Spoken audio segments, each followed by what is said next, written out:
and clanged on your home for Chiefs football. 96.5 The Fan. Kansas City, an Odyssey sports station. Nobody in Kansas City has sports like 96.5 The Fan. Right side throw, touchdown! Kansas City, a 3-yard touchdown pass in overtime. Kansas City wins the game. Welcome into The Drive with Carrington Harrison. Back-to-back best sports talk hosts as voted on in the Pitch magazine. Live from the Fan Studios. Here's CDOT.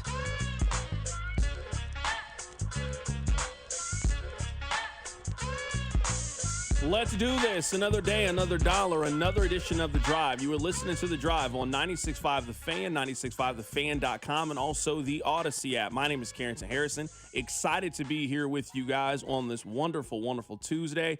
We got a lot to get into in today's show. Coming up in about 30 minutes or so, we're going to head to Baltimore, Maryland, to be joined by Tim Barbalace to check in on the Baltimore Ravens. It would appear that Lamar Jackson is going to miss week 5 of the NFL season and potentially more time. The Ravens have an absolute must-win game coming up on Sunday. They play the Houston Texans. They have been two of the more disappointing teams so far in the AFC. It certainly feels like a panic bowl. It feels like an elimination game for one of the two teams that won their division last year. Mitchell Schwartz is going to join us in studio coming up today in the 3 o'clock hour to talk about the offensive line and the run game.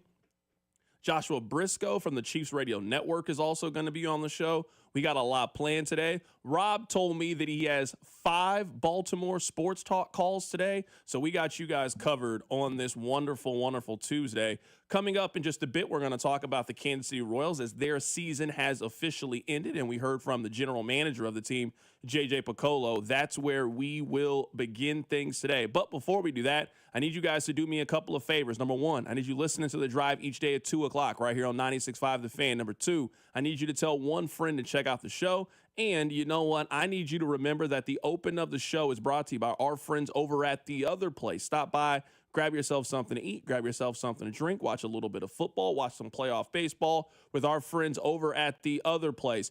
The general manager of the Royals, J.J. Picollo, spoke today. And you know what? You might not want to hear this, but we are currently living in one of the golden eras for Kansas City Royals baseball. They have had back-to-back winning seasons. Now, this season is not what I wanted. It's not what you wanted, but the Royals did finish with a winning record. That is the 6th time they have done that in the last 25 years. We have not had a lot of winning baseball teams in Kansas City. We got one this season. Here's what J.J. Picollo had to say. No, that's the goal. I mean, that's what we're trying to do, sustain winning over a long period of time. So while we're not playing in playoffs this year, I think it's something to build off of. Q knows. I mean, the last couple of weeks, every night, I'm like, we got to keep pushing. We got to keep pushing. Like, we need to have a winning season. Winning on Sunday, it wasn't like the ultimate goal, but I was really proud that we went out and played the way we did on Sunday to finish with a winning record, because we know there's not a big difference between an 80 and 82 win team, like the talent, the execution, whatever happened, and an 82 and 80 win team. But at least we can hold our heads high and walk into next year thinking about how do we get better, how do we build on this. So it's 2 winning seasons in a row.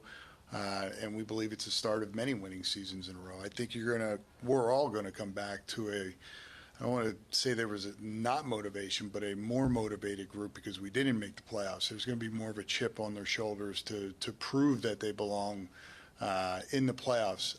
I don't think these guys are real happy that we're 80 and 82. Like, that's not what they're talking more about, not making the playoffs.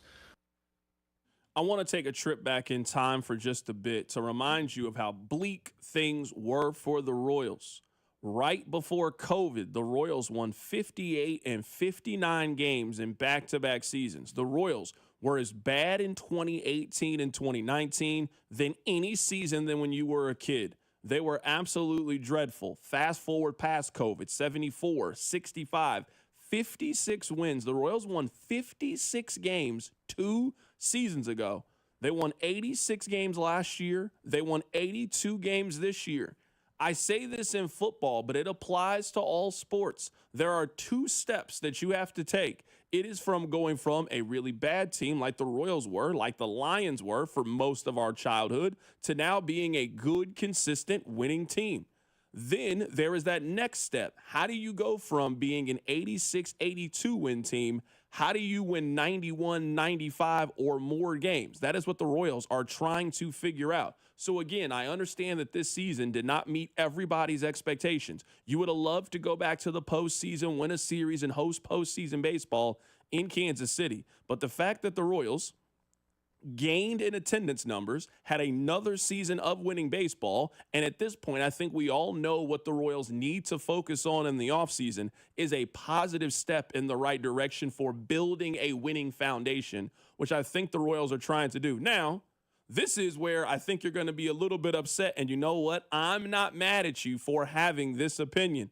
You know how the Royals offense was for most of the season? It was bad. And there was a time where the public enemy number one was the hitting coach for the Royals. Well, J.J. Picollo was asked the question, hey, is that guy coming back? Well, he is.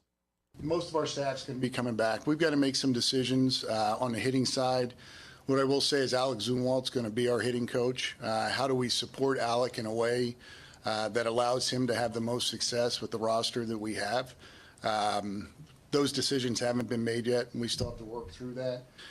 It might just be tweaking our staff. How do we tweak the staff? What don't we have? What can we do from an analyst standpoint, from a holistic standpoint to try to help our offense improve? We have a lot of belief in what Alec has done in the minor leagues and how he's led the minor league department now in the major leagues. Guys have gotten better. There are guys that have improved. Mentioned the four guys, and I don't think we can ignore that. I'm going to give you guys some stats because this is going to be thing one and thing two that the Royals need to fix in 2026. If you look at the production that they got from left field this season, left field hit 224 for the Royals this season, 291 on base percentage, and a slugging percentage of 348. They got 47 RBIs this season from left field. If you want to go over to the other side of the diamond, it was even worse. A 197 batting average, 272 on base percentage, a slugging percentage of 343. The number one and number two thing that the Royals have to do in 2026, if they are going to take this step forward and continue to be a consistently winning team, to be a team that could be playing either today or tomorrow in the baseball playoffs, they have to fix left and right field. Now, I know it's going to cost money, and I know they're a small market team. I don't care. If you want to be a consistent, proven winning team, you cannot be having your left and right field hitting 224 and 197 with minimal pop and can't get on base. That's where this season went left. They were good at first base, good at shortstop. They got good production from third base. Center field was good. If you were looking at where there is noticeable growth for this team, how they can take a step forward in 2026, you either have to figure it out in left and or right field. And I will say this, we all believe in Jack Kaggleon, and Jack Kaggleon Day was a lot of fun. Their sole plan to fixing left or right field cannot be Jack has it. No, you can't assume that Jack has it. He has not proven that he has it. If he gets to that point, sure, you let him go out there. We tried it. It didn't work. Now you got to go for a out-of-town solution. You tried the in-town solution. It didn't work. So I don't know what you need to do, cobble some coins together. I don't know what you need to do, get your money right. But once we get to the hot stove, once we get to free agency, you got to pool some resources together, and you got to outbid teams. You got to go out there and spend a little money in your outfield to help solidify your lineup. It cannot be the reason why you were watching postseason baseball. The rest of the team is ready. The starting pitching was ready. The bullpen was ready. Most of your lineup was ready. You got a negative contribution for most of the season from your outfield. Last thing here from J.J. Picollo. Here he is talking about what the plan is going to be to add talent to the roster. Yeah, I think when you look at some of the free agents to be. I mean, there's going to be some heavy price tags out there, and the supply and demand may not match up, which makes it a little bit more difficult to meet those asking prices. So we do have to think about all avenues, which the next one would be trade. You know, we do have to think about that, and I like to think we haven't shown like an unwillingness to do that. I think we've made some moves along the way that have helped us. So that is an avenue we have to explore. I think once we get into the offseason, dust settles early November, we'll have a more clear picture of what other teams may be doing and who they may be willing to trade. If it's not there, then you dive into free agency again and try to figure out how you can make your team marginally better if it's not a big name. So we just have to explore all of those different ways to make the team better. I don't know if I've ever told you guys this, but one of my favorite movies is Four Brothers. I love that movie. I really do. I reference it because there's a line in there from Andre 3000's character that says, if you want to cross the bridge, you got to pay the toll. So he mentions, it's going to be some high price tags out there. Well, that's what it costs. That's what it costs. It's funny, the mirror image conversation that we have about college sports and NIL. Man, it's expensive to go get a quarterback. Well, yeah, do you want a good one? Well, if you want a good one, then it costs. Because everybody's paying. The Guardians are paying, the Tigers, everybody's got money. Are you serious about being a consistent winner? Are you serious about being a playoff team and taking that next step? Well, it costs money to do it. So that's where we are with the Royals. We'll continue to talk about the Royals throughout the course of the day. I believe Vern's going to join us potentially at some point today. The Royals kind of had their exit interviews today. We're wrapping up the season for the Royals. The Royals go 82-80. We'll talk Chiefs here coming up in a little bit. We'll also talk about the main story from Monday night yesterday, which we might have seen the final game of Tyreek Hill's career. We got a lot to get into, but I don't want you guys to think just because it's football season that we have forgotten the rule on this show. Rob, hit me! We're where you want to be. Baseball with the Royals. If you want to be. Did you guys know 11 years ago today, you were excited about the Royals because they were getting ready for their wild card matchup against the Oakland Athletics? Rob, give us the lineup! The lineup on Wild Card Day in 2014, Carrington goes as following. Leading off at shortstop, Alcides Escobar. People said I used to look like him, or he used to look like me, one of the two. Batting second in right field, Nori Aoki. I forgot about him. What's he up to? Batting third in center field, Lorenzo Cain. That's Lorenzo Cain, man. I'll never forget this. Were you at the rally that they had at the end of the 2014 season? The losers rally, The losers rally that they had. You know who got the loudest ovation that day? Lorenzo Cain. Batting fourth, the first baseman, Eric Hosmer. My guy. Batting fifth, the designated hitter, Billy Butler. Country breakfast. Batting sixth. Remember he stole a base that postseason? Crazy time. He stole a base. Batting sixth, the left fielder, Alex Gordon. Batting seventh, the catcher, Salvador Perez. I mean, still playing for the Royals today. Batting eighth, the second baseman, Omar Infante. Should have been all-star. And batting ninth, the third baseman, Mike Moustakas. What a team. What a lineup. What a squad. 11 years ago today was the wild card game between the Royals and the Oakland A's. We'll continue to pay tribute to that day. Still one of the best sporting events that I've ever been to. Coming up on the other side, let's get to the NFL. We may have seen the end of Tyreek Hill yesterday. We'll talk about it. Keep it right here. It's The Drive. The Drive with Carrington Harrison, brought to you by DM Injury Law. Have you or a loved one been in a car wreck? Contact DM Injury Law today and get the money you deserve. Car wreck? Remember, Mike's got this. Tune in Mondays at 4 to hear the play-by-play voice of the Chiefs, Mitch Holtis, on your home for Chiefs football. 96.5, The Fan. Gear? Check. Snacks? Check. Tires? Not so much. I didn't have time to deal with this, so I asked my friend. Her answer was simple. Take it to Telly, she said, and I'm so glad I did. They didn't just take care of my tires, they took care of me. We got you, they said, and they did. Fast, friendly, and stress-free. Now I know when life throws you a red card, take it to Telly. Stay in the game. Take it to Telly.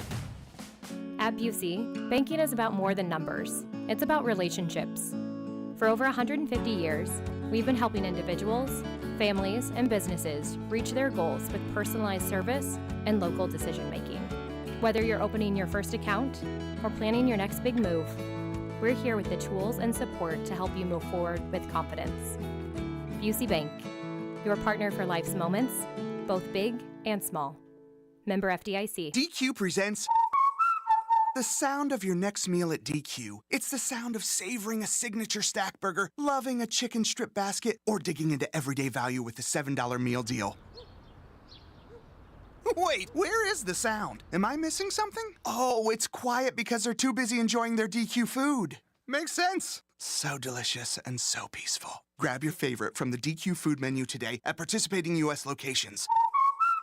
Only at DQ. Happy tastes good. Every day, people in pain are taking control of their health and looking beyond traditional medicine. And that's exactly why QC Kinetics is helping so many people right now. If you're dealing with chronic joint pain, listen up. There are real options beyond steroids, surgeries, and meds. At QC Kinetics, patients are getting lasting relief using cutting-edge regenerative treatments that work at the cellular level. We're talking about revitalizing your joints using growth factors from your own body. It's simple. There's no hospital stays, no surgery, and no downtime. So if your knees, back, or shoulders hurt all the time, don't settle. Be smart. Don't let anyone tell you that surgery is your only choice. Call QC Kinetics now for a free consultation and exercise your freedom to look beyond the same old solutions. Thousands of people across the country are already living better thanks to QC Kinetics. Call 816-412-6299. That's 816-412-6299. Saturday appointments available off 435 in State Line and in Gladstone. When your reputation's on the line,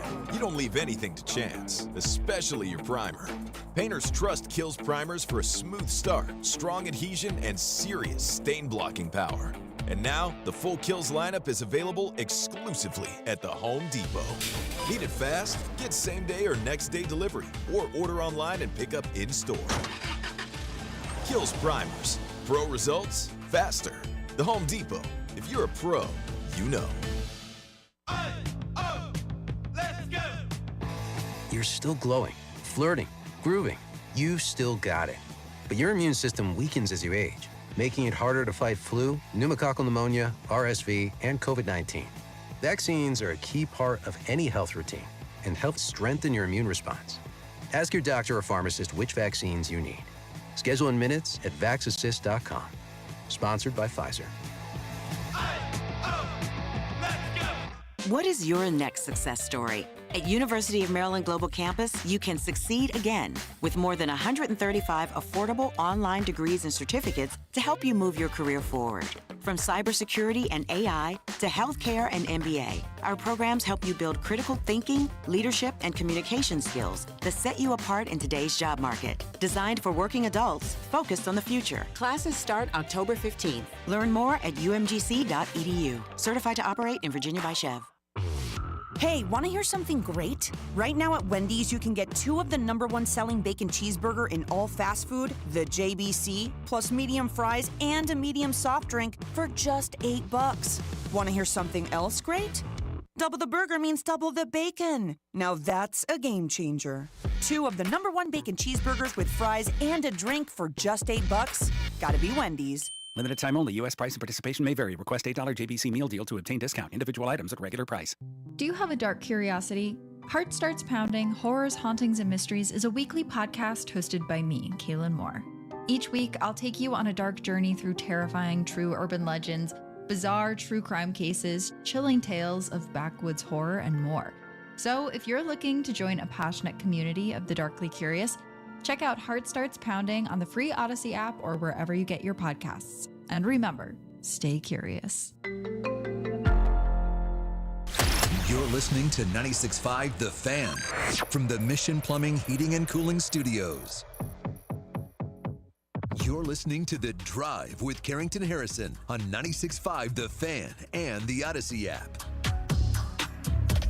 We have, count them, 1, 2, 3, 4, 5 Baltimore Sports Talk radio calls. We'll do that coming up at the top of the hour at 3 o'clock.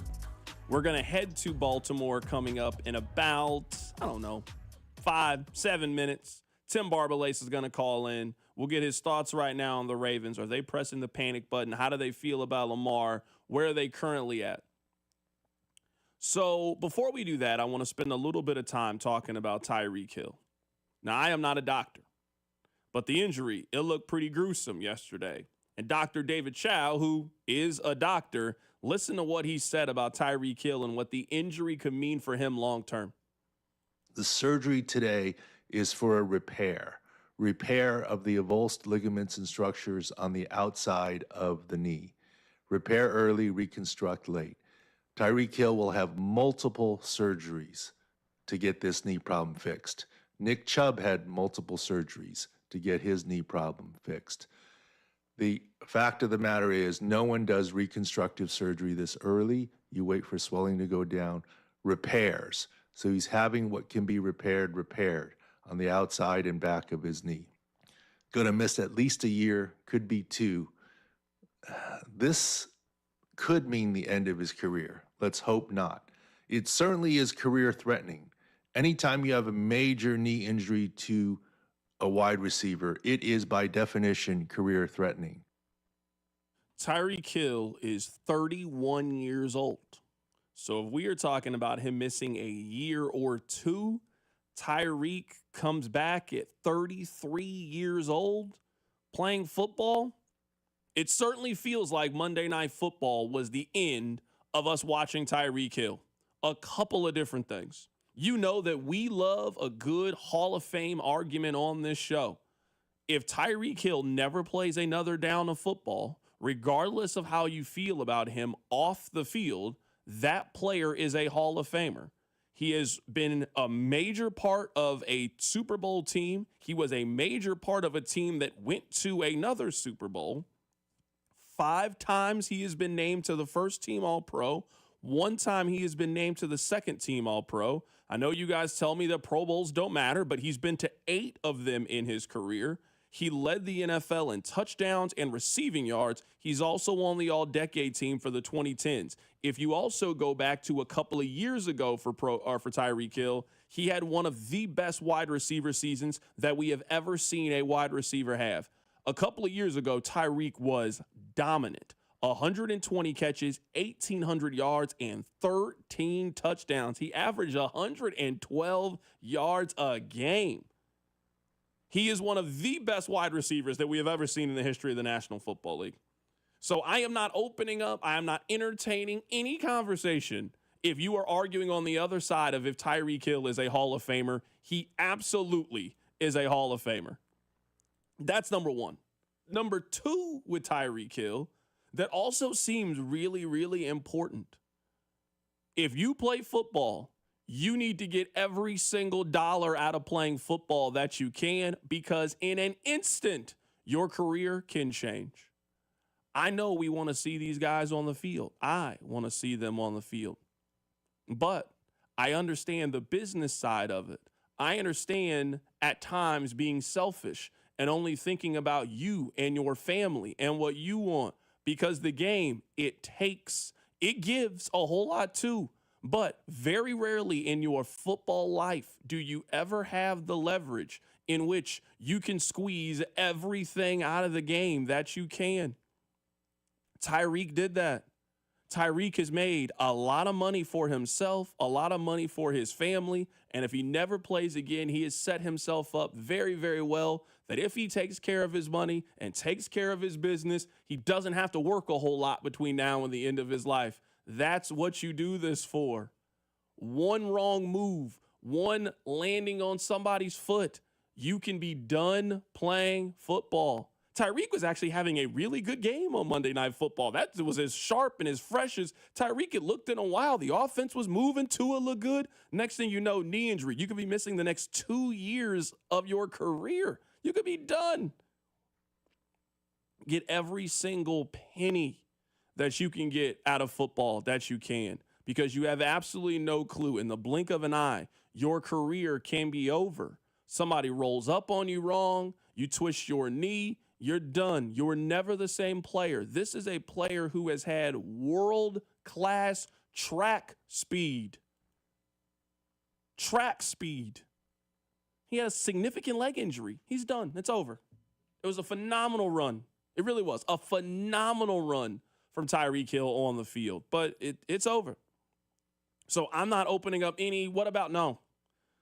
Tyreek Hill is one of the 3 best wide receivers of his generation. He should be a Hall of Famer. If you look at his resume, look at comparable players, look at his impact, look at his prime, his peak. I'm not arguing if Tyreek Hill is a Hall of Famer or not. Absolutely. And I get it.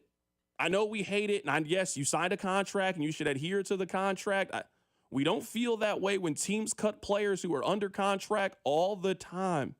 If you got a chance to get a little bit more money out of your employer for playing football, you should. Because trust me, they're getting everything they can out of you and your body. So sometimes the game is the game. And if the game's going to be the game for the employer, we also got to let it be that way for the employee, who they're the ones putting their body at risk. Clark Hunt ain't out there tackling people. He ain't tackling nobody. Brett Veach ain't tackling anybody.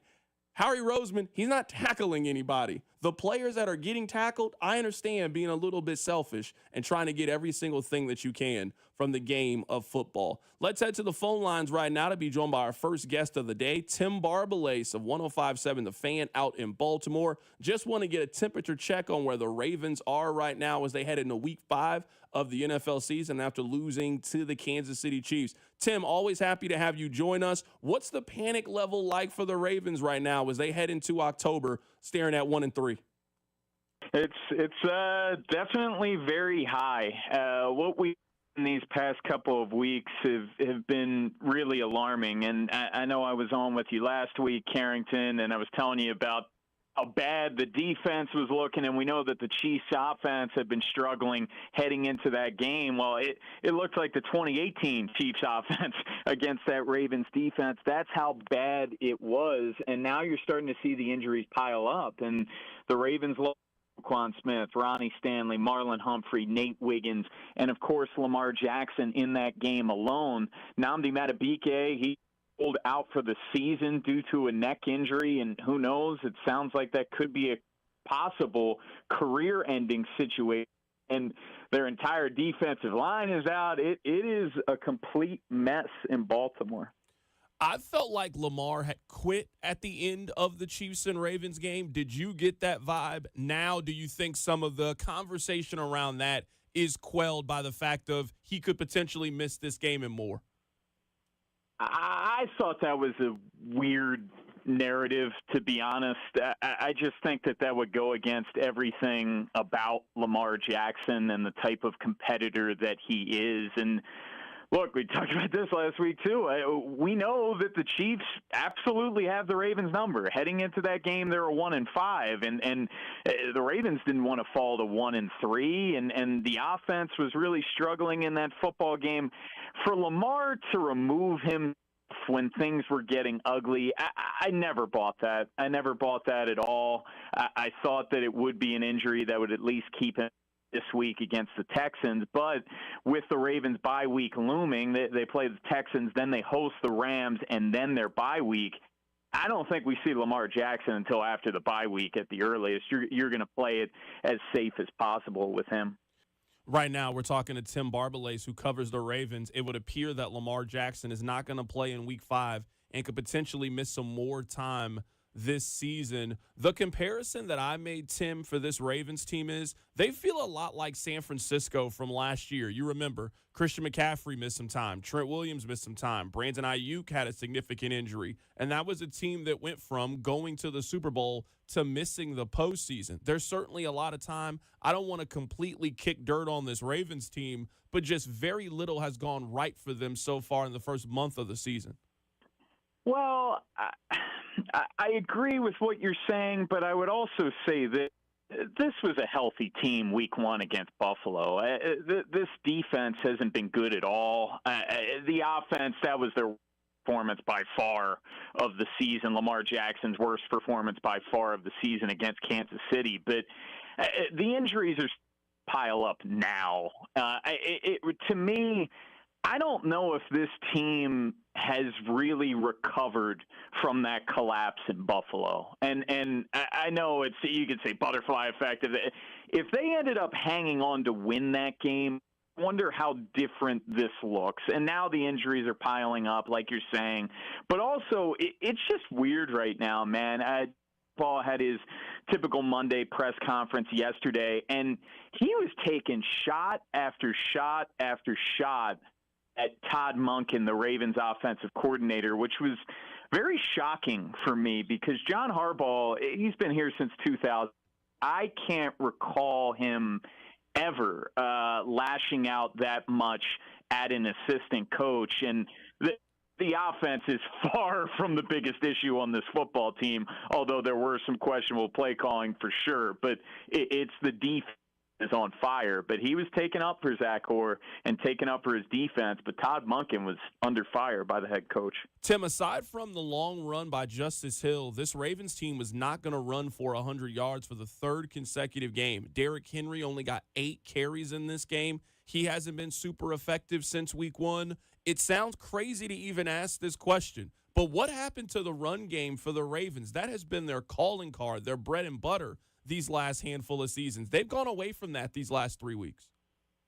Yeah, I think there's multiple directions you can go in this one. A lot of fans are upset at the fact that they went away from Derrick Henry in that Kansas City game. And I think they did. And Henry had that big run on their first drive, which resulted in a touchdown. But they went away from him. And there were multiple third down situations in short, fourth and short, where Derrick Henry isn't on the field, which is a huge, huge head scratcher. And then the game got away from him. And Henry's not out there in passing situations. That's more Justice Hill because he's a better pass blocker. But even prior to that game, they really struggled against the Browns. That was the lowest rushing output of the Lamar Jackson era in week 2, and then, of course, Detroit just ran them over. I think it's the offensive line. The offensive line is absolutely regressed from last year. It's 4 out of the 5 same starters. Now Ronnie Stanley is hurt, and that further compromises the O-line. But they're not getting much push. I think Derrick Henry has looked tentative at times, kind of tiptoeing a little too much in the backfield, but it's just a lot wrong right now. This Ravens team really looks unrecognizable to start the year. Right now, we're talking to Tim Barbalace for a few more minutes here. Tim, I'll put you on the spot. Do you have the Ravens making the postseason? If you could look into the future, do you think they are playing in January? I could give you a much better answer after this week. I would tell you, Carrington, Sunday's a must-win. It's a must-win, and Lamar's not going to play. You welcome the Texans to town. The Texans, they just had their first win against a really bad Titans team, but that's a team that traditionally the Ravens have owned. They need to lean into the ground game, lean into winning time of possession, and just find any way to win that football game, because if you lose that one, then the Rams come to town and you're staring 1-5 in the face. And if you start 1-5, it's pretty much over at that point. The only glimmer of hope that I would say for Ravens fans is the AFC North is not any good. Cincinnati, that was an embarrassment last night on Monday Night Football. Zach Taylor might get fired after that performance. I don't know if he makes the entire season. And Pittsburgh, I'm still not really all that impressed with them. Their schedule's really soft in the beginning, and then it gets really tough in the second half, much like last year. So it wouldn't surprise me if Pittsburgh fades in the second half again. And conversely, if the Ravens can get to the bye week, their schedule does lighten up a lot after that point. But Sunday is a must-win for me, man. If you lose Sunday, this thing could really, really snowball. I'll get you out of here with this, and this is probably a premature thought, but I'll ask it anyway. I remember Andy Reid's last year in Philadelphia. He had all the success in the world. They went 4-12, and it was just time for the Eagles to move in a different direction.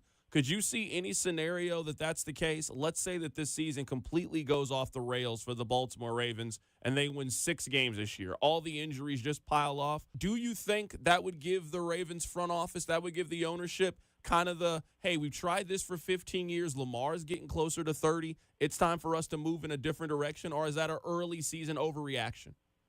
I'm definitely on the record going back to last week, and last week I felt much better about their postseason chances than now. But I said, if the Ravens miss the playoffs, and especially if it's a 6-win season where they're not close going in with that scenario, I don't know how John Harbaugh is here in 2026. I really don't. And that's with all due respect to everything he's accomplished, and it's been a hell of a run here in Baltimore going back to 2008. But at some point, there needs to be a change. And this team went in with such high expectations this year. The roster was loaded, so everyone thought, best roster in football, best roster in the Lamar Jackson era, where if they fell flat on their face, injuries or no injuries, I think it would be very, very tough for John to have his job in 2026. That is our guy, Tim Barbalace, joining us on the show. He does fantastic work for 105.7 The Fan out in Baltimore. It would appear that Lamar Jackson is going to miss Week 5. It would also appear that he could miss a little bit of time for the Ravens. What does that mean for their playoff chances? They got a very important game against the defending AFC South champion Houston Texans. It feels like whichever team loses that game, they need to get ready for the NFL draft. Tim, great stuff as always, man. We'll catch up with you down the line. You got it, Carrington. So I'm taking a closer look right now on FanDuel, and you can bet on who you think is going to make the playoffs, who you think is going to miss the playoffs, who you think they're going to win their division, all of those things. Right now, the Ravens have almost the same percentage chance of making the playoffs that the Lions and Tampa Bay Buccaneers do. Doesn't make a whole lot of sense to me that that's the case. If you look at the divisional race, the Ravens are still the clear favorite in their division. It's Ravens minus 150, Steelers plus 190 in the division. The other two teams aren't even in the conversation. I get being a little bit sour on the Pittsburgh Steelers. I mean, I don't want to paint it like I'm some big believer in the Pittsburgh Steelers. But, man, this Ravens team, you got to get things going, and you got to get things going real quick. It would appear that they're not going to have Lamar Jackson on Sunday. It would appear they're not going to have Lamar Jackson maybe for the month of October. Their defense can't stop anybody, and at least right now they can't run the football. So how dynamic their offense was, is it's still going to be that dynamic when you remove the threat and possibility of Lamar to just break one at any given moment, and you go from one of the most mobile quarterbacks of all time to now Cooper Rush running your offense. It feels to me like it is much more pessimism about the Steelers than hope and optimism right now when it comes to the Baltimore Ravens. I'm going to tell you guys, this morning I took the Ravens to miss the postseason at plus 260. Outright, missed the playoffs, plus 260. I'm not a believer. You can't run the football. You're not going to have your starting quarterback. You can't get stops on defense. You're in a hyper-competitive AFC. I'm not buying what the Ravens are selling right now. You got to think at a minimum, you got to win 10 games in the AFC, maybe 11. You think you got to win that division? Do the Ravens to you look like a team that's going to go 10-3 the rest of the way? Because that's what we're asking. And they don't look like that kind of team to me. I am betting that the Ravens are done. You start at 1-3. It just feels like one of those everything that can go wrong is going to go wrong kind of seasons. That's how it went last year for Cincinnati. That's how it went last year for San Francisco. It's just one of those years where it feels like the Ravens will just never be able to get everything in line. They're not going to get a spark. They're not going to get hot. They're not going to be one of the worst teams in the league, but that looks like a 7 or 8 win football team to me. That doesn't look like a team that wins your division. That doesn't look like a team that grabs one of those final wildcard spots again in a very competitive AFC. I don't disagree with you, and I don't think it's a bad bet. But what I do think is of note here is they're probably pushing for a wild card. With the 7 playoff teams in the NFL now, and their wild card, man, the bottom is pretty soft of the AFC. Like, let's look at who they're in competition with. The 2-2 Broncos, who their 2 wins have been against teams that we think very little of. And now maybe they should have beat the Colts, whatever. The 2-1 Jags, the jury is very out in the Jags. We'll know more about them in about 6-7 days. We'll know if they're for real or not. They're also competing with the Colts, who are, everyone's flavor of the month, but is it still going to, be a thing in 2-3 months with Danny Dimes? I don't know. I know the Bengals look terrible, but they're 2-2. Like, is Jake Browning going to get back to the guy that he looked like at times early in his career? Or does he stink? I don't know. Like, the Patriots have bounced back to 2-2, but they've looked very mediocre in some of their wins. Like, I think some of the thought that the Ravens can bounce back is built on the fact, man, that 7 seed in the AFC is a lot softer looking than we thought it did 4, 5, 6 weeks ago. Yeah, I guess I maybe haven't switched as much. Like, I actually think that the AFC, as of right now, is a little bit stronger than I think people had anticipated. The AFC South might get 2 teams, maybe the Colts and the Jacksonville Jaguars. The AFC West is as tough and as balanced of a division that we thought it was going to be. I don't feel like the AFC is softer than anticipated. I feel like it's stronger. I feel like it's more competitive. You got to get going. I don't know if 9 wins is enough in the AFC this year for you to make the playoffs. And if the Ravens are going to win double-digit games and they already got 3 losses, you mean they got to go 10-4 the rest of the way to win 10 games? That defense isn't holding up enough with all the injuries that they have on both the offensive and defensive side of the ball. They don't have their quarterback. They don't have their left tackle right now. They don't have their best pass rusher. This Ravens team, I don't know if they got the pieces to put this thing together and really get hot in the final 3 months of the season. We can keep this conversation going. Also, let's keep it in the division. Can you tell me why people are arguing about this on TV right now? I'll explain. Keep it right here. It's The Drive. The Drive with Carrington Harrison on your new home for Chiefs football. 96.5, The Fan, brought to you by DM Injury Law. Have you or a loved one been in a car wreck? Contact DM Injury Law today and get the money you deserve. Car wreck? Remember, Mike's got this. BetMGM is inviting you to charge the field this pro football season. Existing BetMGM customers can have a ball without having to sweat.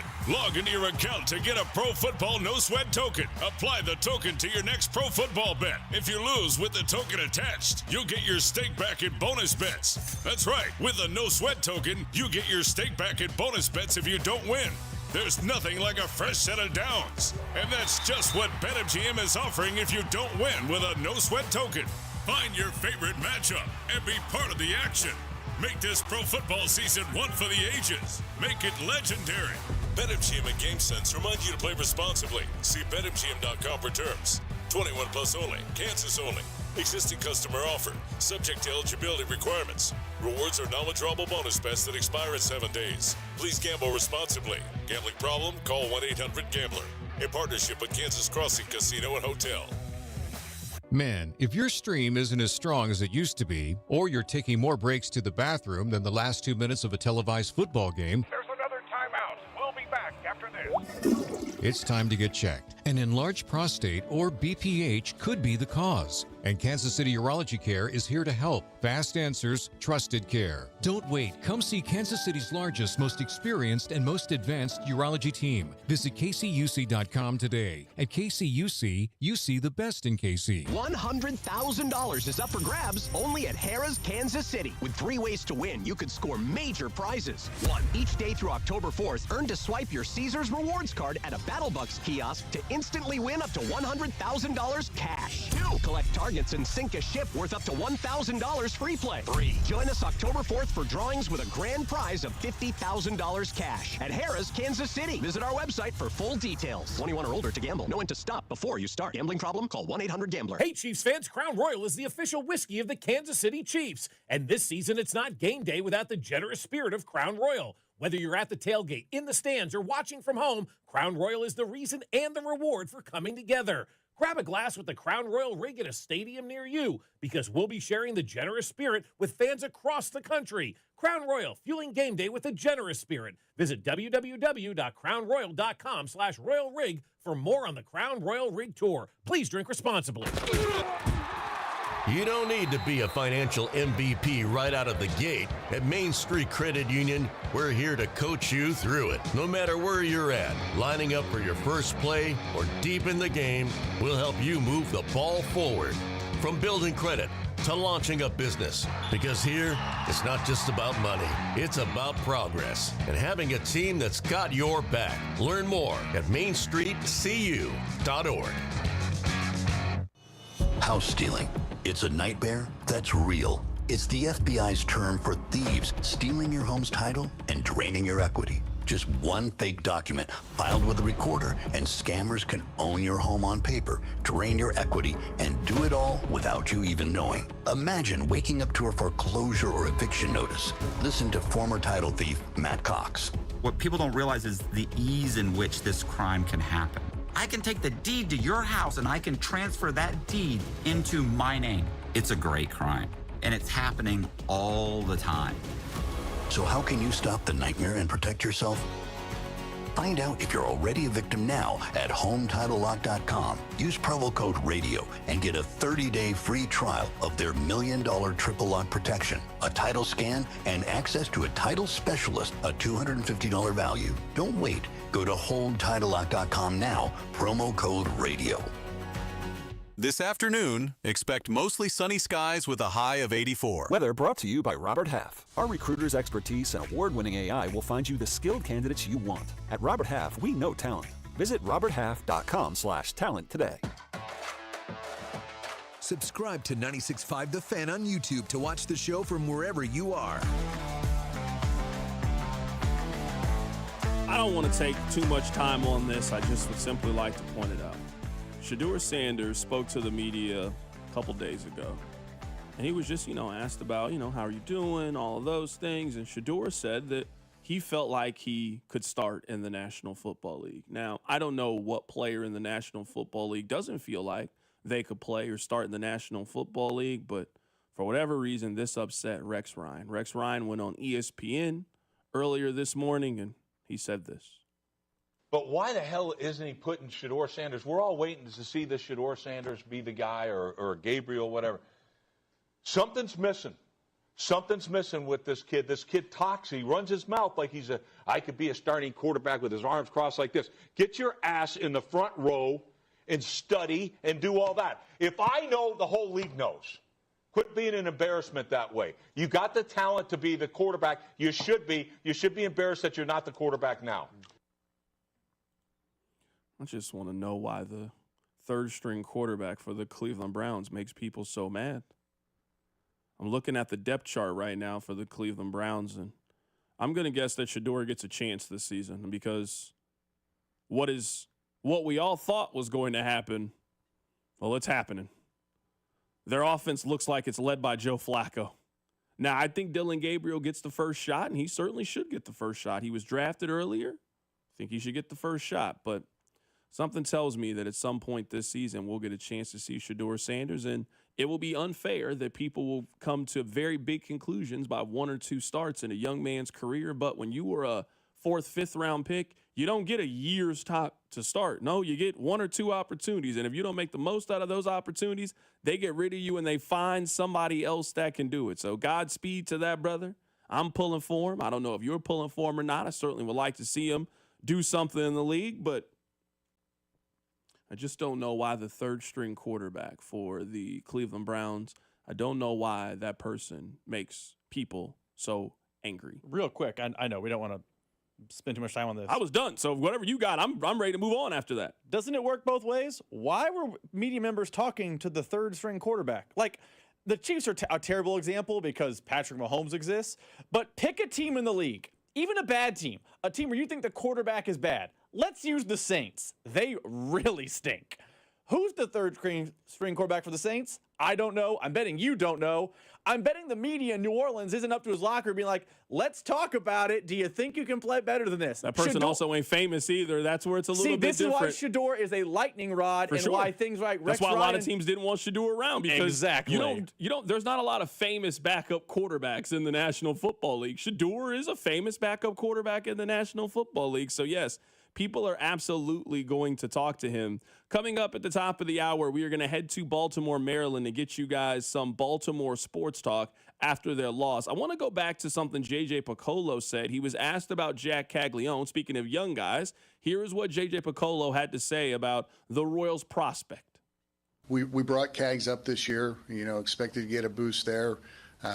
He was killing AAA, doing everything he needed to do as a player to get that promotion. And the next step for him was to be in the major leagues.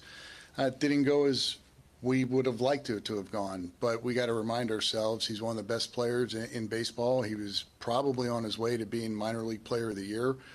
There's a strong belief that he's going to be an outstanding major league player. The difficult thing with Kaggs right now is that he's beat AAA. I mean, even when he went back after his injury, he didn't miss a beat. He's beat AAA. So he's going to have to do a lot of his learning in the major leagues, but it doesn't take away from the upside, the talent, and what he's going to do. That being said, there's going to be competition. We do feel like we're in a window to win with the players that we have in place. So the expectations are high. Our standards are high.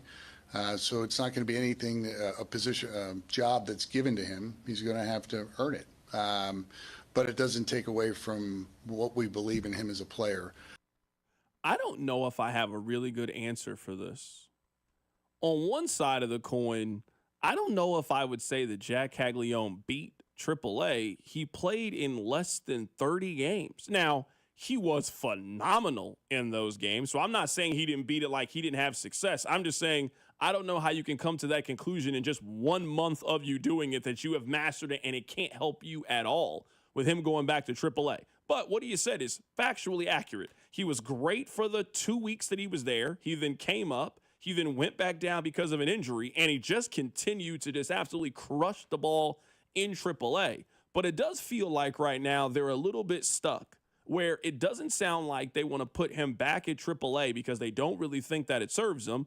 I also don't know how on opening day you can basically assure somebody a roster spot who hit 157 with a 237 on base percentage for you last season. So I'm still optimistic about Jack Kaggleon. I've not moved on from that optimism, but I would say because of his struggles that he faced basically since he got to Kansas City, he's not the shoe-in to be an opening day participant the way that we probably looked at it, I would say 6 months ago, the way we kind of viewed it, that I don't really know what their plan is. I do feel very, very emphatic about this.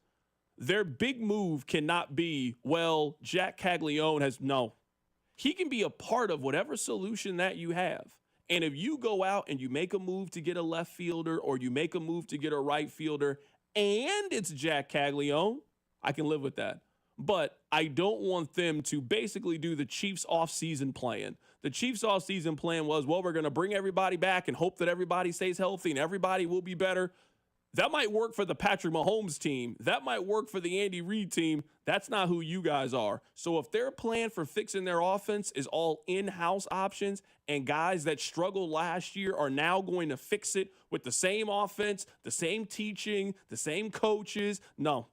That cannot be the plan for the Royals next season. That is a losing plan, in my opinion. That is a failed offseason if that's what they are trying to sell us in January and February, that the addition to their offense is a new and improved Jack Kaggleon. I'm not buying that.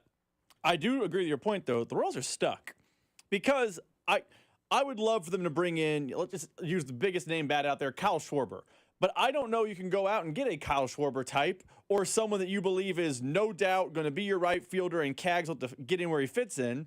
But I also don't think you can, waste resources and waste offseason, moves on a small, Adam Frazier type of outfielder. Like Kaggs will have to prove it over this journeyman. And then he does in spring training, like, who cares? Kind of like happened last year with MJ Melendez. So because of his immense talent in AAA, I think he has proven you don't want to bring in like a known commodity, but because of his lack of success at the major league level, I don't think you want to, you want to bring in someone to make him earn it. It is literal no man's land right now with Kaggs. And also, we're forgetting the fact he didn't really have a position. I know he's playing right field right now, but that is not his natural position. Like, it's not the worst problem in the world, but the Royals are an absolute no man's land with Jack Kaggleon. Yeah, I actually don't really think that they're in a little bit of a no man's land. At his age and his development, him going down and getting 100 games of experience in AAA is just not the worst thing that could happen.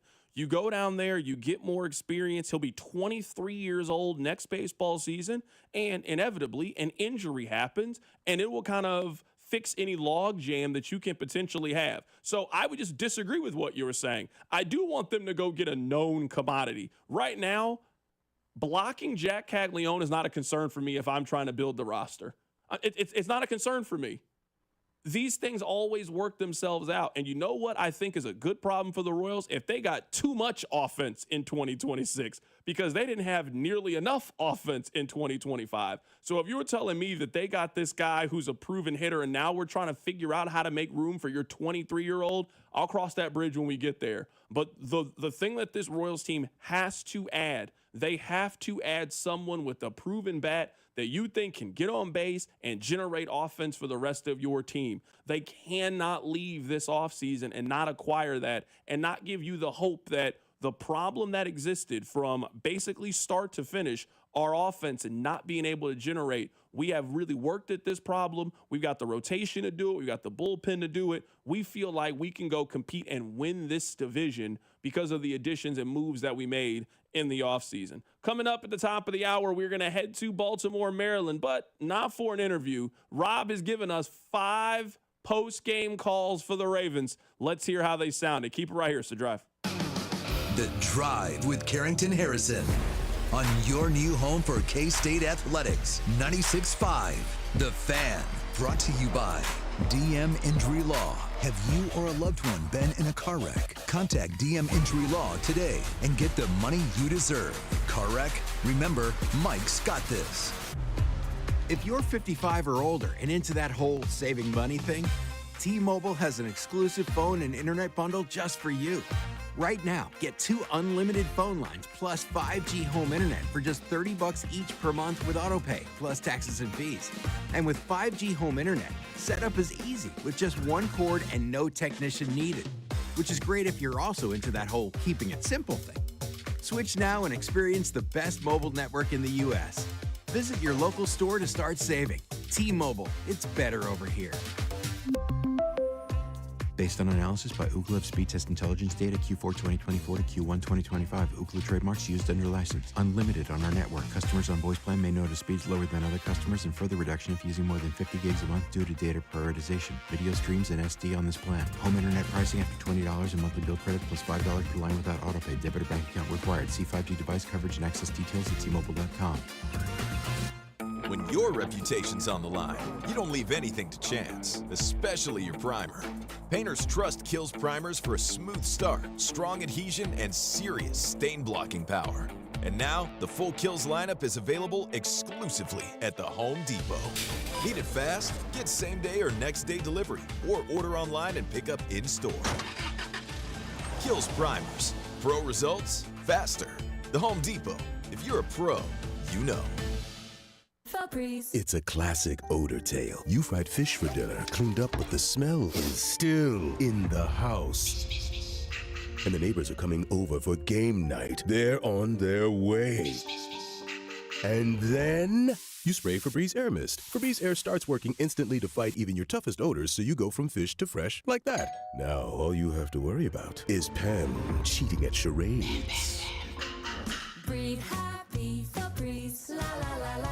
Need to sell your house in Kansas City but not sure what the best option is? Selling a home, especially when dealing with foreclosure, divorce, job relocation, or an inherited property, can feel overwhelming. That's why I don't just make offers. I help homeowners understand all their options so they can make the right choice with no pressure and no obligation. I'm Rex, a local homebuyer and resident right here in Kansas City. Whether you're looking for a fast cash sale or just want to explore your choices, I'll walk you through the pros and cons of selling to me or listing with an agent. If selling directly is your best move, I'll offer you a fair cash price and a closing timeline that fits your needs in as little as 7 days or on your schedule. No repairs, no commissions, no hidden fees. Just a transparent, hassle-free process so you know exactly what to expect. Let's talk. Call 816-330-6000 or visit rexbuyskc.com for a free, no-pressure consultation. Rex Rex Spies KC, helping homeowners make informed decisions with confidence. Trust, price, and ease of transaction. That's our philosophy at GiveMeTheVin.com. We love to buy cars. Fat ones, skinny ones, curvy ones, fast ones, slow ones, round ones, and square ones. Yes, square body Chevys. We buy them at GiveMeTheVin.com. Go to GiveMeTheVin.com right now, put yours in, and get a quote. We'd love to buy it. GiveMeTheVin.com, America's best car buyer. Sell us your car.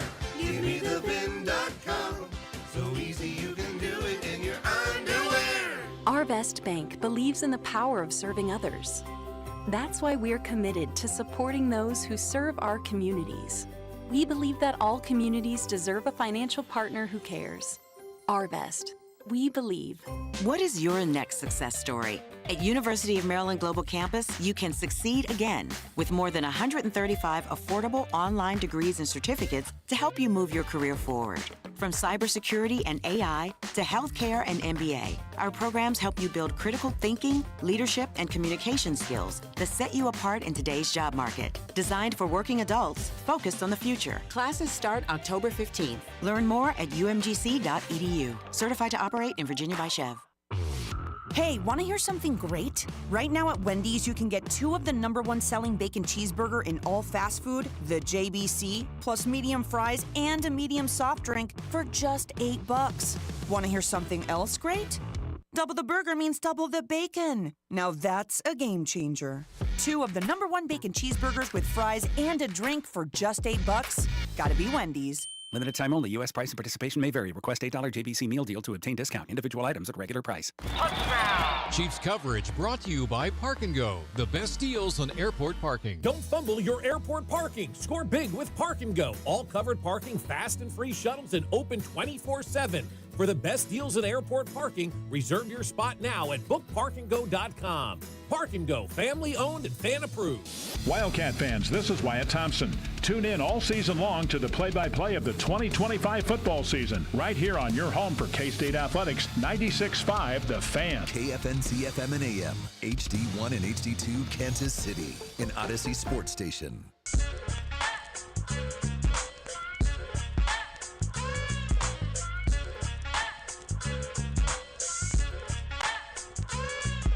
This is a segment that I look forward to each and every week. I told Rob to go out, and I told Rob to scour the interwebs to get us some Baltimore sports talk. As you guys know, the Chiefs pulled out their belt and commenced a whipping on the Baltimore Ravens Sunday at Arrowhead. So I can only imagine the frustration of Baltimore sports fans as they watch the Chiefs once again take belt to backside against the Baltimore Ravens. So Rob has made 5 cuts. He has scoured the post game. He scoured the morning show, the afternoon show. Let's get right to it. This is Baltimore Sports Talk for our friends over at 105.7 The Fan. You know, we invested heavily in our offense to build around Maul, but like these past few years, it's just like we've been just getting by with our trenches. It's just disappointing because we come into the season, especially this season, with so much expectation. Oh, they're going to be this, they're going to be that. And it's like, damn, yo, we starting the season off like this, like it hurt. You feel me? Just to sit there and watch, like, painful. Like, it's painful. He said that on the radio? Oh, it was very much heard. The host, to his credit, goes, whoops, I think I missed the dump button. No, you missed You it missed for it. sure. Swing and a miss. He missed it. He started out so normal and then got so angry at the end. I mean, his reaction time worse than the Ravens defense. Just slow to the ball is what it was. All right, that's one fan. I mean, if that's the kind of if that's how we're starting things off, this is good. Here's another fan of the Baltimore Ravens after they got whipped by the Chiefs. I'm glad to hear that it's kind of shifting back to the coaches here a little bit in the conversation. I think the big issue is trust in the team, trust in Harbaugh. I think he might have lost the locker room a little bit, and I don't think that the guys are out there, not playing for him on purpose or anything like that. But watching these games, man, I just think back to Mark Ingram, big trust, how good the vibe of the team was for those couple of years, and even those last couple of years before this year, real slow start. I think you've got guys out there that just don't trust the people in front of him, don't trust the people behind him. Whenever you start to have the conversation about losing the locker room and we haven't gotten to October at that point, it's not going well for the Ravens. And if there's one thing that you trust Harbaugh to do, especially given his track record, his pedigree, he's one of the best coaches in the league, to at least keep the locker room intact. At least at a minimum. I can't speak to if they've lost the locker room or not, but I do think you can be very critical of Harbaugh about the effort that you saw the Ravens have against the Chiefs. They just looked like they were going through the motions from every single level. I think the Chiefs punched the Ravens in the mouth. I don't think the Ravens wanted anything to do with it. I think the Ravens quietly tapped out on Sunday against the Chiefs. Here is a fan that noticed the exact same thing that I noticed about the Ravens. All right, I'm disappointed and disgusted, man. Okay. You know, I mean, if I don't blame Harbaugh. He's got 50 head cases and 50-some drama queens to deal with.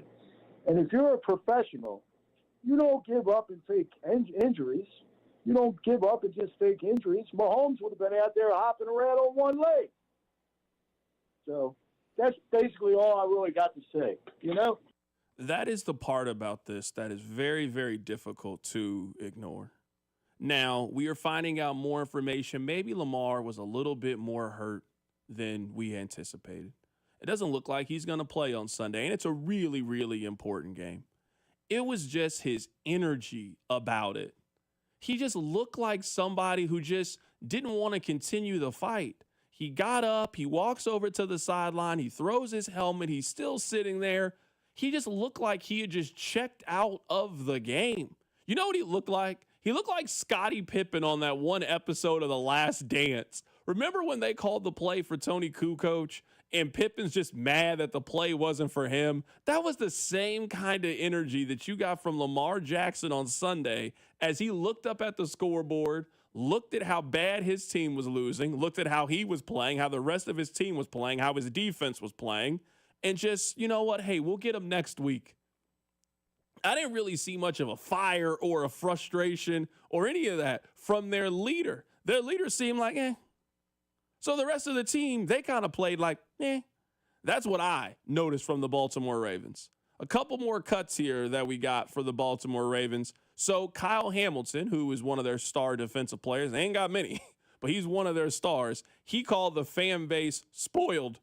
I mean, you can't think that was going to go over well with the team. Not when y'all are the worst defense in the league, and not when you guys just got whipped for a full 60 minutes by the Chiefs. You can't fix your mouth to call the fan base spoiled. You ain't won nothing.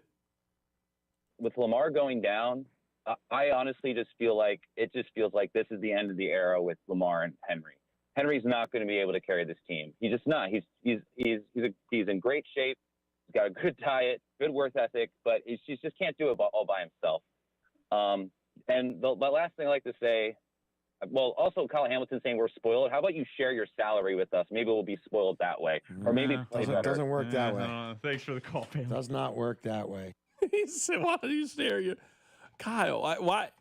Why did you think that was a good idea?" I mean, this might be just PR 101. There should never, ever be a time in which you as the athlete call the fans spoiled, even if they might be spoiled. Like, I'm serious. Even if they might be. Just sometimes, you can't beat the internet. Like, if you're somebody and right now the internet has decided to gang up on you and everybody's making fun of you, you know what you should probably do? Just find something else to do. The internet always moves on. You can't beat the internet. You know what you're also not going to beat? Sports fans. They got long memories about these kind of things, especially when you're losing. You might can call them spoiled if you're winning. Like, oh, that's funny. You can't call them spoiled if you're in the middle of losing and you're the best player on a bad defense. Just not good. That's how things are right now in Baltimore. They ain't good. Last one. I'll never trust Harbaugh again. He never tells the truth when somebody's hurt. Lamar looked like a quitter yesterday. The only two people I think was trying to play was Hill and the guy 38 who's a walk-on. I think his name is Martin. It's a rough time right now to be a Ravens fan, man. I would say I'm pulling for you, but that would just be a lie. I'm not pulling for you. In fact, I kind of like that this is happening to the Ravens. It's just interesting to see. They have been one of the models of consistency in the National Football League. And I don't care how up you are. Everything that is a results-oriented business is a what have you done for me lately? And what it looks like you're about to hand Baltimore fans is a 6-11 season. That's what it looked like to me. It looked to me like y'all got 7-10 energy is what the Ravens look like to me. They look like this is going to be a rebuilding season. That team looks bad. And they are headed towards what would appear to be some dark times.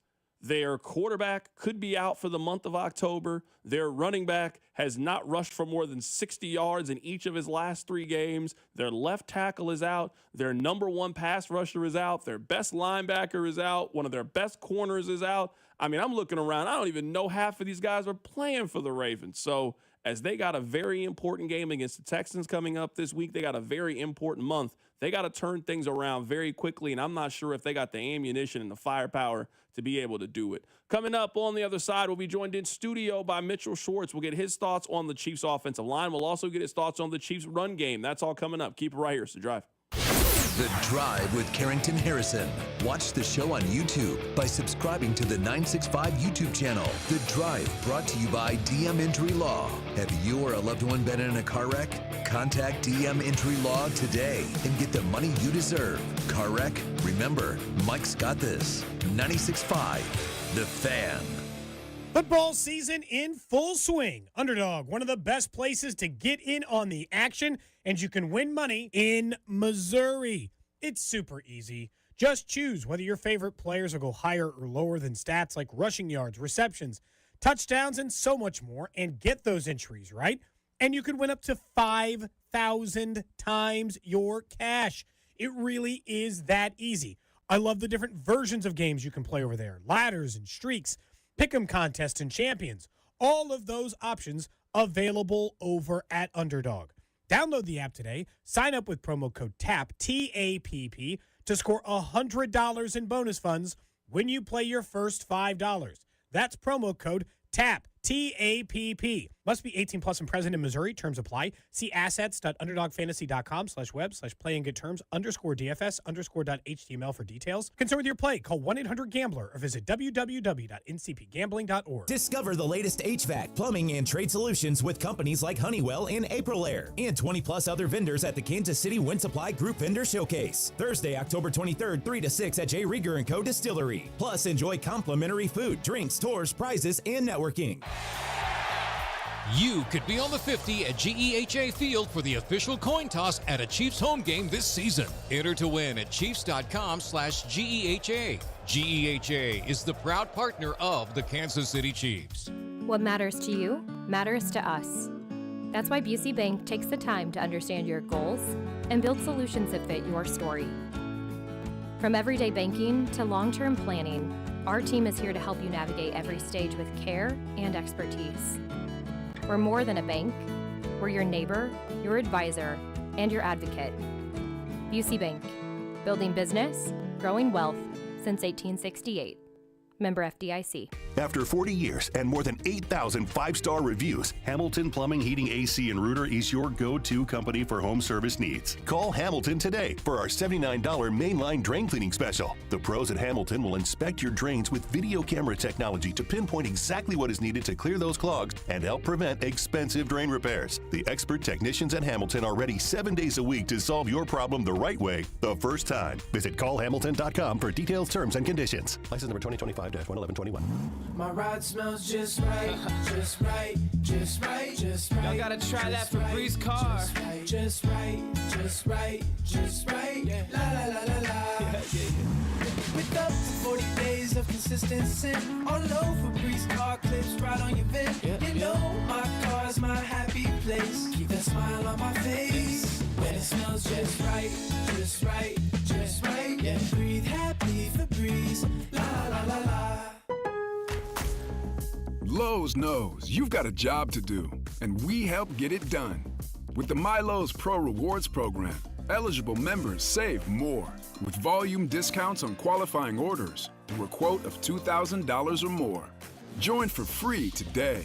Lowe's, we help, you save.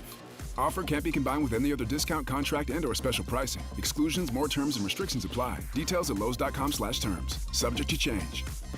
With great deals coming this Prime Big Deal Days, October 7th and 8th, greatness is a deal away. So if you love baking, you can get a deal on a new mixer, transforming you into the Lord of the Loaves. Hear ye! Make way for the baron of brioche, the sultan of sourdough, the lord of the loaves, Prime Member Dave! Yeah, hi? Get up to 40% off with Prime Big Deal Days, October 7th and 8th. Chumba Casino brings non-stop fun straight to your screen. Anytime, anywhere. Explore hundreds of games like slots, blackjack, and instant scratch-style cards. Sign up to unlock your free welcome bonus and daily login bonuses. And enjoy your chance at exciting prizes without spending a thing. Just click, play, and enjoy the ride. Sponsored by VGW Group. No purchase necessary. See terms at ChumbaCasino.com. Must be over 21 and present in a state where it's legal to play. It all comes down to this, folks. Yep, the entire season is on the line. But my throat has officially thrown in the towel. Sounds like you need Vicks VapoCool drops. They're max strength and vaporize sore throat pain. Whoa! These VapoCool drops hit fast. Speaking of fast, did you just see that play? Yeah, he vaporized that ball. That pun should have come with a penalty. Vaporize sore throat pain with Vicks VapoCool drops. Use as directed. Here's traffic, brought to you by DM Injury Law. Have you or a loved one been in a car wreck? Contact DM Injury Law today and get the money you deserve. Car wreck? Remember, Mike's got this. Brought to you by Anthony Plumbing, technicians you can trust with your house keys. Got a wreck down in the Triangle and at 71 southbound at Bannister. Right lane blocked up north, a stall 435 northbound just before 35. From the Anthony Plumbing, Heating, Cooling, Electric Traffic Center on Val 96.5 The Fan. You're listening to 96.5 The Fan from the Mission Plumbing, Heating, and Cooling Studios. Hey, it's Trent McDuffie from the Kansas City Chiefs. Welcome back to The Drive with C-Dot on your home for Chiefs football. 96.5 The Fan. Really happy to be joined in studio by our next guest. His name is Mitchell Schwartz, all-pro right tackle, friend of the show. Joins us to talk about the Chiefs' offensive line, the run game, the offense, 1587 prime. There's a lot to talk to you about. How you doing, my man? Doing good. How are you? Doing great, man. That is as well as I've seen the Chiefs play since Taylor Swift Day at Arrowhead. I mean, it was a complete and just an absolute destruction on offense, defense. We'll talk about the special teams part of it and if you're worried or not. But just on offense and defense, I mean, that's as well as the Chiefs have played in probably a year and a half. Yeah, defensively especially. I think especially the Philly game and this game, maybe underselling how good the defense has been since week one. Obviously, week one was not the best showing, and especially against a division opponent. But I'm more leaning towards chalking that game up specifically as just like a really weird travel situation and kind of an off-script game that we can almost discard from our memory. But week two, I mean, shut Philly down in a way that they haven't been shut down in a while. And I know they've had offensive struggles since then as well, but that was kind of the first time that we've seen that offense look quite so, suffocated. And then this week, we haven't seen Lamar look like that, 4 years, 5 years. Legitimately, just a fantastic performance from the defense. So as excited as we are about the offense, I feel like everything runs through the offense in the city. Almost more encouraged with the defense, which is saying something because of how great the offense played. We asked this question yesterday, so I'll ask it to you. If there's 100% of the pie, how much of the performance do you give to the Chiefs maybe turning the corner, figuring some things out, getting back Xavier Worthy, etc., or the Ravens not being the team that we thought they were, the defense, the injuries, all of those things? I had it at around 55%, 60% Chiefs. I mean, it's impossible to, I think, at least point out the fact that the Ravens were missing 5 starters on defense and just they couldn't take away anything that Kansas City wanted to do in their offense. I think that is part of the story, but I do think having Xavier Worthy back and that explosiveness, I think using Brashard Smith and trying to implement him into the offense, I give the Chiefs a lot of credit for evolving, and I think it was a glimpse into what their offense can be in a couple of weeks when they get everybody back. How would you kind of divvy up the performance on Sunday?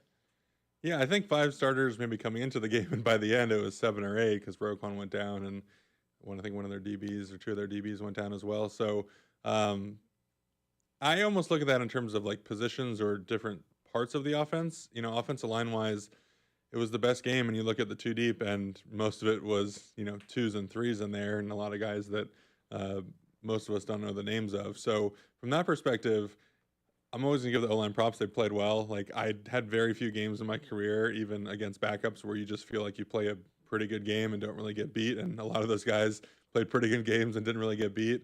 You know, much has been talked about Jawan. No penalties, you know, none of the kind of the bad negative plays. Looked like he did really well. Pass protection. I think one of the stats on Josh, you know, no pressures throughout the whole game. Or maybe it was Kingsley, no pressures throughout the game. Josh had a couple in there. But that, I would say, is a little bit more Baltimore related. So I'd go like, you know, maybe 60% because of Baltimore's personnel, 65%. I mean, there are games where you're going against a guy and you're like, not that it's not fair, but like, yeah, this game should be easier for me. Now, it's great to see the execution. It's great to see all that happening. So then, you know, you look at the scheme, Xavier, some of those things, that's where I lean more towards it being Chiefs, maybe, you know, 60 to 70% Chiefs related from those aspects in terms of hitting some downfield passes and under center, some more play action, a little bit more commitment to the play action, to the run cell, getting some linebackers to suck up. Because I think when teams see us go under center, one, they're not really afraid of us running the ball. And 2, it's almost like, okay, well, here comes this designer play action because they're under center. It's not part of the identity of the offense, which is what I've been arguing the last few weeks. So I think more of a commitment to that, more of a commitment to that being part of the offense and not just certain things that look good on film or certain things you think you have an advantage towards. So yeah, I think overall it falls pretty closely to 50-50. But the NFL's hard, man. It doesn't really matter who's out there. You know, I've had plenty of games. You can go like preseason games where I get beat by guys who don't end up making rosters. Like, everyone who's on a field is there for a reason. So there's an element that even if it's a depleted roster, even if it's guys that, you know, quote unquote shouldn't be starting or shouldn't be getting that much playing time, it's still football. Everyone's, you know, trying really hard, and it's still difficult to perform as well as the Chiefs did. So I leave feeling more optimistic, even though I want to say 50-50-ish about the Chiefs, because you still have to perform that way. You still have to show it. I'm looking at the FanDuel odds, and right now it's plus 260 for the Ravens to miss the playoffs. I took that bet earlier today. Quarterback might miss 3 to 4 weeks. Their left tackle is hurt right now. Their best pass rusher is out right now. I've been making the comparison. They feel like last year's San Francisco team that just everything that could go wrong just went wrong for San Francisco last year, and they just ended up outright missing the postseason. Do you think the Ravens can turn this thing around given how depleted their team is right now? I can, because they just have to beat Cincy, who's a pretty bad team. They have to beat Cleveland, who overall is not the best team. So it kind of just comes down to almost a Baltimore versus Pittsburgh race. I still think Pittsburgh just keeps smoking mirrors and whiling away. There's some stats on Rodgers, like his average depth of target is like crazy low, and his time to throw is crazy low. So he's getting away with some stuff that you would think is regression likely, and so maybe their offense is going to look quite as good once they go up against some better defenses, better teams. So yeah, the question is, can they go 9-8? Probably doesn't win the AFC North, but 10-7 and win 4 out of the 6 division games and do what they need to do. I'd say yes. I mean, even if they're 2-5, you know, and they start getting guys back and they start getting healthy, Lamar comes back, are we discounting their ability to go 8-1 over the next 9 games? I'm not.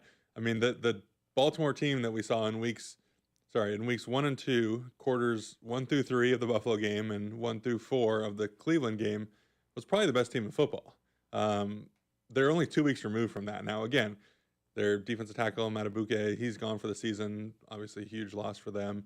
Everything's kind of up the middle with them. Roquan, even before the injury this game, I don't know if he was maybe injured the past couple of weeks, fighting through something, but he hasn't looked quite like himself all this year from what I've seen. So it's going to be a lot to overcome, but it just gets back to, can you win a division that now has two teams that are going to be pretty awful. One team that kind of wins with smoke and mirrors, and your own team that is battling through injuries. And I think Baltimore's good enough to do that, yeah. Right now, we're joined in studio by Mitchell Shorts. Let's talk about the Chiefs. Let's talk about the O-line. How do the Chiefs replicate the performance that they got from their offensive line? If you look at the numbers, this is the best that Kingsley has looked in his NFL career. Jawan Taylor played a very clean game. The offensive line was A+. They gave Pat a lot of time. They utilized the running backs out of the backfield. How do the Chiefs continue this momentum with their offensive line? You just keep doing it. I mean, hope to go against teams that are a little bit, beat down. Now, I think Trayvon Walker injured his wrist last week, looking ahead to this game, and so likely one of those defensive ends isn't going to be out there. I mean, Josh, I think Hines Allen or Allen Hines always mess that up, is a really good rusher, so the tackles are going to have to be prepared for that. Armstead's out there. He's a pretty good player that can play, D-tackle and defensive end.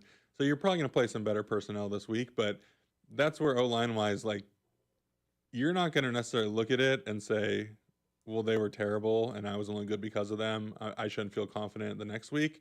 You're going to say, all right, those guys weren't that great, but I played really well. I improved. I did these things that I wanted to see for myself. And so you get, a disproportionate confidence boost to what you should because of your performance against a depleted team. And yeah, I think just plugging away. I mean, Jawan, I don't know if it was a conscious thing. Maybe the coaches told him, dude, this is your last chance. Any more of these unforced errors, Jalen's in, you're out. I don't know whether that happened or it just happened to be a clean game. But blocking-wise, again, he did pretty well, aside from just a lack of penalties. I mean, Trey's had a little bit of an up-and-down year, especially for what we expect from him overall and then the contract. Usually when guys are like that, I kind of assume that there's some sort of injury thing lurking there. Guys don't just, play below standards for a few weeks and not have something else nagging. So that would be my suspicion. I mean, Creed's played really well. He's had a couple kind of weird-looking plays for him, but some things that are probably describable or, rational once you dig into the why of why some of the things look the way they do. And the left side I think keeps improving. Kingsley's getting a lot better, to your point. I thought he had a relatively good first couple weeks. The problem with him, especially for people that don't specialize in O-line, is it's really easy to see when a guy gets beat pretty bad. We can all see when a guy gets smoked or a guy gives up a lot of penetration in the run game. And unfortunately for Kingsley, the times he does lose tend to be a little bit more of the splash play variety where it's more obvious that he is losing. So I think some of those stick out in our mind maybe a little bit more than guys who lose more often but lose a little bit slower. But the progress is there. I mean, 2 weeks ago against the Giants, Dexter Lawrence is the best D-tackle this side of Chris. Had a great game against him. Had some really nice one-on-one pass pro reps against Abdul Carter, who we've seen make some guys look really silly in the middle when he's been kind of standing up and lurking in there. So a ton of progression. I think Josh honestly looked better weeks 1 and 2. Week 3 didn't look quite as good. I think he was trying some different technique stuff that doesn't work quite as well for him. And I think he's going to, look like he went back to a bit more of his quote-unquote personal technique that I think he's really successful with last week. So hopefully he sticks with that. But yeah, I mean, a lot of good stuff throughout. And this is what I'm always saying, I'm always pushing for, man. When Pat has a nice pocket, when he feels comfortable, obviously it helps to have X back there, creating space and getting open the way he is. But when Pat can stand in there, be comfortable, complete the follow through, rip the ball, we see, that 2018, 2019, 2020 up through 22 version that I think we're all accustomed to seeing. I do want to get your thoughts on this. I'm not naive to think that you can go from being the most penalized player in the last 2.5 years to not think that we won't have another conversation about Jawan Taylor and penalties. Is it just doing a better job of communicating with the official on where you should line up correctly? Like some of those, not talking about holding penalties, but I mean like some of those illegal procedure, false start penalties. How can some of those be eliminated and cleaned up where we agree the Chief just got bigger games coming up down the road against more formidable defensive lines? How does he clean up some of those plays? Yeah, I mean, there's two elements. There's the alignment element and there's the timing element. He's going to get called for a few holdings. That's just kind of what he's shown historically. He's a guy who is going to hold a couple times throughout the course of a season, and that's okay. I think we'd all be okay with no more false starts, no more illegal formations, and one holding penalty every 3 weeks. I think we'd all gladly take that for the level of play he does give the team. So from the timing perspective, he obviously likes to get off the ball as close to the exact moment Creed starts moving as possible. That is a decision he makes in terms of when he tries to move. you can make a decision to go slightly slower and to not jump it quite as much, which seemed like he made that decision last week a little bit. And then there's the alignment element, which is a little bit trickier because also you as a tackle get aligned off your guard. You don't align off your center. Like, you get up there, the guard is on one of the lines first. He creates his own space from the center in terms of how far away, the width, and then also the depth off the ball. And this is the thing, historically, Chiefs guards have been closer to the line of scrimmage, and so tackles feel like they don't have enough space back off the line of scrimmage, which is what Jawan's always aligning up too deep about. And so if you're used to, a certain depth that the guard's given you, and all of a sudden the guard gets back 6-8 inches, and you're setting up the same distance, depth-wise from the guard, now you can be offsides, not really realize it or feel it, but just because the guard's moving things around, maybe on a run play, he likes to get closer. On a pass play, he likes to get further back. So I think there are probably legitimately sometimes that happens. Tackles, for the most part, want to be as deep as possible on every single play, run or pass, where guards like to kind of mix that up a little bit more. So I think just, he and Trey being as consistent as possible and not, making that decision to jump the snap count quite as much. But this week, it's going to be, I believe, a road game, and that's where the silent count becomes an issue. How consistent is Creed? Can Jawan trust that? So my gut says we're more likely to see a false start this week than not. But I'm hopeful that they kind of get all those things down because that's I think the frustrating thing is it feels like something that's so avoidable because those are things in his control. Where you line up and how you time the snap count. So he did a great job last week, and hopefully he continues that. I don't want to rain on the parade, but there was, I guess, one flaw in the offense. They ran it 24 times with their running backs and got 78 yards. Like, that has been an issue with this team this year. They have been unable to jumpstart the offense from the running game. They have been unable to get it going. You played on the offensive line. What are you noticing right now? Why have the Chiefs struggled to run the football effectively with their running backs? Well, I think they're still finding an identity offensively, especially run game-wise. I've talked online a bit about how difficult it is to be a shotgun running team without the threat of a quarterback pulling the ball and keeping it. Now, occasionally there are some plays that maybe look like read options, and the defensive end still flat-foots it, and Pat's able to pretend like he's pulling it. I don't think he's ran a legitimate read option in quite a while.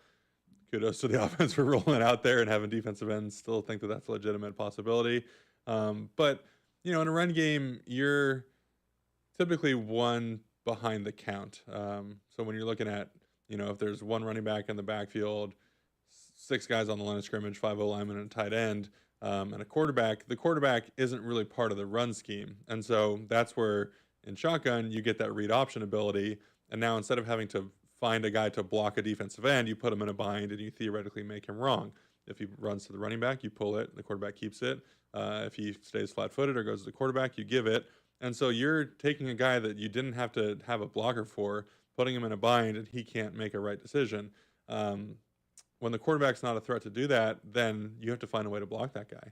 So whether that's a tight end or whoever else, a 6 lineman, some other way to block him becomes more difficult. And in shotgun especially, just by the nature of the running back being offset and towards the backside of a play.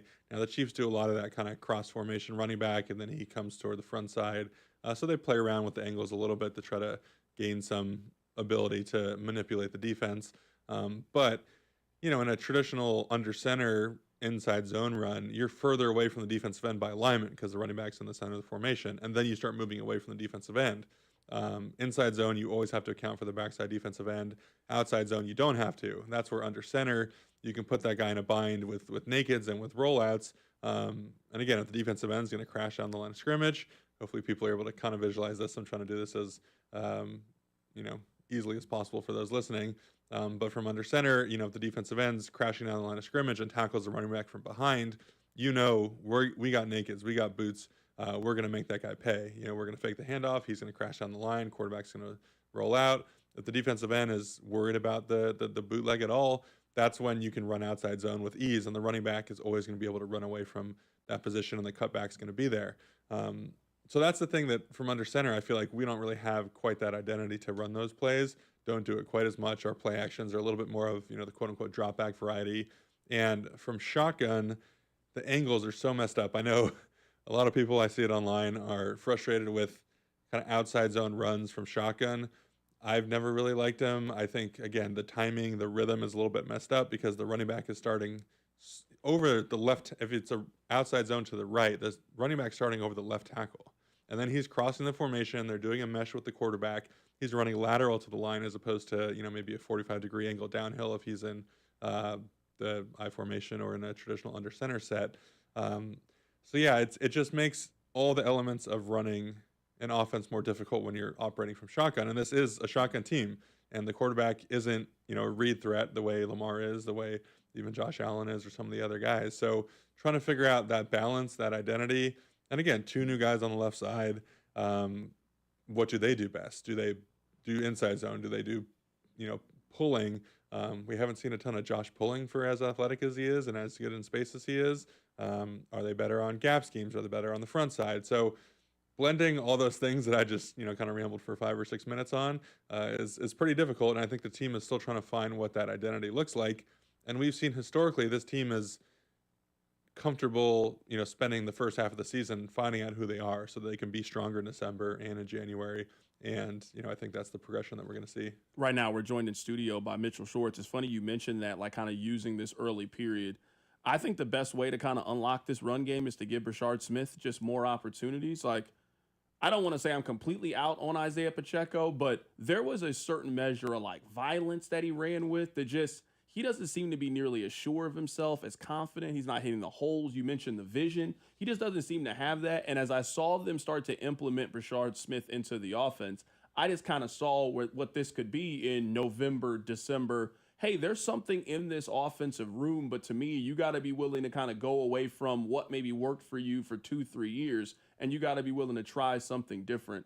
Are you noticing that when it comes to Isaiah Pacheco? What's different about him now that you maybe didn't see 2 years ago pre-injury with him? Yeah, I mean, it's just natural to last year come back from a broken leg and not be quite as effective. I mean, I don't think anyone expected that. But this year, it does seem like a couple of the missed vision runs are a little bit more, highlighted. I put one on social media myself that I was a little bit frustrated by, a short yardage play that, kind of exemplifies why Kareem gets a lot of those carries. But he's still running hard. He's still, trying his hardest. I don't think it's an effort issue. I don't think it's a willingness to be physical or a willingness to, worry about the leg or anything like that. It just seems like potentially there's just a little bit of, I don't know, hesitation is, again, not the right word, but there's just a difference in how he's seeing the game versus maybe how he saw it a couple years ago. And I think that's the ultimate what if for me, and I know other people have talked about it, but Jamal Charles in this offense, the space it creates, I've wanted for a long time just to get a fast guy. Because if the run game's going to average 3.5 yards a carry anyway, why not average 3 yards a carry with a fast guy who, can't be physical and can't push the pile forward the way those two guys can, but can hit the 60-yarder, can find a crease, can use the space that's created structurally. Again, shotgun offense, facing a lot of too high, a lot of softer coverage, especially now that X is back, going to be even more so when Rasheed's back. And we have to make teams pay for running too high. Like, they're going to keep running it against us unless we run the ball so effectively that they say, man, we need someone else in the box. And we haven't been effective enough run game-wise. Maybe it's getting a guy with more juice in there who can get that one little crack, one little seam, and boom, he hits it quicker than the other two can, and he gets to the second level and can pull away from people.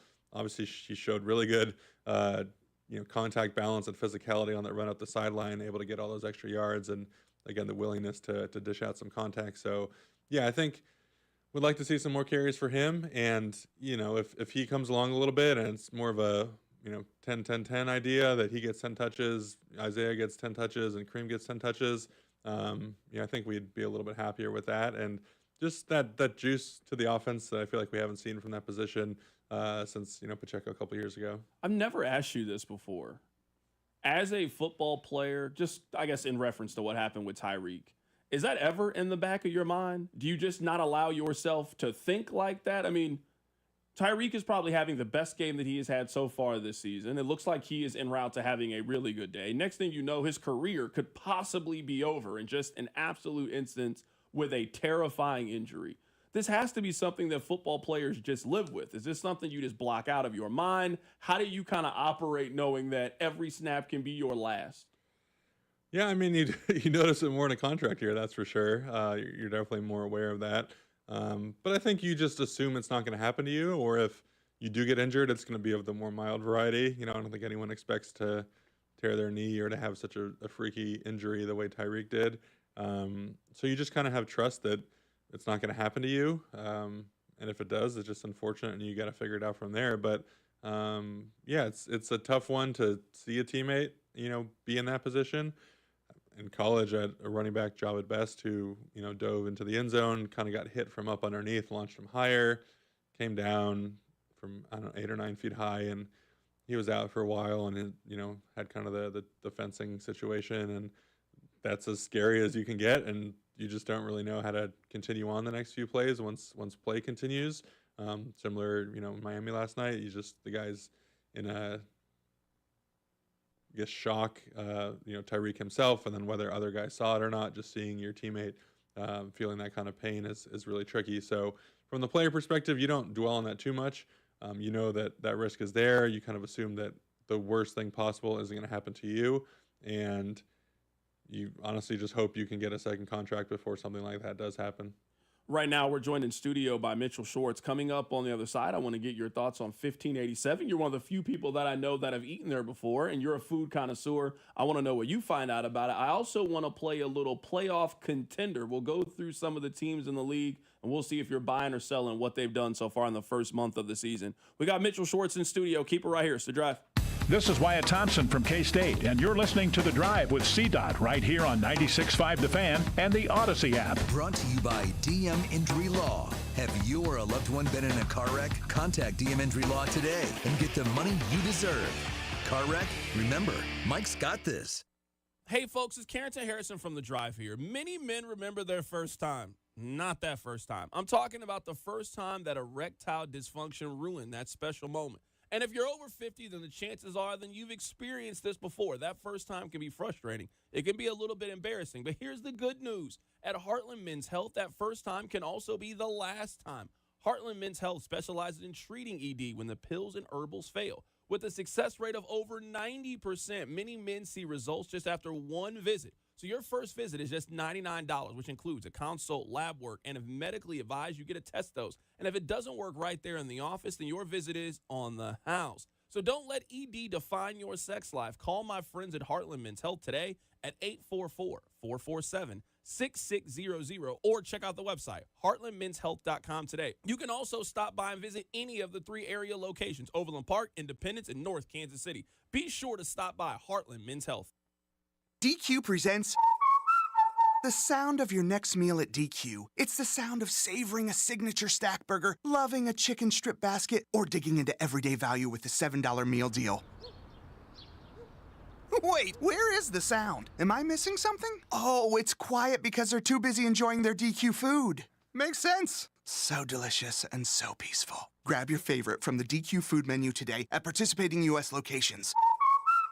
Only at DQ. Happy tastes good. Every day, people in pain are taking control of their health and looking beyond traditional medicine. And that's exactly why QC Kinetics is helping so many people right now. If you're dealing with chronic joint pain, listen up. There are real options beyond steroids, surgeries, and meds. At QC Kinetics, patients are getting lasting relief using cutting-edge regenerative treatments that work at the cellular level. We're talking about revitalizing your joints using growth factors from your own body. It's simple. There's no hospital stays, no surgery, and no downtime. So if your knees, back, or shoulders hurt all the time, don't settle. Be smart. Don't let anyone tell you that surgery is your only choice. Call QC Kinetics now for a free consultation and exercise your freedom to look beyond the same old solutions. Thousands of people across the country are already living better thanks to QC Kinetics. Call 816-412-6299. That's 816-412-6299. Saturday appointments available off 435 in State Line and in Gladstone. Hey, Chiefs fans, Crown Royal is the official whiskey of the Kansas City Chiefs. And this season, it's not game day without the generous spirit of Crown Royal. Whether you're at the tailgate, in the stands, or watching from home, Crown Royal is the reason and the reward for coming together.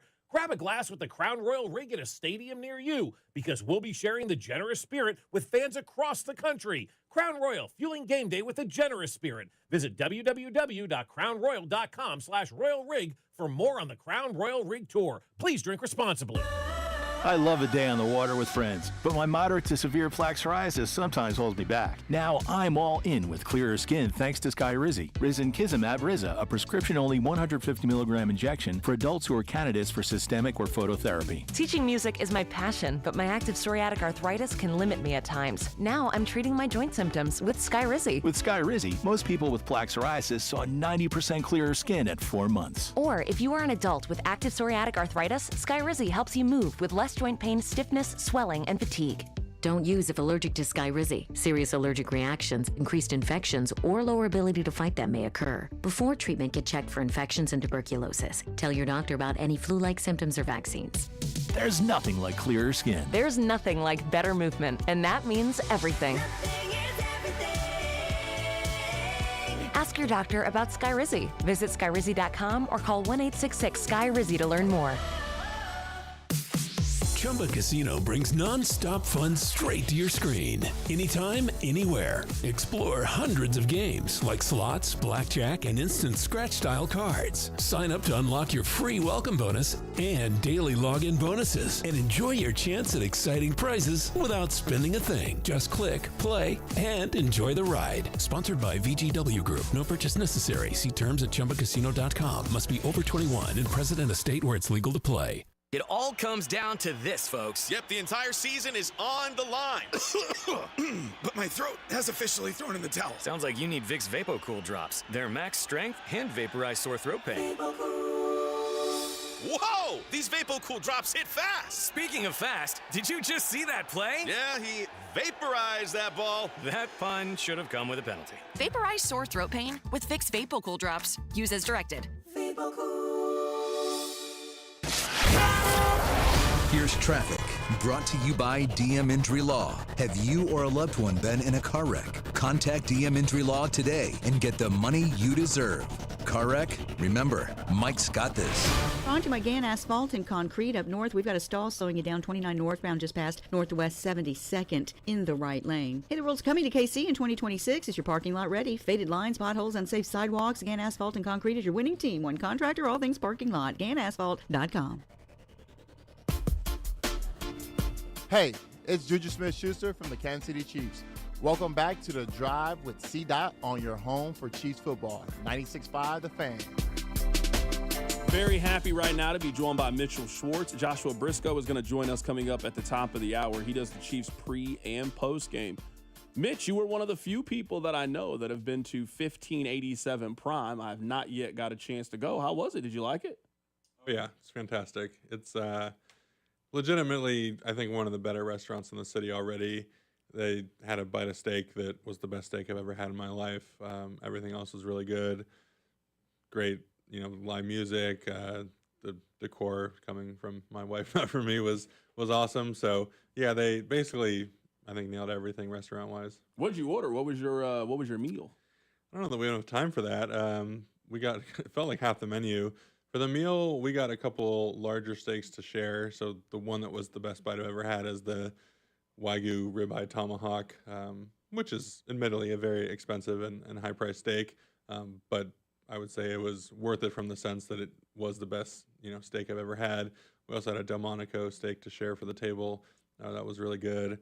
Appetizer-wise, lobster rolls were great. They had a Wagyu pastrami, which isn't quite like Jewish deli pastrami, which, me being Jewish and loving that, but it is pretty close, and I don't think it's supposed to be exactly Jewish deli anyway, but it was really good. Had some scallops that, people said were the best they've ever had. I'm not the hugest scallop guy. Just even the salad, the chopped salad that we had was really good. They had 4 desserts, and we had, I think, chocolate cake, carrot cake. I had a feast. Dude, I'm telling you. And the craziest part, so I don't know if it was just good eating or portion control. I mean, we took some of the desserts home and a little bit of the steak, but both Brooke and I kind of realized after the fact that we didn't feel as huge or, bloated or whatever it is as you would expect after such a nice meal. Especially, we had some of their cocktails as well, which were really good, and, not the hugest drink person, but I thought they did that, at a really high level as well. So yeah, just leaving eating this really awesome, kind of heavy food, rich food with Wagyu, and leaving feeling in a pretty good spot physically. So that was an unexpected development too, because usually after those meals, it can be a little bit tricky when you get home for a couple hours trying to, find that comfortable spot laying down. So before we get you out of here, I want to take a trip really quickly through the NFL standings. We are 1 month into the NFL season, so we've got a chance to see most of these teams at their best and at their worst, and we'll get a feel for who you like as a playoff contender and who are you still needing to see a little bit more time not believing in. Rob, hit the music.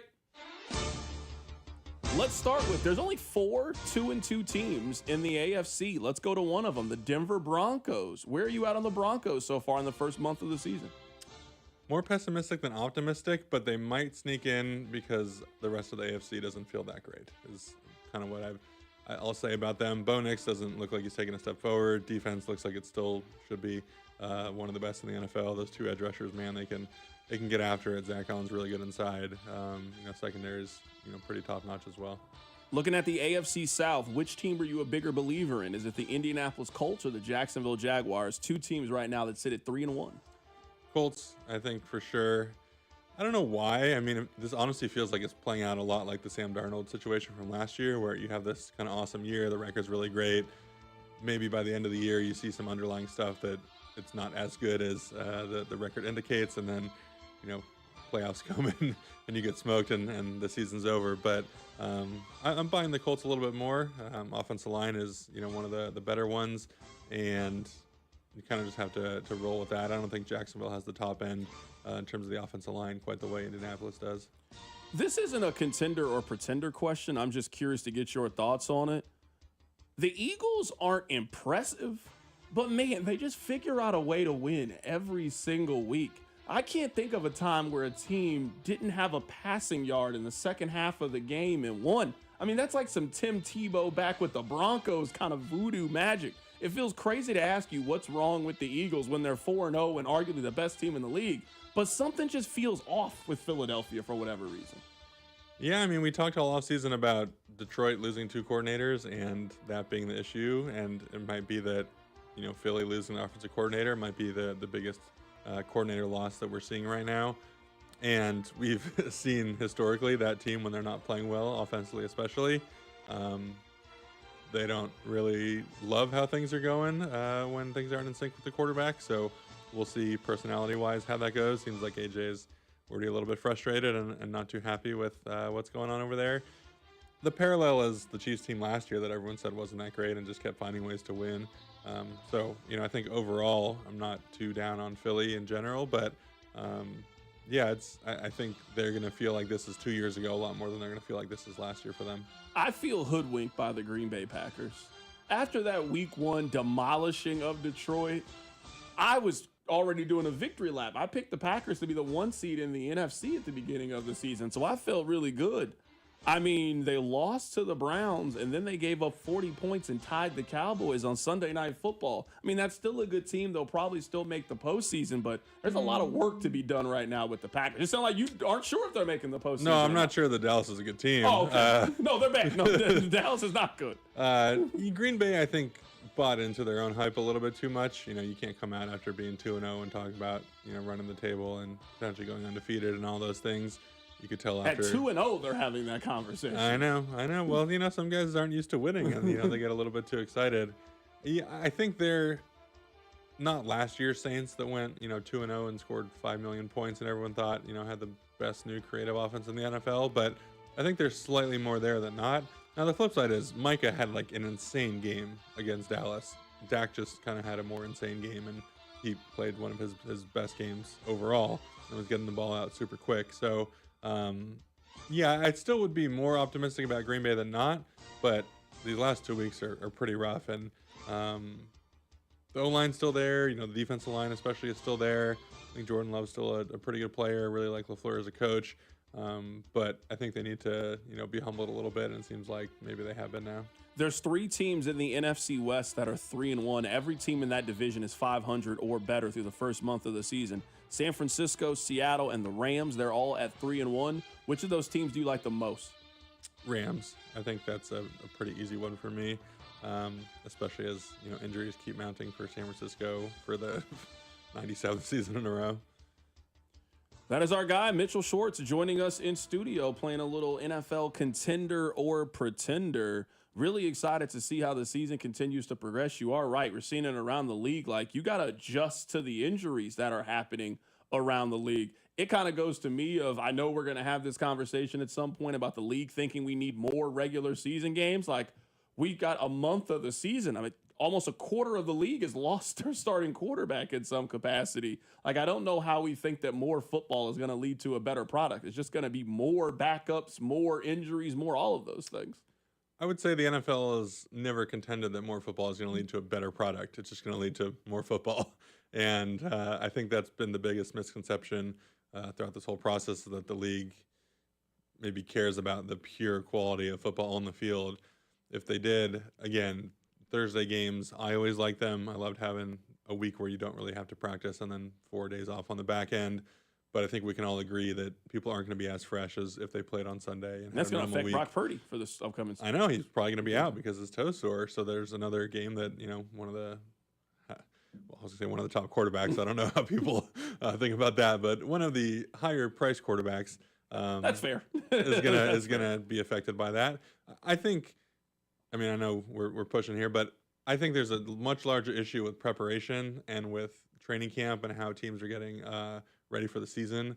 I think that's a much bigger issue than whether it's 16 or 17 or 18 games. That is our guy, Mitchell Schwartz, joining us in studio. Mitch, man, always good talking football with you. Coming up at the top of the hour, we'll be joined by Joshua Brisco of the Chiefs Radio Network. Keep it right here. It's 96.5 The Fan.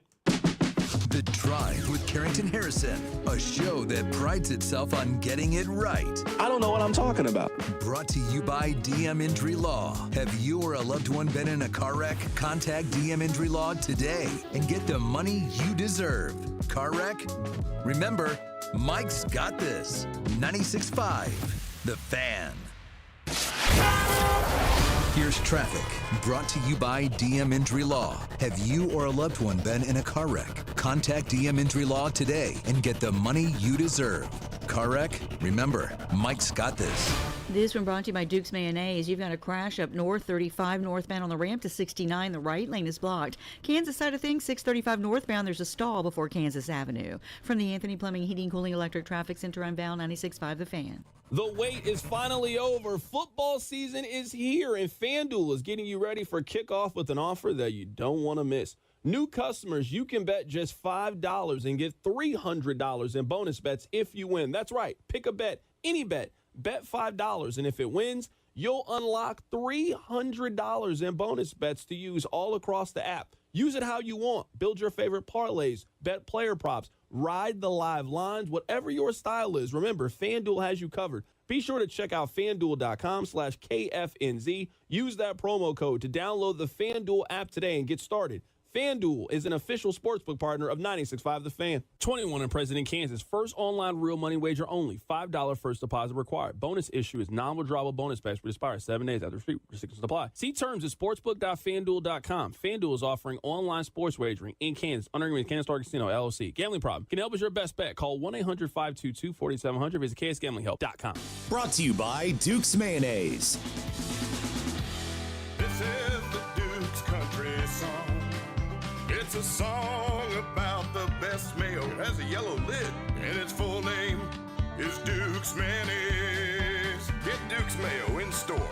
It's got twang. More than a few of our patients have talked to me about their first time, but it's not the first time you're probably thinking about. It's the first time that erectile dysfunction ruined the moment. This is Jeff for Heartland Men's Health, and if you're over 50, it's likely that you've had that first time yourself. But the good news is that if you're like most men, that first time can be the last time that ED impacts your sex life. At Heartland Men's Health, we're experts in treating ED. We've treated tens of thousands of men using protocols with success rates well over 90%. And those treatments have, in most cases, made sex great again for both them and their partners. You could even find that you're performing like you haven't in years. So if ED has been affecting your intimacy, it's time to make the last time that happens the last time that happens. For just $99, you'll receive blood work, a medical consult, and if medically advised, a test dose. And if that test dose doesn't work in the office, your visit is free. Call 844-447-6600. That's 844-447-6600. Or go to heartlandmenshealth.com. $100,000 is up for grabs only at Harrah's Kansas City. With 3 ways to win, you could score major prizes. 1. Each day through October 4th, earn to swipe your Caesars Rewards card at a BattleBucks kiosk to instantly win up to $100,000 cash. 2. Collect targets and sink a ship worth up to $1,000 free play. 3. Join us October 4th for drawings with a grand prize of $50,000 cash at Harrah's Kansas City. Visit our website for full details. 21 or older to gamble. Know when to stop before you start. Gambling problem? Call 1-800-GAMBLER. $5,000. That's the average amount of money people in the U.S. are now spending on gas in a year. $5,000. That's crazy. If you drive, you have to download Upside, the free app that gives you cash back every time you get gas. That's right. You can earn real cash back with Upside just by buying the gas you're already buying. You can literally start earning cash back today. I use Upside every time I fill up, and I've already made around $300. You're putting gas in your car anyway. Why not get real cash back? If you like free money, download Upside. I'm saving the cash I earn from using Upside to help pay for a vacation later this year. Download the free Upside app now to earn cash back every time you buy gas. Use promo code CODE to get an extra 35 cents per gallon on your first tank. You can cash out anytime right to your bank, PayPal, or a gift card for Amazon and other brands. Just download the free Upside app and use promo code CODE for a 35 cents per gallon bonus on your first tank. That's code CODE for a 35 cents per gallon bonus. Why take time out of your day for car service when the Shawnee Mission Ford mobile service team can come to you? Whether you're at school, the office, or even on the job site, our Ford certified technicians will service and inspect your vehicle. Any make, any model. Appointments start as early as 8 a.m., or we can pick up your car and even bring it to the dealership and return it when the work is done. Convenience, confidence, complete care. Schedule now at ShawneeMissionFord.com, because at Shawnee Mission Ford, we're on a mission to do more.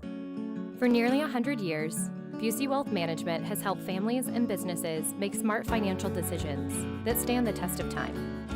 From personalized investment plans to tax strategies that work for you, we take a big picture approach, connecting you with the right experts to help protect what you've built and plan for what's next. Busey Wealth Management, here for every chapter of your financial story. Car, truck, or motorcycle wreck? Remember, Mike's got this. Paid for client portrayal and endorsement. Choice of a lawyer is an important decision and should not be based solely upon advertisements. After my car wreck, there was a lot I didn't know. I do know. If you've been hurt in a car wreck, call me. I've got this. Mike's got this. 816-888-7500. Mike's got this. Hey, it's Xavier Worthy. The Chiefs Radio Network pregame show starts 3 hours before kickoff, right here on your home for Chiefs football, 96.5 The Fan. KFNC FM and AM, HD1 and HD2 Kansas City, an Odyssey sports station. Welcome back to The Drive on your home for Chiefs football, 96.5 The Fan. Tune in on game day to hear him 3 hours before kickoff and immediately following the final whistle. Here's the new pregame and postgame host for the Chiefs Radio Network, Kansas City wins the game! Joshua Brisco. Let's head to the phone lines right now to be joined by Joshua Brisco, who might have the best open in the game. Brisco, how you doing, my man? This orchestra that I told Rob I needed to have for my introduction, it gets me in the right headspace every week. This week's even easier, though, because we got a very fun football game and a blowout win, so I am doing immaculately. So let's just start with this. What did you even talk about in the postgame? You know, a postgame show works when everybody's mad. You know what I mean? Like when they're leaving Arrowhead and they're mad, those are the postgames that you really remember. What is it like to call the postgame show when everything goes incredibly well like it did on Sunday? It was by far the most fun Chiefs Radio Network postgame show we have had so far, because I understand what you're getting at. I really do. Sometimes you do want to be able to dissect what went wrong. You want to figure out the solution to the problems. In this case, it was a celebration. I don't know if I was talking or singing throughout postgame, because Xavier Worthy's back, the offense looks fixed, Patrick Mahomes looks comfortable, and Lamar Jackson was put in hell by Steve Spagnuolo yet again. The best offense in football came to Arrowhead and got absolutely thrown into a spin cycle. Hill. It was a very, very easy, however long it ended up being, hour and a half or whatever. I had plenty to talk about. I had plenty to say, and I am just like, really, the winning energy that came with that performance is unlike anything we've had in literal years in terms of regular season Chiefs wins. We've been asking this question. I'm curious to get your thoughts. So if there was a pie chart, how much of it would you attribute to the Chiefs getting Xavier Worthy back, switching some things up, and them just playing a very clean and well game? Or how much of it are you going to put on the Ravens and then them being a little bit beat up, maybe them not being the team that we thought they were going to be? I had it at about 55, 60% Chiefs. I do give the Ravens the Ravens are not a good football team right now, and they are not a very high-functioning football team. That definitely played a part in it. But I do think getting Xavier Worthy back, I think the offensive line played well, and I think the Chiefs took advantage of every weakness that the Ravens have. So I got to give the Chiefs their credit. How would you break it up if you are divvying it out?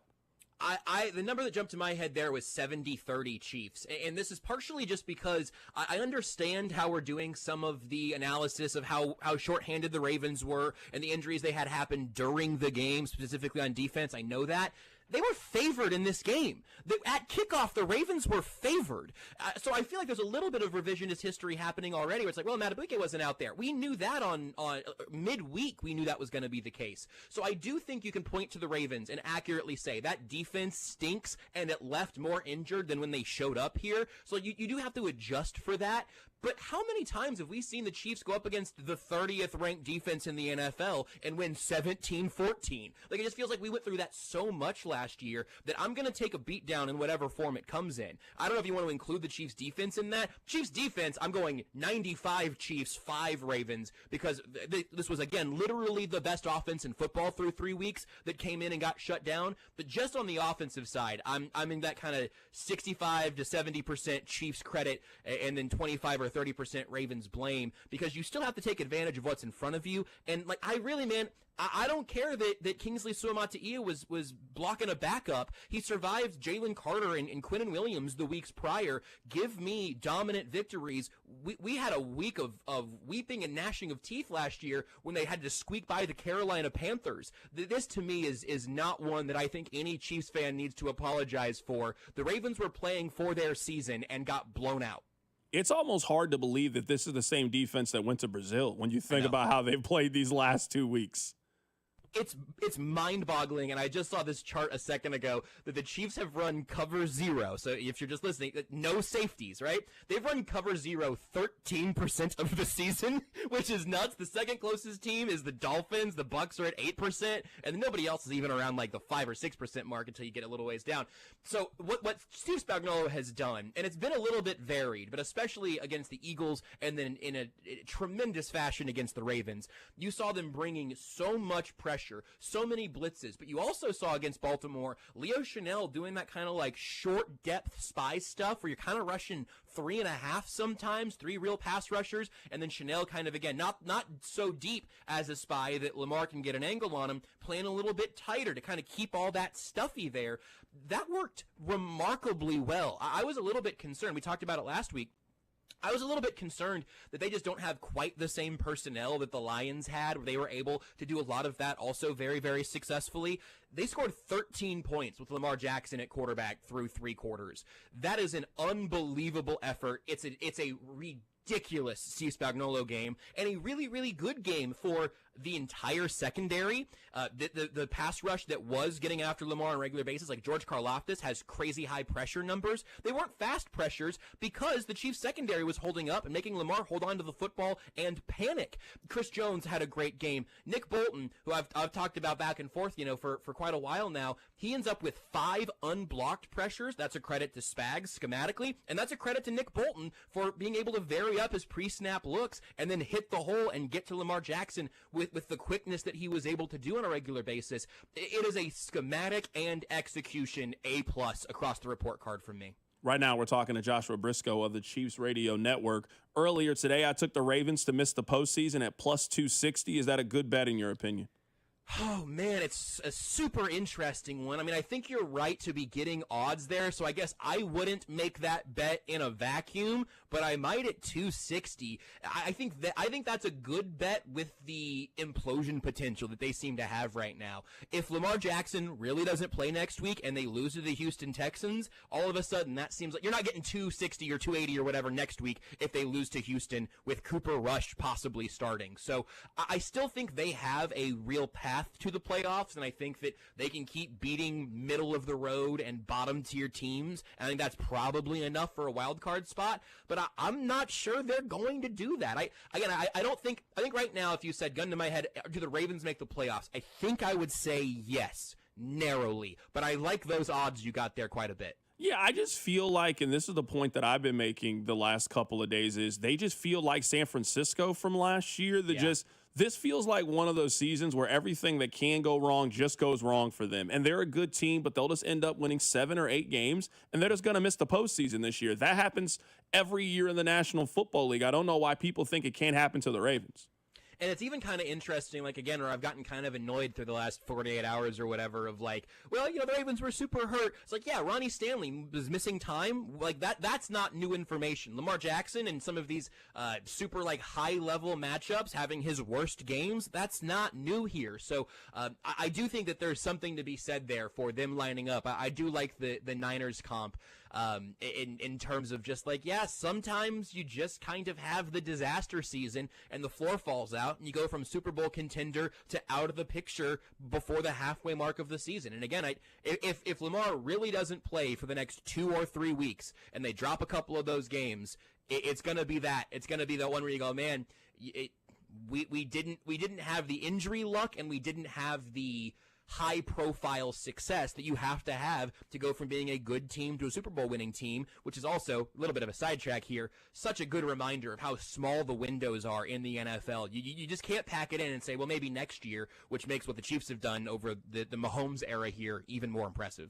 Brisco, did you get the same feeling about the offense that I did? Is that it felt like a look into the future, that we all have kind of spent a lot of time thinking about, man, what if the Chiefs get this thing back and this thing back and they can just put it all together? Now, I know they don't have Rashee Rice, but they are 2 games away from having Rashee Rice. Yeah. And if we were talking about it, this is the most weapons that the Chiefs will have had in a post-Tyreek Hill world. You'll have Travis Kelce, Noah Gray. You got 3 running backs. You got a wide receiver room that has Rashee Rice, Xavier Worthy, Hollywood Brown, Tyquan Thornton has developed as a weapon. I mean, a lot of the, I guess, reasons why their offense maybe hasn't been explosive the last 2.5 years, it feels like they are 14 days away from not being in this situation anymore.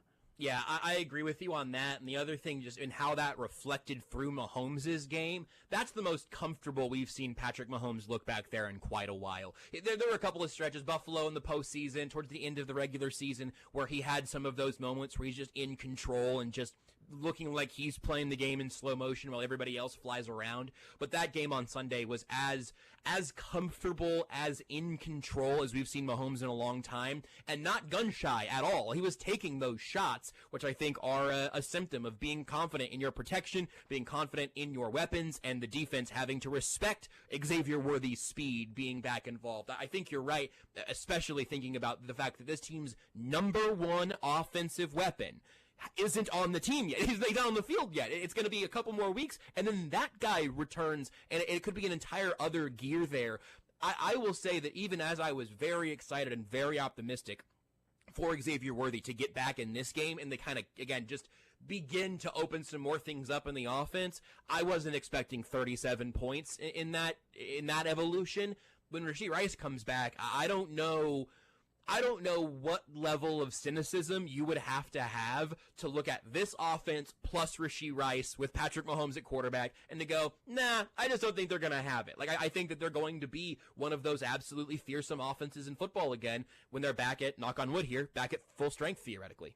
Brisco, I'll get you out of here with this last question. Again with Harrison Butker. I asked you this last week. I'll ask you again on a panic meter, 1 to 10. Where are you at with Harrison Butker? I'm somewhere between a 3 or a 4. I mean, he has missed a kick in some capacity in every game that they have had so far this season, but the Chiefs don't really appear to have another option, at least not in the short term. For the contract-wise, you're kind of stuck with it. I mean, you have no other hope and to just hope that this thing turns itself around. So I'm just not going to alarm myself. I told Rob yesterday to give me 6 weeks, and if we're still having this conversation in 6 weeks, I will be at the same place that everybody else is, but it feels a little premature to overly panic about Harrison Butker. That's where I am. Where are you at? I think that's fair, and I think I said last week I was at a 6 or a 7, call it 6.5. I'm still there this week. I think I said last week where I'm at here now too. Harrison Butker, at this moment, Harrison Butker is simply a kicker.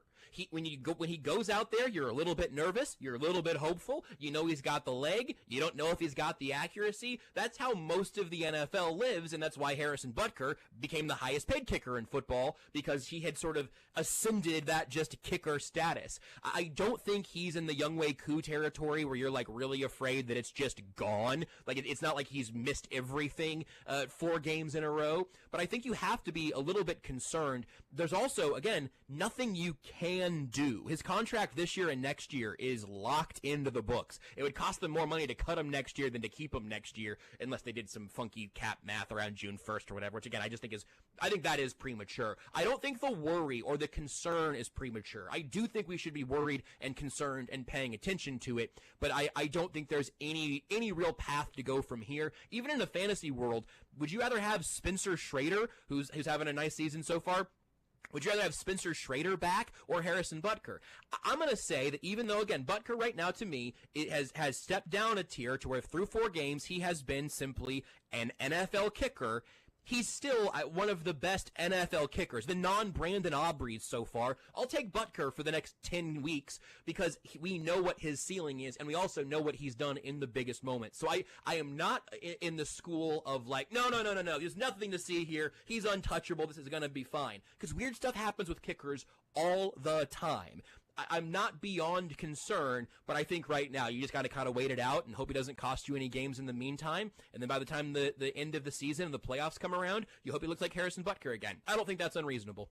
That is our guy, Joshua Brisco, joining us on the show today to give us his thoughts on the Chiefs. You can catch him every week on the Chiefs Radio Network. Brisco, I appreciate you, man. We'll catch up with you next week after Monday Night Football.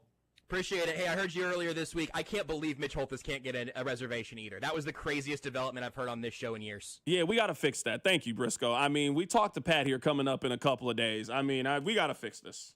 If Mitch Holthus wants to go to 1587 Prime, we will do everything in our power to make sure that Mitch Holthus and the Holthus family can get themselves a table over at 1587 Prime. All right, coming up on the other side, Rob, I want to play a game. We are going to call it For Better or For Worse. What is something the first month of the season that is much better than you anticipated it being with the Kansas City Chiefs? Now that we have seen a month of games, what is worse than you had anticipated it being? We can take your phone calls. You can text in 913-586-7965. What's something that is better a month in? What's something that is worse a month in? I'll give you my answer coming up on the other side. Keep it right here. It's The Drive. The Drive with CDOT. Tune in as Nate Taylor of ESPN joins the show in studio every Friday at 4 on your home for Chiefs football. 96.5 The Fan.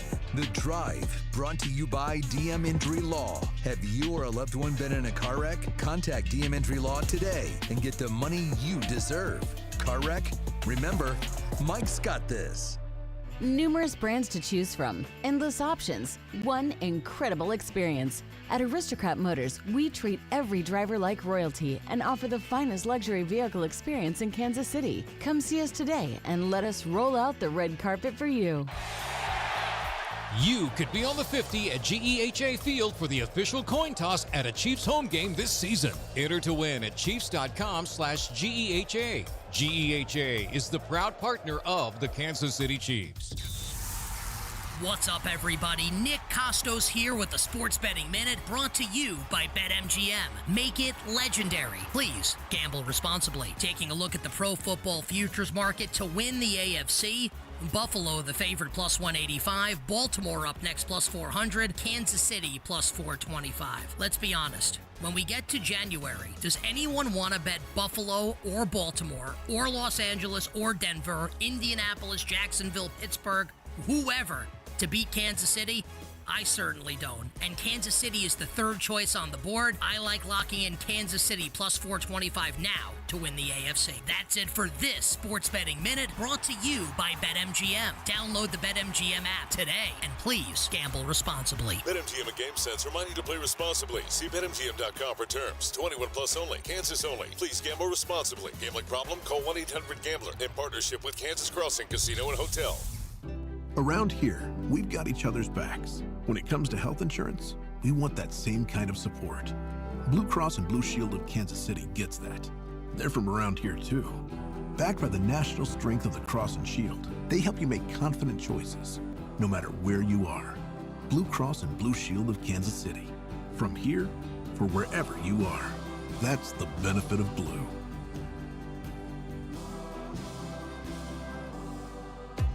If you're 55 or older and into that whole saving money thing, T-Mobile has an exclusive phone and internet bundle just for you. Right now, get 2 unlimited phone lines plus 5G home internet for just $30 each per month with autopay, plus taxes and fees. And with 5G home internet, setup is easy with just 1 cord and no technician needed, which is great if you're also into that whole keeping it simple thing. Switch now and experience the best mobile network in the U.S. Visit your local store to start saving. T-Mobile, it's better over here. Based on analysis by Ookla of speed test intelligence data Q4 2024 to Q1 2025. Ookla trademarks used under license. Unlimited on our network. Customers on voice plan may notice speeds lower than other customers and further reduction if using more than 50 gigs a month due to data prioritization. Video streams and SD on this plan. Home internet pricing after $20 in monthly bill credit plus $5 per line without autopay. Debit or bank account required. See 5G device coverage and access details at T-Mobile.com. I'm Piera Palazzolo, VP of Digital Marketing for the American Management Association, a company focused on the management training skills needed to enhance the careers of business professionals. We did our research when it came to the best companies for website development and chose AmericanEagle.com. And we couldn't be happier. AmericanEagle.com worked closely with us to understand the front and back end requirements needed to launch an e-commerce website that could handle the complexities of running thousands of seminars nationwide. Our robust new website and improved SEO saw immediate increases in site traffic and web revenue. If you're in need of managerial effectiveness and success, visit our website at amanet.org. If you're in need of a website that provides an unparalleled consumer experience, I highly recommend AmericanEagle.com. Transform your business today. Dial 877-WebNow1 for a free digital consultation with AmericanEagle.com. Trust, price, and ease of transaction. That is GiveMeTheVin.com. We love to buy cars. People don't trust car buyers. People think the price is going to be wrong, and people think it's going to be a hassle. Trust, price, and ease of transaction. That is what we do at GiveMeTheVin.com, and that's what makes us America's best car buyer. Go to GiveMeTheVin.com right now and get a quote on yours. Sell us your car. GiveMeTheVin.com. So easy you can do it in your underwear. Here's traffic, brought to you by DM Injury Law. Have you or a loved one been in a car wreck? Contact DM Injury Law today and get the money you deserve. Car wreck? Remember, Mike's got this. This brought to you by Kansas City Wind Supply Group Vendor Showcase. It is Thursday, October 23rd at J. Reiger and Company Distillery. Still working the wreck down south, 435 westbound past Rowe in the right lane from the Anthony Plumbing, Heating, Cooling, Electric Traffic Center on Val 96.5 The Fan. You're listening to 96.5 The Fan from the Mission Plumbing, Heating, and Cooling Studios. Hey, it's George Karlaftis from the Kansas City Chiefs. Welcome to The Drive with CDOT on your home for Chiefs football. 96.5 The Fan. All right, let's play a game. I'm going to call this game for better or for worse. The game is very, very simple. I want you to text in 913-586-7965. You can call in too if you would like. What is something about the Chiefs that is better than you thought it was going to be 1 month into the season? What is something about the Chiefs that is worse 1 month into the season than you had anticipated? Now, Rob, you went to the bathroom during the commercial break. I'm not telling you business. I'm just simply pointing that out that you and I didn't get a chance to talk about this before the segment started. Did you take Tyquan Thornton for your better? Because that seems to me to be the most obvious answer that is on the board. So if you got somebody else, perfectly fine. I'm cool with that if you've taken. And there's other things that I think you could absolutely put on this list. But I think if we are putting number one on the board, Family Feud style, what is the thing 1 month into the season that is far better than you expected? The answer has to be Tyquan Thornton. Now, maybe a lot of people had a lot of anticipation because of the training camp that he had put together, but I don't know a lot of people that thought through the first 3 games of the season that Tyquan Thornton was going to have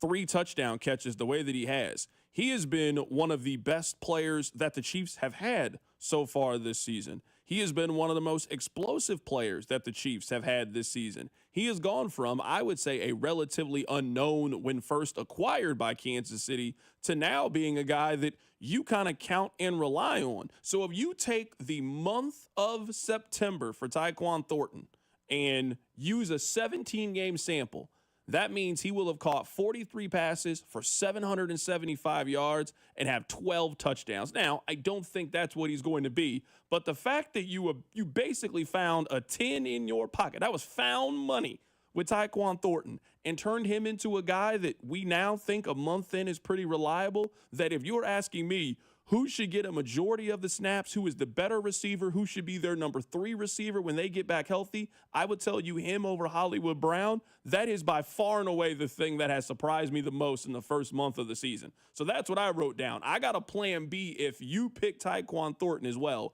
but I think that has to be number 1 on the list of thing that has surprised me the most in the first month of games for the Chiefs. You know what's funny is I think Tyquan Thornton's a great answer. It was not my answer, and until you said Tyquan Thornton's name, it was not an answer that crossed my mind, because you were saying, hey, we might have the same answer here, and then we'll pivot. I thought you were going to say Josh Simmons, because for me, the answer is Josh Simmons without a doubt. Now, part of that is the expectation game. I felt like a guy coming off injury who missed most of his year at Ohio State and was a thought in April could be a redshirt guy, and then there was thought he could be ready for camp, and then I thought, okay, he's in camp, but there might be some bumps and lumps along the way. He's a drafted 30th overall rookie. He might have some growing pains types of moments. Hey, he has to take on the Giants, front 7. The Eagles front 7, which Chiefs fans know very well, can dominate a game. The Chargers front 7. I felt like, I'm curious how Josh Simmons looks this year, and my expectations of what he could be were relatively low for year 1 because of all those things. I have him as my for better because he's been really, really good at left tackle. You could argue he's been the best Chiefs offensive lineman through 4 games, and he is only going to get better based on his age, health, all the things I mentioned. So Tyquan Thornton's a fantastic answer, but I thought for sure we were going to be on the same page here for better, because I have Josh Simmons as my for better, and part of that's based on my expectations of what I had for him, at least early in his rookie season. So this was the answer that I had in case you also said Tyquan Thornton, because the segment doesn't work if you and I had given the same answer. Noel Williams. That's a very good answer. Now, Noel Williams has limited experience so far, so I don't want to oversell what you've seen so far. But did you know that right now Noel Williams is the highest rated corner right now on Pro Football Focus? Number 1 out of 162 corners, he is number 1. Now, he has only been on the field for 47 snaps, so a very limited sample. And as teams learn more about his strengths and weaknesses, he will continue to be challenged. He also ain't going up against number 1 wide receivers yet. But he has played 40 coverage snaps. He has been targeted 8 times. He has given up 2 catches for 10 yards. He has 2 pass breakups. When teams have thrown the ball at Noel Williams, the passer rating is 39.6. He has been a massive positive for the Chiefs on the defensive end. They just continue to do this. They continue to find corners in the 3rd, 4th, and 5th round and turn them into guys that can help and play at a really high level. I would not have guessed if you had told me back in April or May that we would spend more time in the first month of the season talking about Noel Williams than Christian Fulton. This is the point that you and I have made about the offense. They also didn't really do much on defense when it came to free agency. right now, the Chiefs' two big swings on free agencies, I would not say are really helping them a whole lot right now. They took a swing on Jalen Moore. He's not starting. Have we spent any time in the first month of the season, anybody talking about Christian Fulton? Is anybody? Text line, phone line, podcast you might listen to, any other radio show? Have we spent any time talking about Christian Fulton? Noel Williams has played incredibly well. So my top two things, Tyquan Thornton on the offensive side of the ball, Noel Williams on the defensive side. Those are two things that are better than I had anticipated when the season started. The two things I have as for better is, number one, like I mentioned, Josh Simmons, who I think's been really, really good. Now, we're going to be back on the same page because I did have Tyquan Thornton as my number two because I didn't anticipate him being really anything more than Justin Watson. And you can argue that he's the best receiver on the team right now. So Noel Williams is a really, really good answer. I know we're going to go to our four worst. Someone on the text line brings up this point, and this is a great point, and I am curious your thoughts on it. Does Noel Williams hitting the ground running change your opinion on paying Trent McDuffie? Because historically, the Chiefs have always found that next man up. It looks like they did that again. Me and you agreed on this. We spent all offseason saying 22 needs a contract. Now Noel Williams is better and younger and cheaper. Like, does his great start change your McDuffie contract conversation at all? What if Noel Williams is simply being helped by the fact that on the other side, he's playing with an all-pro corner that seems to always be in the middle of making plays? Because I don't really know what I've seen from him outside of the 150-50 ball against Devontae Smith. I haven't really seen reasons to feel anything negative about the way that Trent McDuffie has played so far this season. He looks like an all-pro corner and one of the better corners in the league. So, no, it has not changed my opinion on Noel Williams in the less than 50 snaps we've seen that now I don't want to pay an all-pro corner, a guy who's been all-pro in two of his first 3 seasons in the National Football League. Let's switch to the other side of it. So that was the positive, the for better side, the things that have been better than anticipated. Let's go to the 4 worst. I'll start. Noah Gray. That's not at all where I thought you were going to start. It's a good answer, but wow. What happened with Noah Gray? I mean, just this time last year, Noah Gray was trending in a very positive direction where you were thinking that the torch was potentially going to be passed. We were talking about Noah Gray like he was a weapon in the Chiefs offense. Rob, you know how many yards Noah Gray has so far this season in the first month of the year? Just take a guess. 39? 22. Ooh. He is averaging 3.7 yards per catch, not run, per catch. He has 3 games this season where he has less than 5 yards receiving. What happened to Noah Gray and being a part of the Chiefs offense? I was factoring him in as a weapon. I mean, last season he had 40 catches for 450 yards and 5 touchdowns.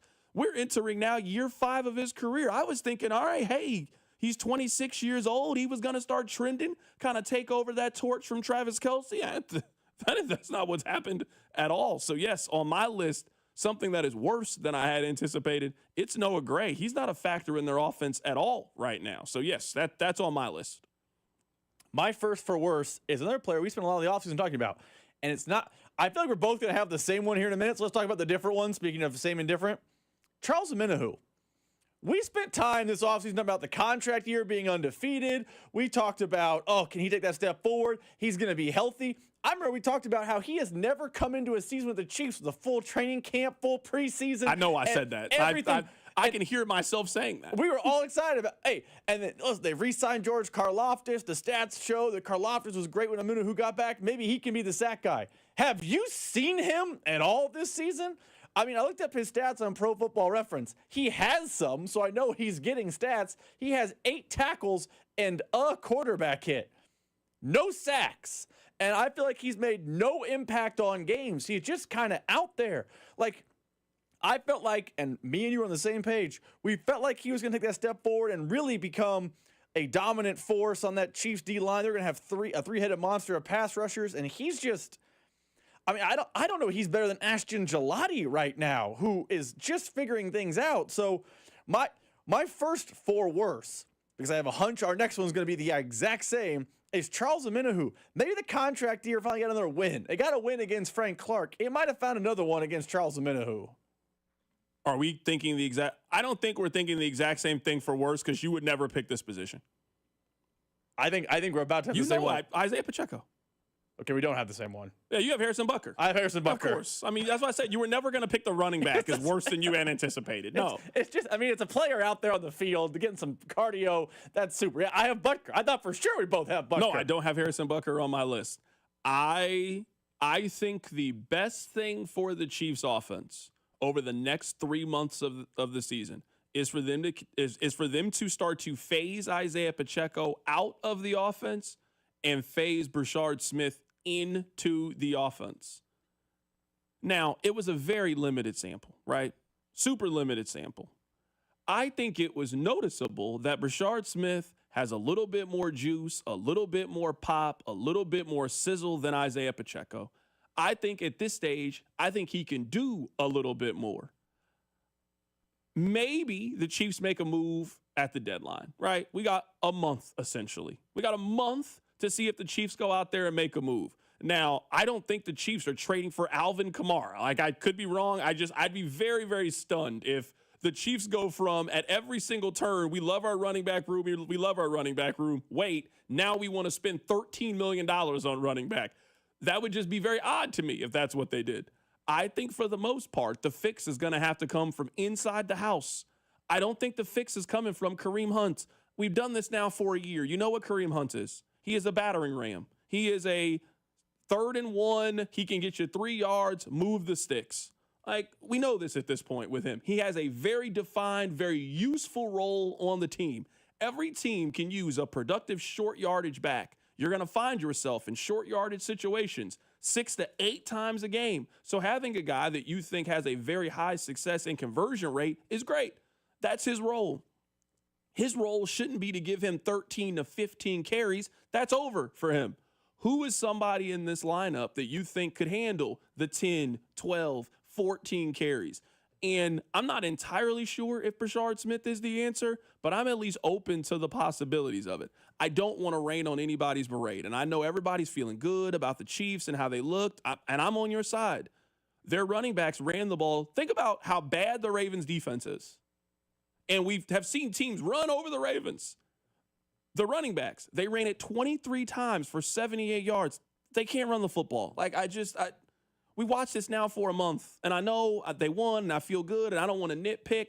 They're going to play teams that can take their run game away and force them to be one-dimensional and take things away. Right now, the Ravens' defense is not something that can take anything away. How can you find some juice? How can you find some explosiveness? The answer might be there in Brashard Smith. So I am open to the possibility of him. Just let's give him more opportunities, and let's see what this thing looks like when we have this same conversation coming up around Halloween of where the Chiefs are. Let me ask you a question about the bad running backs, because I agree with you. The running backs have been bad. As much as I dislike the position, they've been bad. At what point do we talk about how this could be a Chiefs O-line issue and maybe not a running back issue? Because the numbers would indicate the two guys that we thought were the guys are both playing bad. Now, everyone's excited about Brashard Smith. He shows a little juice. He shows a little wiggle, all those football terms. If he struggles, are we going to pivot our anger from, hey, Pacheco versus Hunt versus Smith to a very expensive and very, high investment offensive line? Because I have a hard time believing the Chiefs just have a roster full of guys that can't get any space, any separation, any yardage. Like, how much of it is going to pivot from running back to O-line? And if you say it already has, that's fine. Wouldn't that mean you make O-line worse as you're for worse? Maybe. I mean, I certainly understand the point that you're making when it comes to them. I guess at least when it comes to Pacheco, Kareem, any of these guys, I really haven't seen an ability to get past that first level and just kind of get to that second level with like any level of explosion. I just don't think he has it. Like, I know we're going to this one game he had. I mean, so far, Isaiah Pacheco has 32 carries. And those 32 carries, he is averaging exactly 4 yards a carry and has 6 first downs. He has 6 first downs. Kareem has 12. I don't think there's a whole lot more there right now with Isaiah Pacheco. I don't think there's a whole lot more there. And I've been the biggest advocate of run the football and try to be more balanced, and I still feel that way. I don't feel like if you gave Isaiah Pacheco 15 carries or 20 carries, I don't think he runs for 110 yards. I don't think he breaks one. It's been a while since we've seen that back. I think they could possibly have that back on their team with Brashard Smith. You got to try to use him more. And I thought it was very encouraging that they tried to include him more in the play design and in the game plan. And I thought it paid dividends early on. So I want to see more Brashard Smith in the second month of the season. My final question about running back, because just it's too much running back talk. Just whatever. How bad is Elijah Mitchell if he can't break into the rotation with this? I don't think he's a real person anymore. I don't want to talk about him anymore. He's a catfish to me. He doesn't exist. You talk about, he wasn't a big swing money-wise. He was the second player they signed. I remember we were doing this show on free agent starting day. We talked about Jalen Moore. I don't want to talk about him anymore. By the way, they've also signed Elijah Mitchell, and everyone's like, oh, Pacheco might be on the way out. Now they got a speed element. He not only is he not playing, he's not even active. I just am astonished about how bad he must be in practice, or does he even go to the facility Monday through Friday? Because I can't imagine a player being worse than what they have in Pacheco and Hunt. I cannot picture that football player. I don't think that Elijah Mitchell's a real person. I don't want to talk about him anymore. I mean, they tell me he's a real person. I don't believe it. I haven't seen it. Those are my two worst. What was your two worst? Mine was Noah Gray and Isaiah Pacheco. Yours was Butker, just because of the missed kicks. Amenahu and Butker. And part of Butker's thing is he's expensive to miss kicks. Like right now, he is one of the worst kickers in the NFL. He is kicking at a 70% clip. That is not good. That's the definition of not good in the NFL. And he, because of his contract, is basically uncuttable. So you got to hope Dave Tobe and Andy Reid and whoever helps with special teams over there at Arrowhead can get him fixed, and maybe not back to full go Harrison Butker, but just not the disaster he is right now, because you're kind of stuck with Butker as far as his ability. And Mitch Holtis made this point last week on the show, and it's a very good point. It's not like he's missing kicks, like he's just pulling everything, like in golf. Like he's I'm opening up a little bit and yanking it down the left side. That's not how it is. They're kind of missing left. They're short. They're not long there to the right. Like I think Butker is part of the four worst, because I felt like the Chiefs had one of the better kickers, if not the best in the NFL, and stats would show you they have one of the worst kickers in the NFL. Let me know what you guys think on the text line, 913-586-7965. We're playing for better or worse. Give us two things that are better than you had anticipated. Give us a handful of things that are worse than you had anticipated. We'll read more of your answers coming up on the other side. We'll get ready for the hits coming up at the top of the hour. Keep it right here. It's The Drive. The Drive with Carrington Harrison on your home for Kansas City sports. 96.5 The Fan. Brought to you by DM Injury Law. Have you or a loved one been in a car wreck? Contact DM Injury Law today and get the money you deserve. Car wreck? Remember, Mike's got this. Ready to kick off the fun? Chumba Casino is your go-to game plan during halftime or overtime. From spinning slots to instant scratch-style cards, it's like running the perfect play, all from home. New players score a free welcome bonus and daily logins with a shot at some serious prizes every time you play. Get in the game and visit ChumbaCasino.com today. Let's Chumba. Sponsored by VGW Group. No purchase necessary. See terms at ChumbaCasino.com. Must be over 21 and present in a state where it's legal to play. Is your everyday congestion preventing you from enjoying life's big moments? Try Vicks Sinex Saline today and get yourself back in the action. Vicks Sinex Saline instantly clears everyday congestion with a gentle ultrafine mist. Sinex Saline's drug-free, no-mess formula instantly moisturizes and soothes dry, irritated nasal passages for quick and effective relief. Get back to enjoying life's big moments to the fullest without having to worry about everyday congestion holding you back. Just Sinex. Breathe. Use as directed. Football season in full swing. Underdog, one of the best places to get in on the action, and you can win money in Missouri. It's super easy. Just choose whether your favorite players will go higher or lower than stats like rushing yards, receptions, touchdowns, and so much more, and get those entries right. And you can win up to 5,000 times your cash. It really is that easy. I love the different versions of games you can play over there. Ladders and streaks, pick'em contests and champions. All of those options available over at Underdog. Download the app today. Sign up with promo code TAPP, T-A-P-P, to score $100 in bonus funds when you play your first $5. That's promo code TAPP, T-A-P-P. Must be 18 plus and present in Missouri. Terms apply. See assets.underdogfantasy.com/web/play and get terms _DFS_.html for details. Concerned with your play? Call 1-800-GAMBLER or visit www.ncpgambling.org. $100,000 is up for grabs only at Harrah's Kansas City. With 3 ways to win, you could score major prizes. 1. Each day through October 4th, earn to swipe your Caesars Rewards card at a BattleBucks kiosk to instantly win up to $100,000 cash. 2. Collect targets and sink a ship worth up to $1,000 free play. 3. Join us October 4th for drawings with a grand prize of $50,000 cash at Harrah's Kansas City. Visit our website for full details. 21 or older to gamble. Know when to stop before you start. Gambling problem? Call 1-800-GAMBLER. He's a world arm wrestling champion, Michael Todd. I'm globally known as Monster Michael Todd. I'm 52 years old. I've won 23 world titles and 36 national titles. This tough guy never backs down, but a horrible bicep injury almost ended his career. Enter QC Kinetics and life-changing regenerative treatments. Most people thinking that I'd never be able to compete again. Within 8 months, I became number 5 overall in the world. Now I'm marching towards that number 1 spot. So how did he do it? I'm a big regenerative medicine kind of guy. Once I found out about QC Kinetics, I wanted to try their protocol. Those treatments use a patient's own orthobiologics concentrated and placed into the troubled area to help heal and restore the damage. No scalpels or harmful meds, just long-term relief. QC Kinetics definitely have helped me be able to live this dream and be able to do what I want to do and continue to do it for a lot more years. When the others say, time for surgery, you're finished. Not so fast. Call QC Kinetics. The consultation's totally free. Call QC Kinetics, 816-412-6299. That's 816-412-6299.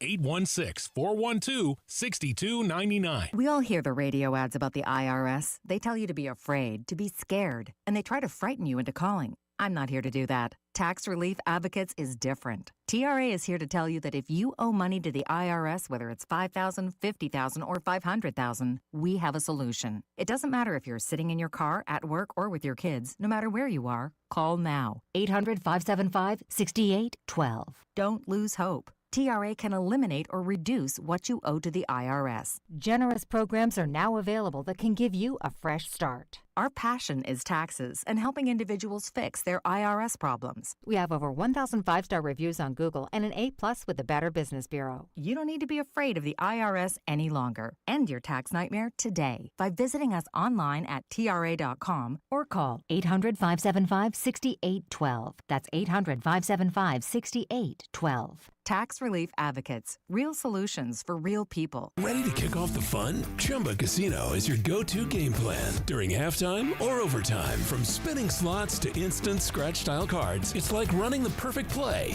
all from home. New players score a free welcome bonus and daily logins with a shot at some serious prizes every time you play. Get in the game and visit ChumbaCasino.com today. Let's Chumba. Sponsored by VGW Group. No purchase necessary. See terms at ChumbaCasino.com. Must be over 21 and present in a state where it's legal to play. Is your everyday congestion preventing you from enjoying life's big moments? Try Vicks Sinex Saline today and get yourself back in the action. Vicks Sinex Saline instantly clears everyday congestion with a gentle ultrafine mist. Sinex Saline's drug-free, no-mess formula instantly moisturizes and soothes dry, irritated nasal passages for quick and effective relief. Get back to enjoying life's big moments to the fullest without having to worry about everyday congestion holding you back. Just Sinex. Breathe. Use as directed. Here's traffic, brought to you by DM Injury Law. Have you or a loved one been in a car wreck? Contact DM Injury Law today and get the money you deserve. Car wreck? Remember, Mike's got this. Brought to you by Gann Asphalt and Concrete, one contractor, all things parking lot. You've got a crash, Shawnee, and it's 635 northbound at Miriam. Right lane is blocked. Heavy back into Overland Park. From the Anthony Plumbing, Heating, Cooling, Electric Traffic Center on Val 96.5 The Fan. Welcome to your home for Royals baseball. 96.5 The Fan. Welcome back into the drive. Right now we're playing for better or worse. Give us 2 things that you think are better than you expected with the Chiefs. Give us a couple of things that you have seen that are a little bit worse than maybe you had anticipated. Coming up at the top of the hour, we will talk more about Tyreek Hill, who left yesterday's game with an injury. It sounds like surgery went a little bit better than had anticipated with him. Let me read for you guys a statement from Drew Rosenhaus. That is his agent. Quote, Tyreek's surgery went very well. Fortunately, everything was done with one procedure, and the goal for Tyreek is to be ready for the start of next season. I would imagine that the Dolphins are now going to use this to try to get out of Tyreek Hill's contract and that he is going to be a free agent at the beginning of next season. Very interested to see what a market's going to look like for a 32-year-old, sometimes malcontent wide receiver that is coming off a significant leg injury, and what team is going to want to invest very heavily into that. I'm guessing that he's going to have to sign a very incentive-laden contract with somebody else next year. We'll see what happens with Tyreek Hill. I mean, that is a devastating leg injury. And to think that you can come back in a year and be the same player that you were before the injury seems like a very lofty goal, but it at least sounds like surgery went well for the future Hall of Fame wide receiver.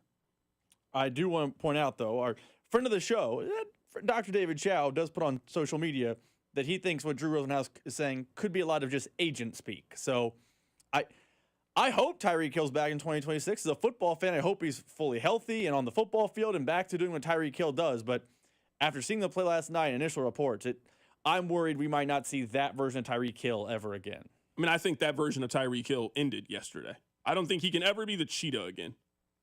I mean, it was a great run as the cheetah. I don't know what animal he's going to be now, but 32 years old, coming off a serious knee injury, you can't be the fastest player in the league anymore. That is not how that works. Like Tyreek, it's not just the linear speed. It's start and stop, and I've never seen somebody who could just hit max speed and accelerate as quickly as he can. It's hard to think that you're still going to have that ability as an athlete. Can he still help a team next year? Probably, if he can come back healthy. But I just mean the dynamic over the top. Like when I think of the plays that really stand out to me against Tyreek, the one that pops in my head, it was that Sunday night football game on the road against the Patriots. And you remember, he catches the ball in the middle of the field. I've never seen somebody who catches the ball at the logo, at midfield, and got to the sideline as quickly as Tyreek Hill is. I don't think he's that player anymore. Maybe he wasn't that player anymore before the injury. You really can't be that player anymore at your age and coming off that injury. So what does a Tyreek Hill market potentially look like for next season? Obviously, we will have to see. If you missed it earlier in the show today, we listened to Baltimore Sports Talk to hear what they were saying about their Ravens, and they were not happy. All right. I'm disappointed and disgusted, man. Okay. You know, I mean, I don't blame Harbaugh. He's got 50 head cases and 50-some drama queens to deal with. And if you're a professional, you don't give up and fake injuries. You don't give up and just fake injuries. Mahomes would have been out there hopping around on one leg. So that's basically all I really got to say, you know? I'm telling you, they were mad on Baltimore Sports Talk. You know, we invested heavy in our offense to build around them all, but like these past few years, it's just like we've been just getting by with our trenches. It's just disappointing because we come into the season, especially this season, with so much expectation. Oh, they're going to be this, they're going to be that. And it's like, damn, yo, we starting the season off like this, like it hurt. You feel me? Just to sit there and watch, like, painful, like.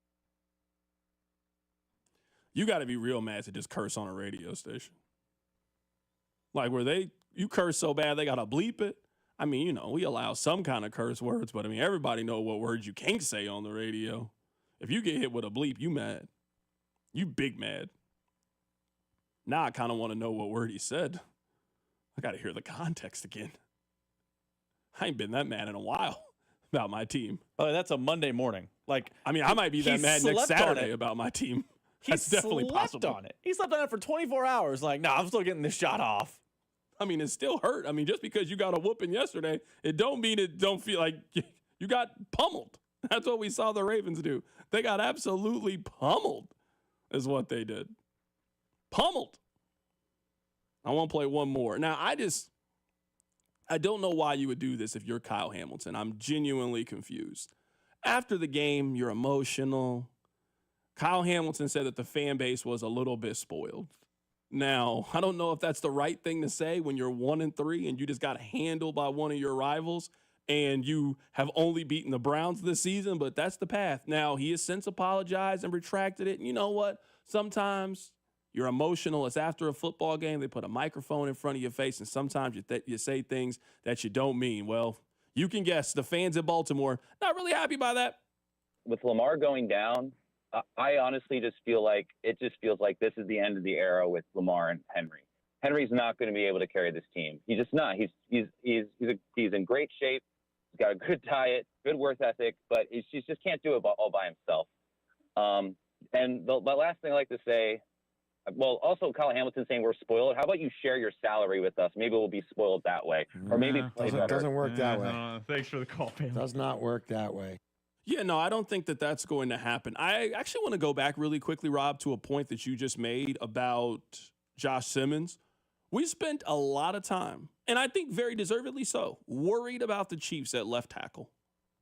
It was the biggest talking point. It was the biggest question mark, biggest unknown, no clue at left tackle. It's not one of the 10 biggest topics right now with the Kansas City Chiefs. Left tackle has been solved.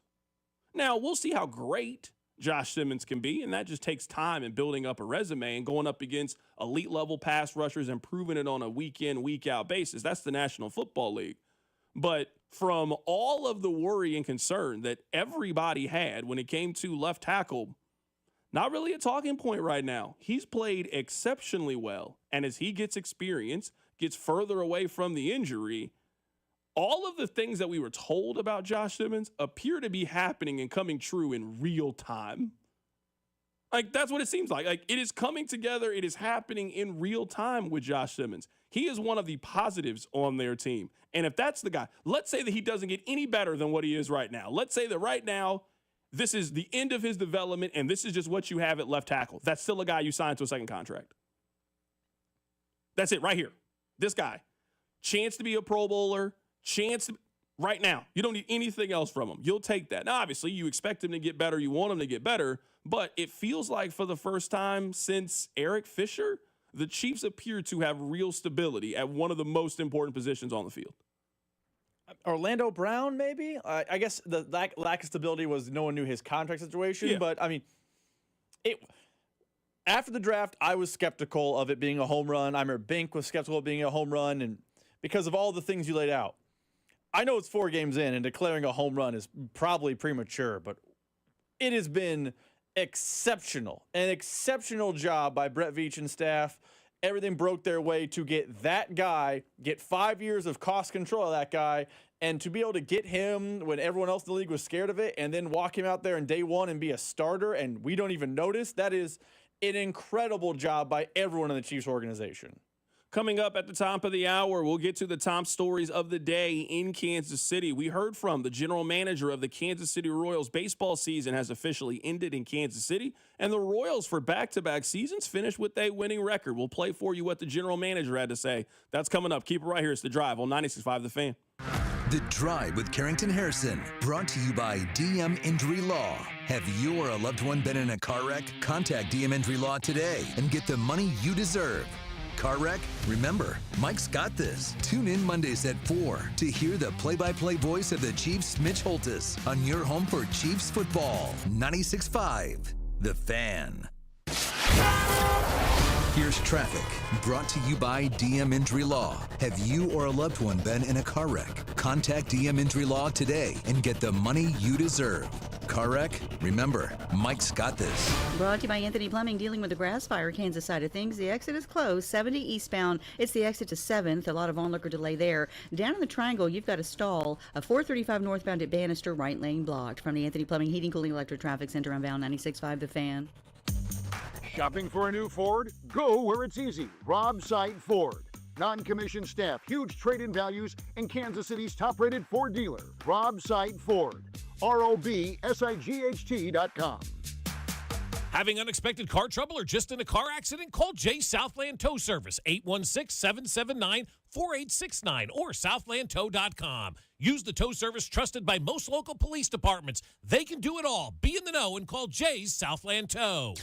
BetMGM is inviting you to charge the field this pro football season. Existing BetMGM customers can have a ball without having to sweat. Log into your account to get a Pro Football No Sweat token. Apply the token to your next pro football bet. If you lose with the token attached, you'll get your stake back in bonus bets. That's right. With a No Sweat token, you get your stake back in bonus bets if you don't win. There's nothing like a fresh set of downs. And that's just what BetMGM is offering if you don't win with a no-sweat token. Find your favorite matchup and be part of the action. Make this pro football season one for the ages. Make it legendary. BetMGM and GameSense remind you to play responsibly. See BetMGM.com for terms. 21 plus only. Kansas only. Existing customer offer. Subject to eligibility requirements.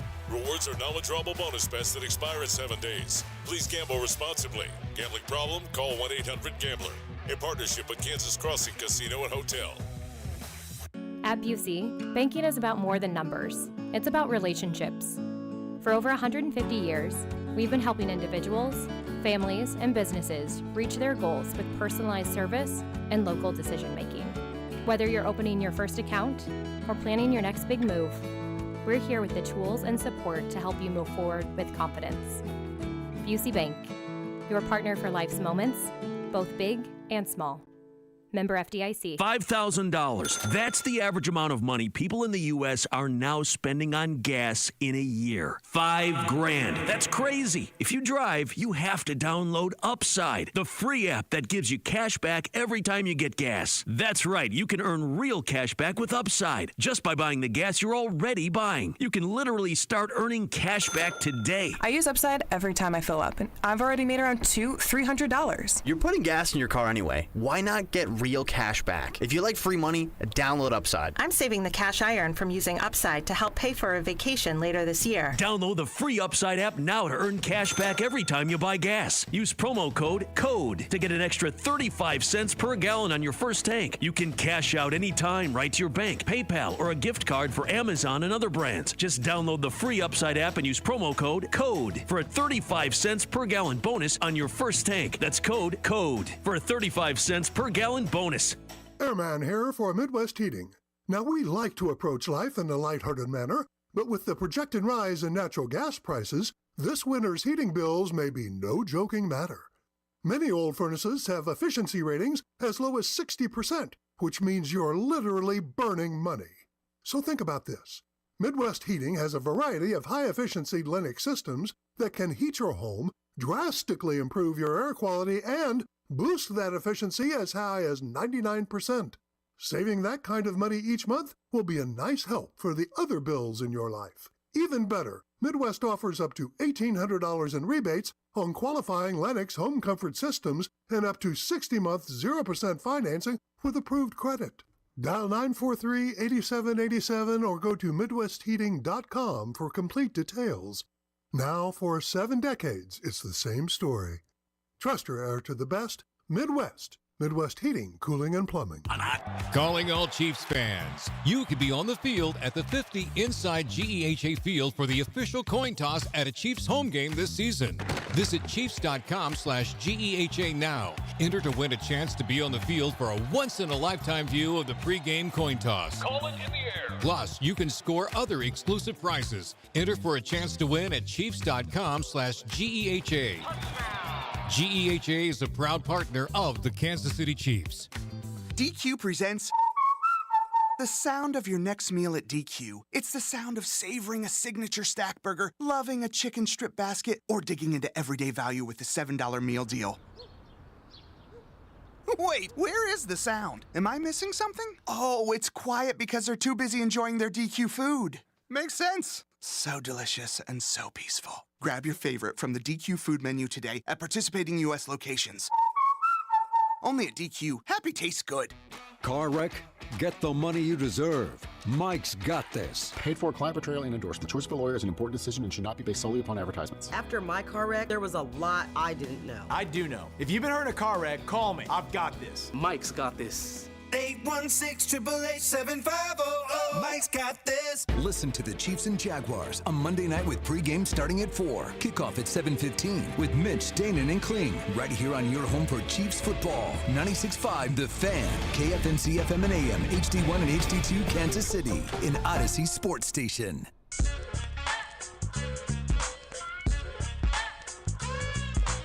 Congratulations on getting through your 9 to 5. Thank you so much for listening. It is The Drive. You were listening to The Drive on 96.5 The Fan. All right, we got a lot to get into in this 5 o'clock hour. Hopefully you guys had a great day.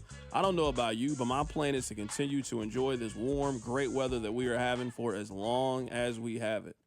Because coming up very, very soon, like you are going to blink and you're going to wake up and you're going to be in hoodies and it's going to be cold to go outside. And you're going to go outside and you're going to see your breath and it's going to be frost on the ground and it's going to be miserable. You and I both know it. It's going to be miserable. So go enjoy it outside. Why don't you go have a nice dinner with your lady out on a patio? Have drinks out with the patio today. Why don't you go outside and throw the ball around with the kids? Enjoy this warm weather, Rob, for as much as we have it.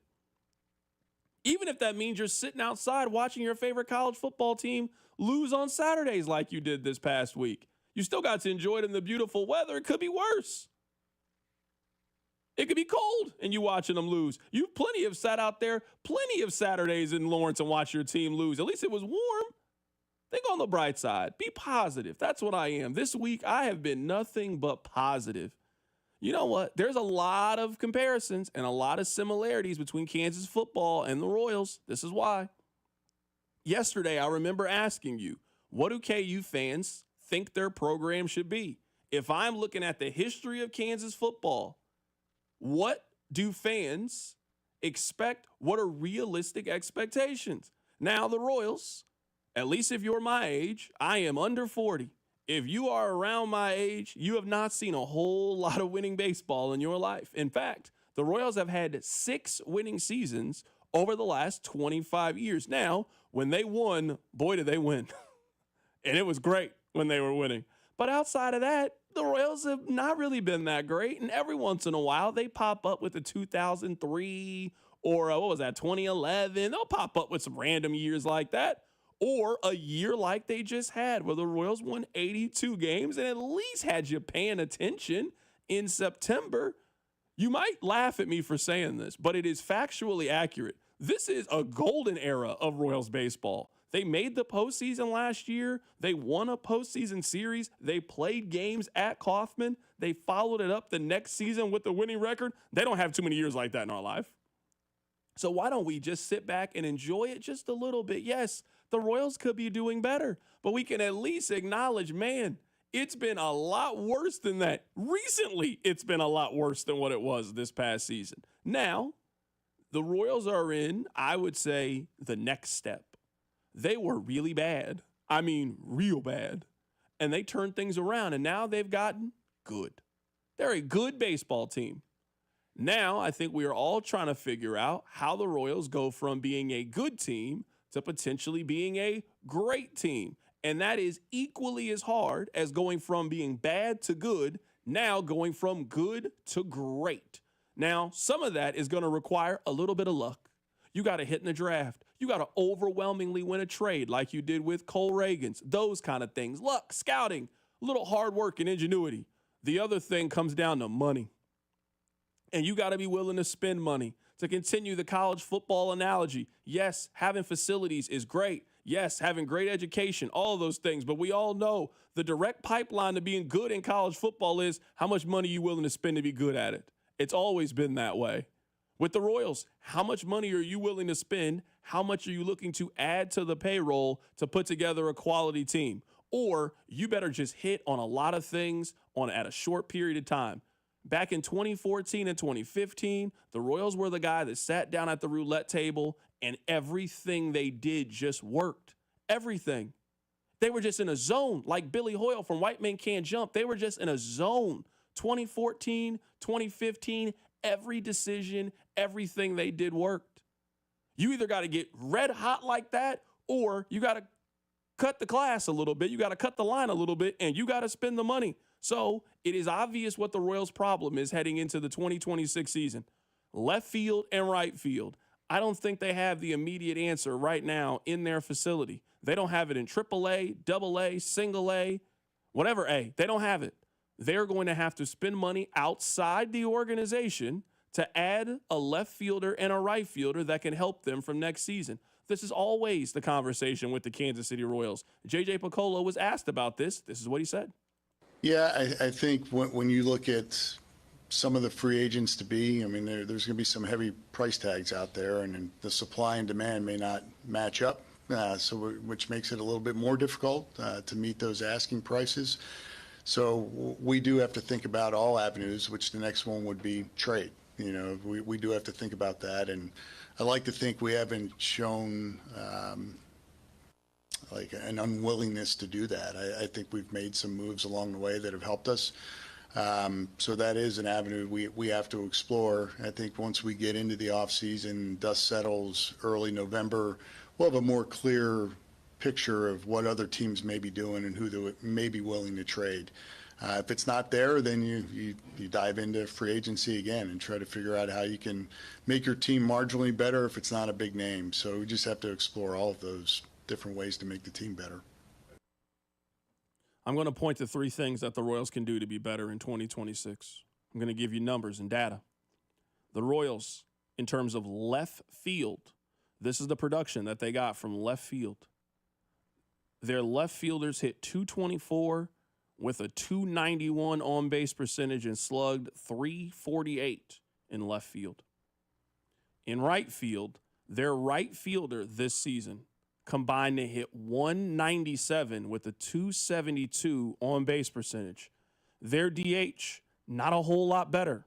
Their DH this season, .205, .279 on-base percentage with a .336 slugging percentage. The Royals did not get a lot from left field, right field, and DH, and those are traditionally positions in which you are expecting to drive in runs, and that's where your big boppers in the lineup are supposed to be.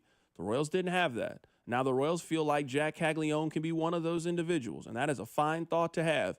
They cannot sell me. Maybe they can sell you this. I'm just telling, I can only speak for me. I can only give you my opinion. They are not selling me this offseason that with a little bit of time and coaching, that their only fix to the offense is Jack Kaggleon turn things around. Not at 23, and not that kid seems like he's maybe a little further off than they thought he was going to be, and that's fine. He's 23 years old. We got time to figure it out with Jack Kaggleon. But what they need to do is cobble some money together. I don't care what you need to do, a trade, however you need to do it. But if the Royals don't make a significant improvement at left field, right field, and designated hitter, they are going to be in the exact same situation. A team that can pitch, a team that has a capable bullpen, but the margin for error with your offense is so razor thin because of the holes that you have in their lineup. Now, I think one encouraging thing from the Royals is the second half of the season, their offense was good. Now, their offense wasn't good during the stretch where they really needed the offense to be good. There was a 10-day stretch there where, man, the Royals just really needed their offense, and their offense let them down, and that essentially ended their season. But that's the season-long numbers. It is hard to carry around 224, 197, and 205 from guys that play every single day with minimal pop and positions that just don't drive in runs for you. They just don't drive in runs for you. And that is a major reason of how the Royals found themselves on the outside looking in when it came to the postseason. So at least for me, if the Royals are saying that they have all the solutions in-house, they don't. We saw that during the season. They didn't have it. They tried everything they could to get the outfield going. None of it worked. All right, so you don't have the solution. You got to go find that solution outside the organization if you're going to make the postseason next year. I feel like the Royals are in, to your point about it being golden era, I don't think the Royals are in a good spot, but also a bad spot all at the same time.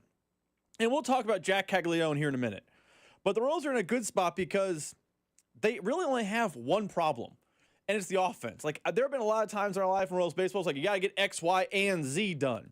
No, if they get X done this offseason, there's no reason they can't be competing with the Guardians for a division title. We all know what the what is. It's the outfield, corner outfield.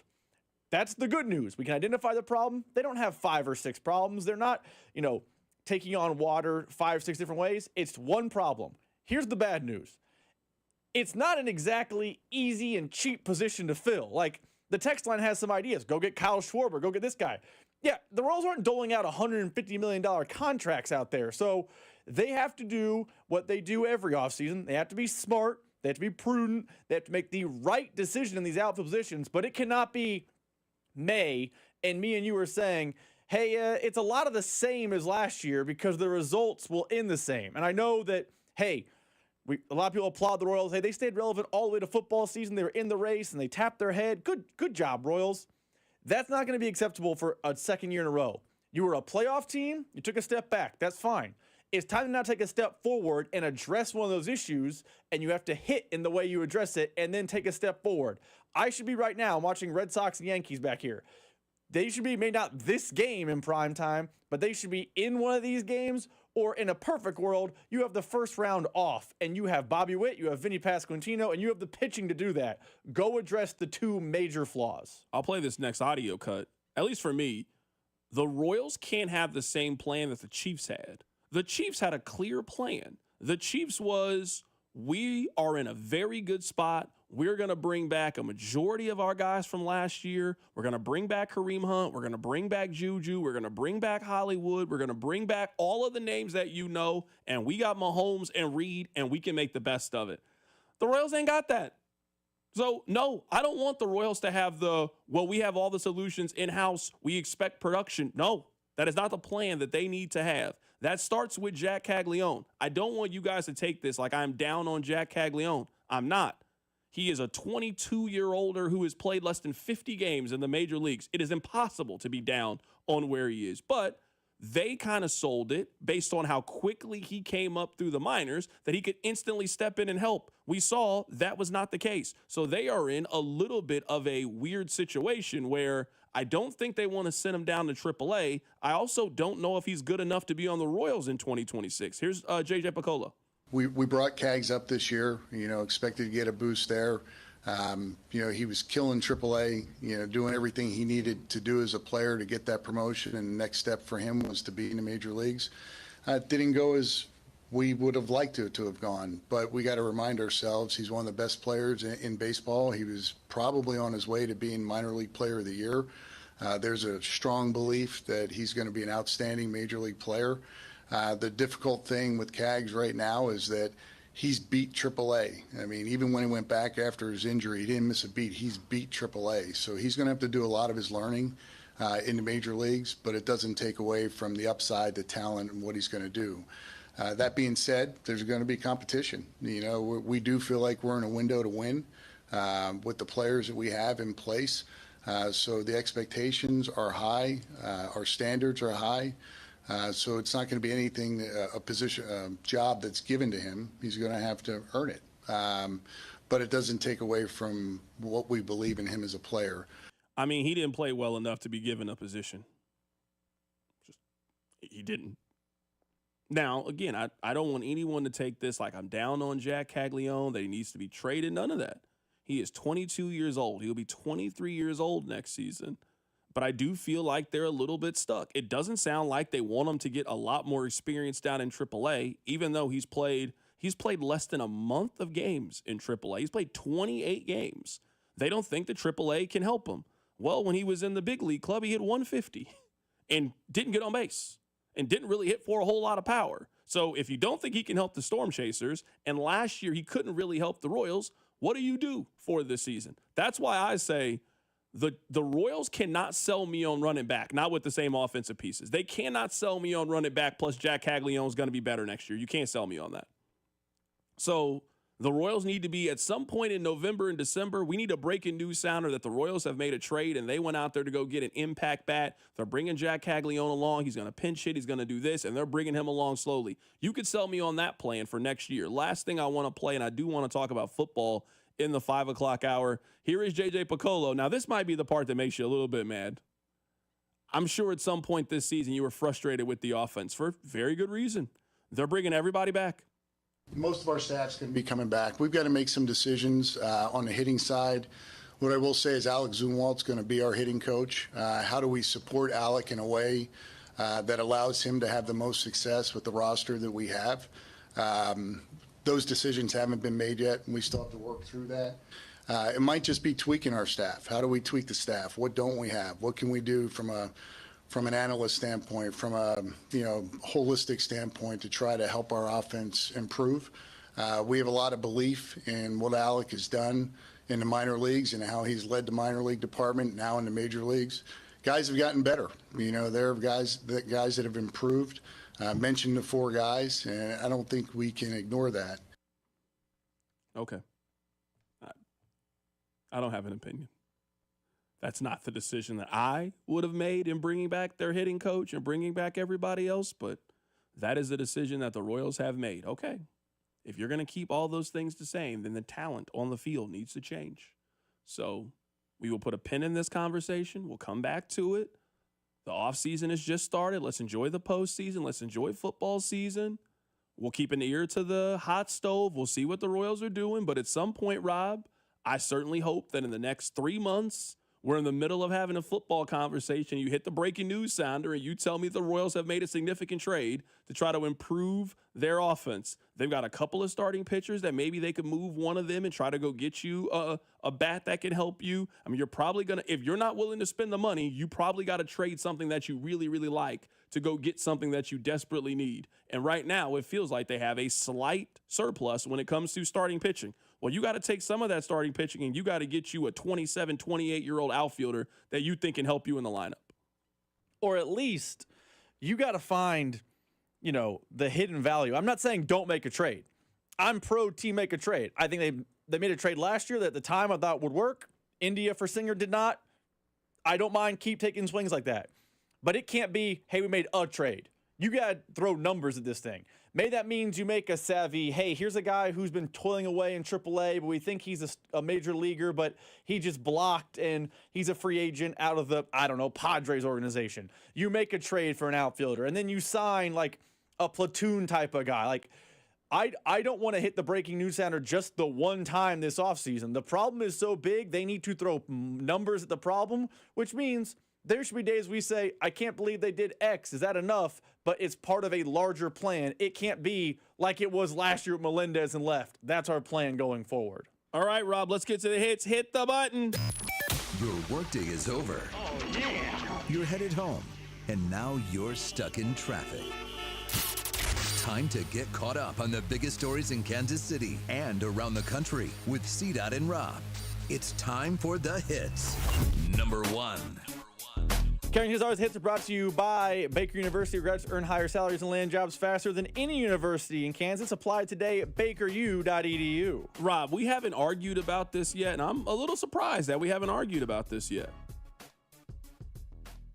Are we all on the same page that if Tyreek Hill never plays another down of football, he goes into the Pro Football Hall of Fame? Yes, Are there but not people first that are ballot. arguing that I want to make sure, because I don't think that there should be an argument about Tyreek Hill. Like, you know me, the YouTube test, the Wikipedia test, there's no question Tyreek Hill passes the YouTube test. The Wikipedia test, when you go to awards and highlights, he was on a Super Bowl winning team and had a pretty monumental play in that Super Bowl. 5 times he has been on first team All-Pro. He has been on second team All-Pro.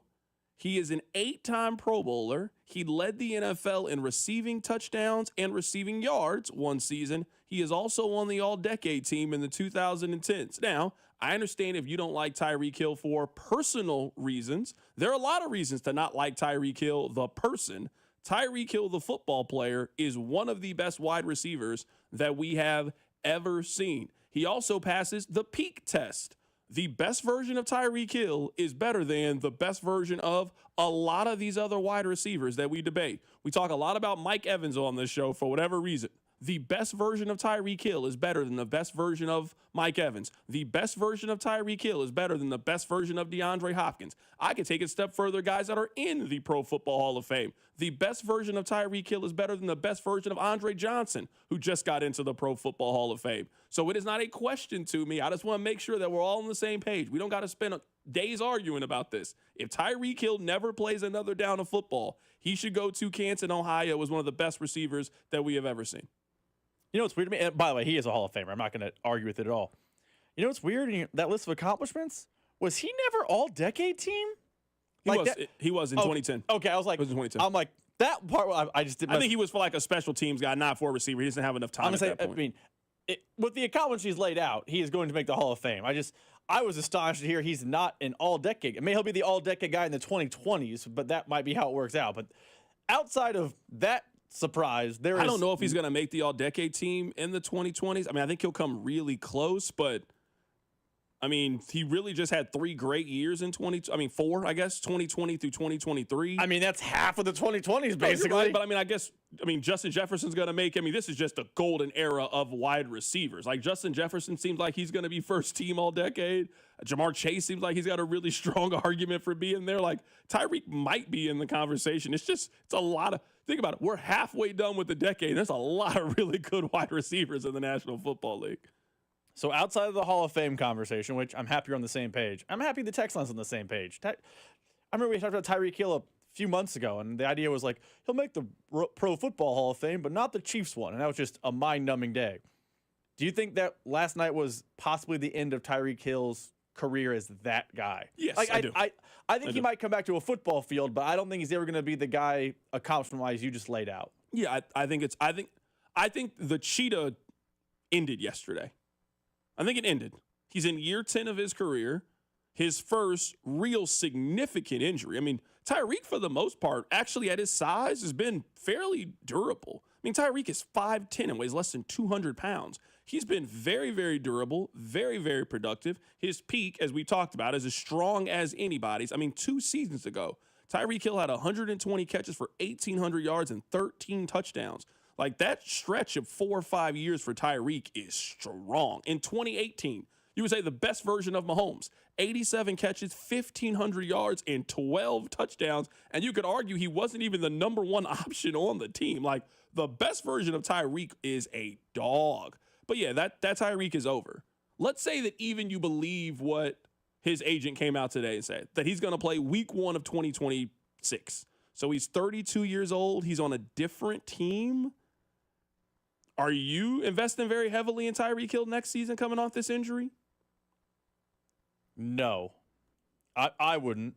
So much of his game is speed. And with that injury, I don't have a list of players who have, I know we played with Dr. Chow said earlier in the show, he mentioned Nick Chubb, who's been fine for the Texans. Like, I don't know a guy whose whole game is speed going to go through that injury, and I'm going to be like, let me invest around Tyreek Hill anymore. That doesn't feel like a winning formula. Yeah, I feel like, you know what, Tyreek, I think the comparison is, it feels like he's going to be like what Odell Beckham was for those last couple years he was in the league. Remember when Odell Beckham joined the Rams? So you're talking talking about post-Rams? Yeah, because around that time where he was just like, hey, he went to the Rams, they had Cooper Kupp, they had these other options. Hey, we're just asking you to come in here and just be a guy that can make a couple of plays that can turn the balance of a game. That's what it feels like Tyreek is going to be. And, I mean, it makes sense. You're in your 11th year as an NFL receiver coming off your first really significant injury.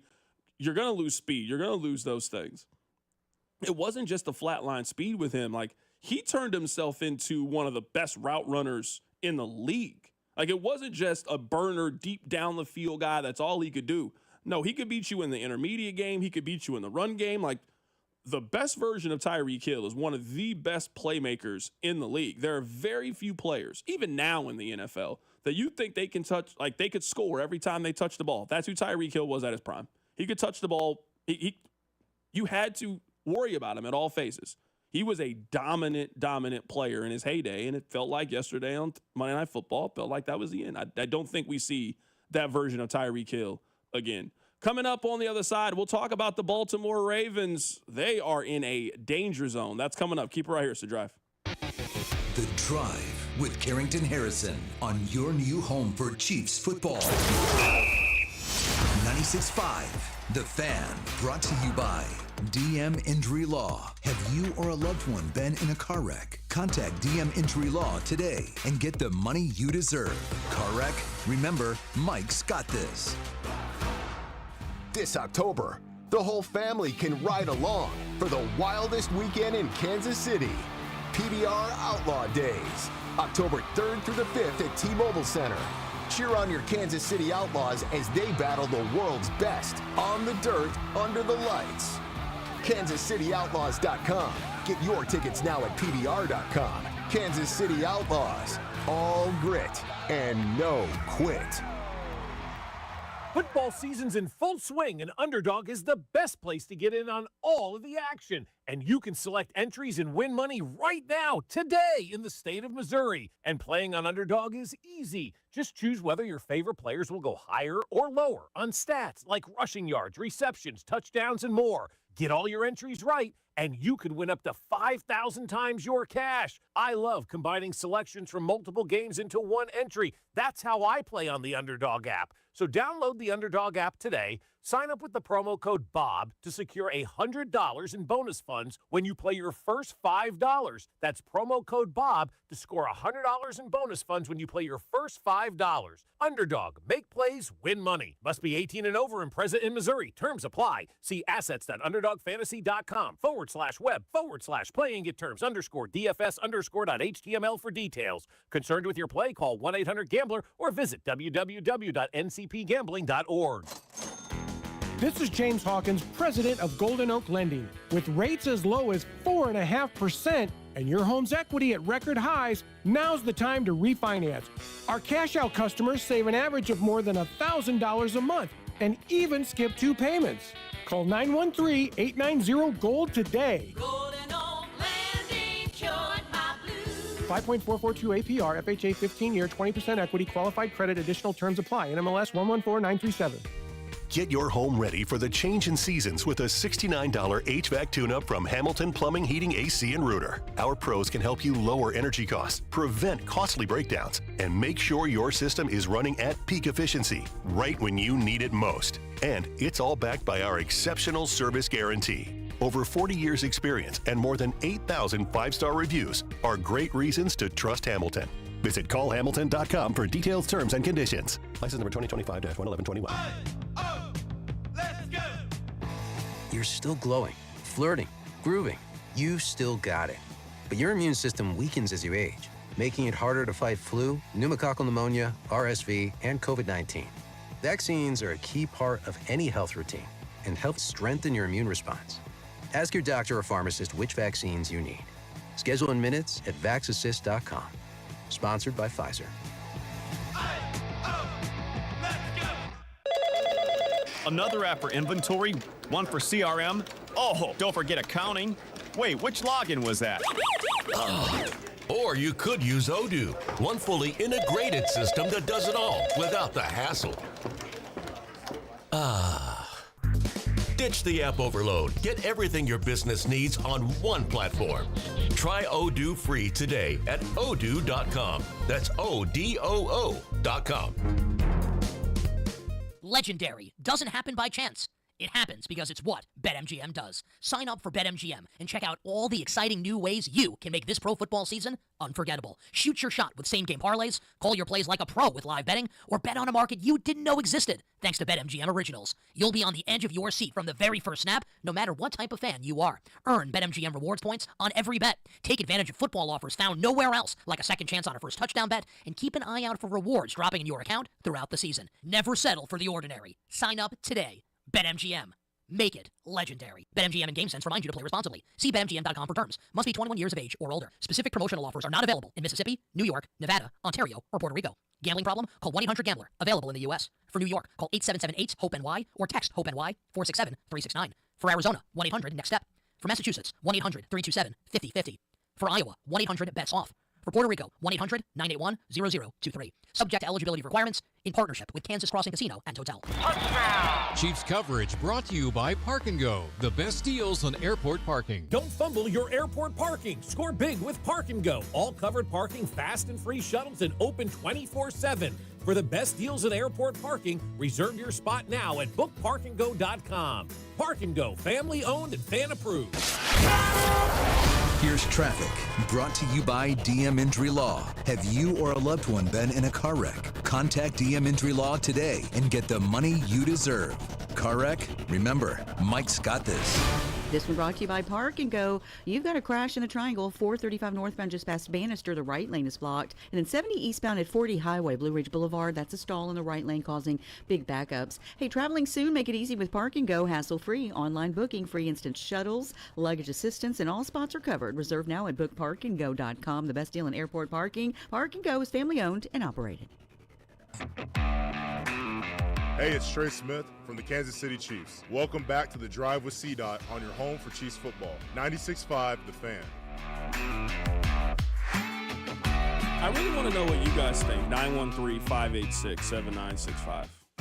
I can provide the proof that today, once the Lamar Jackson news came out, I placed a wager. I don't think the Ravens are making the postseason. So this was the tweet, and this is from the Baltimore Sun. Lamar Jackson unlikely to play week 5, could miss 2 to 3 weeks. The Ravens have a playoff game in week 5 of the NFL season. The Ravens are 1-3 right now, and they host the Houston Texans. Now, Houston is just as disappointing as they've been.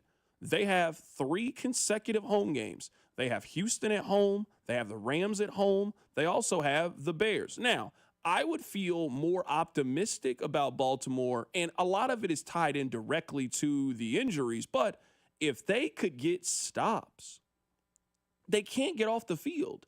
And if you can't get off the field, then every game is a coin flip. Now, maybe that is just you have played elite level quarterbacks. I mean, Buffalo scored 41 against you. The Lions scored 38 against you. The Chiefs scored 37 and had their best offensive game in 2 years on you.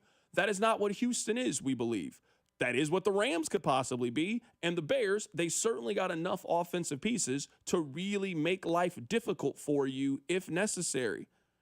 I've made this point this week. I think that the Ravens are this year's version of the San Francisco 49ers. I think it's just one of those years that everything that could go wrong is going wrong for the Baltimore Ravens. Think about their team right now. Just the say it out loud test. Their quarterback could potentially not play this week. Their running back is in a slump. He has rushed for less than 60 yards in 3 consecutive games. That sounds like a slump to me. Their left tackle is injured. You then fast forward to the defensive side. You don't have your best pass rusher. You don't have your best linebacker. Your number 1 corner is out with an injury. Those things over time just start to add up, and it's really, really difficult to beat teams anyway. It's even harder when it feels like you are having a fight with one arm tied behind your back. So I am out on the Ravens right now. Maybe I end up looking silly and I end up losing my bet. The game is the game. That's why they call it gambling. But Rob, at least for me, talking about this team, I don't feel good in the Ravens. I think that the AFC is maybe a little bit more competitive than you think that it is. So let's assume either the Chiefs or the Chargers are going to win the AFC West. One of those 2 teams, right? Feels like a safe assumption. The other team, to me, sounds like they're going to be a wild card team. I would say that one of those wild card teams is now locked up between either the Chiefs or the Chargers. If you look at the AFC South, you didn't think that you were possibly going to have to contend with 2 teams in the AFC South, but right now the Colts are 3-1 and Jacksonville is 3-1. So the Ravens, they're 2 games back of 2 teams in the AFC South. You then look at the Broncos. The Broncos have played better than they have so far this season. The Patriots, who have been up and down, they've been really inconsistent. I also feel like everybody is just resigned to the fact that the Steelers are going to crumble in the second half of the season. What if they don't crumble in the second half of the season? I just don't think that the AFC and the playoff spots are maybe as unaccounted for as everybody else thinks. I think we got a really good idea of who's good in the AFC, and I'm not really sure if the Ravens have done much to prove to us, Rob, that they're a good team. Here's what's funny about this conversation. I harken back to a conversation we had this summer. Remember we were doing the exercise of, if you could guarantee blank amount of playoff teams, you get this amount of money, but if you lose, you don't get that amount of money. Yep. I would bet the average person would have had Baltimore in there. They are a playoff team conversation.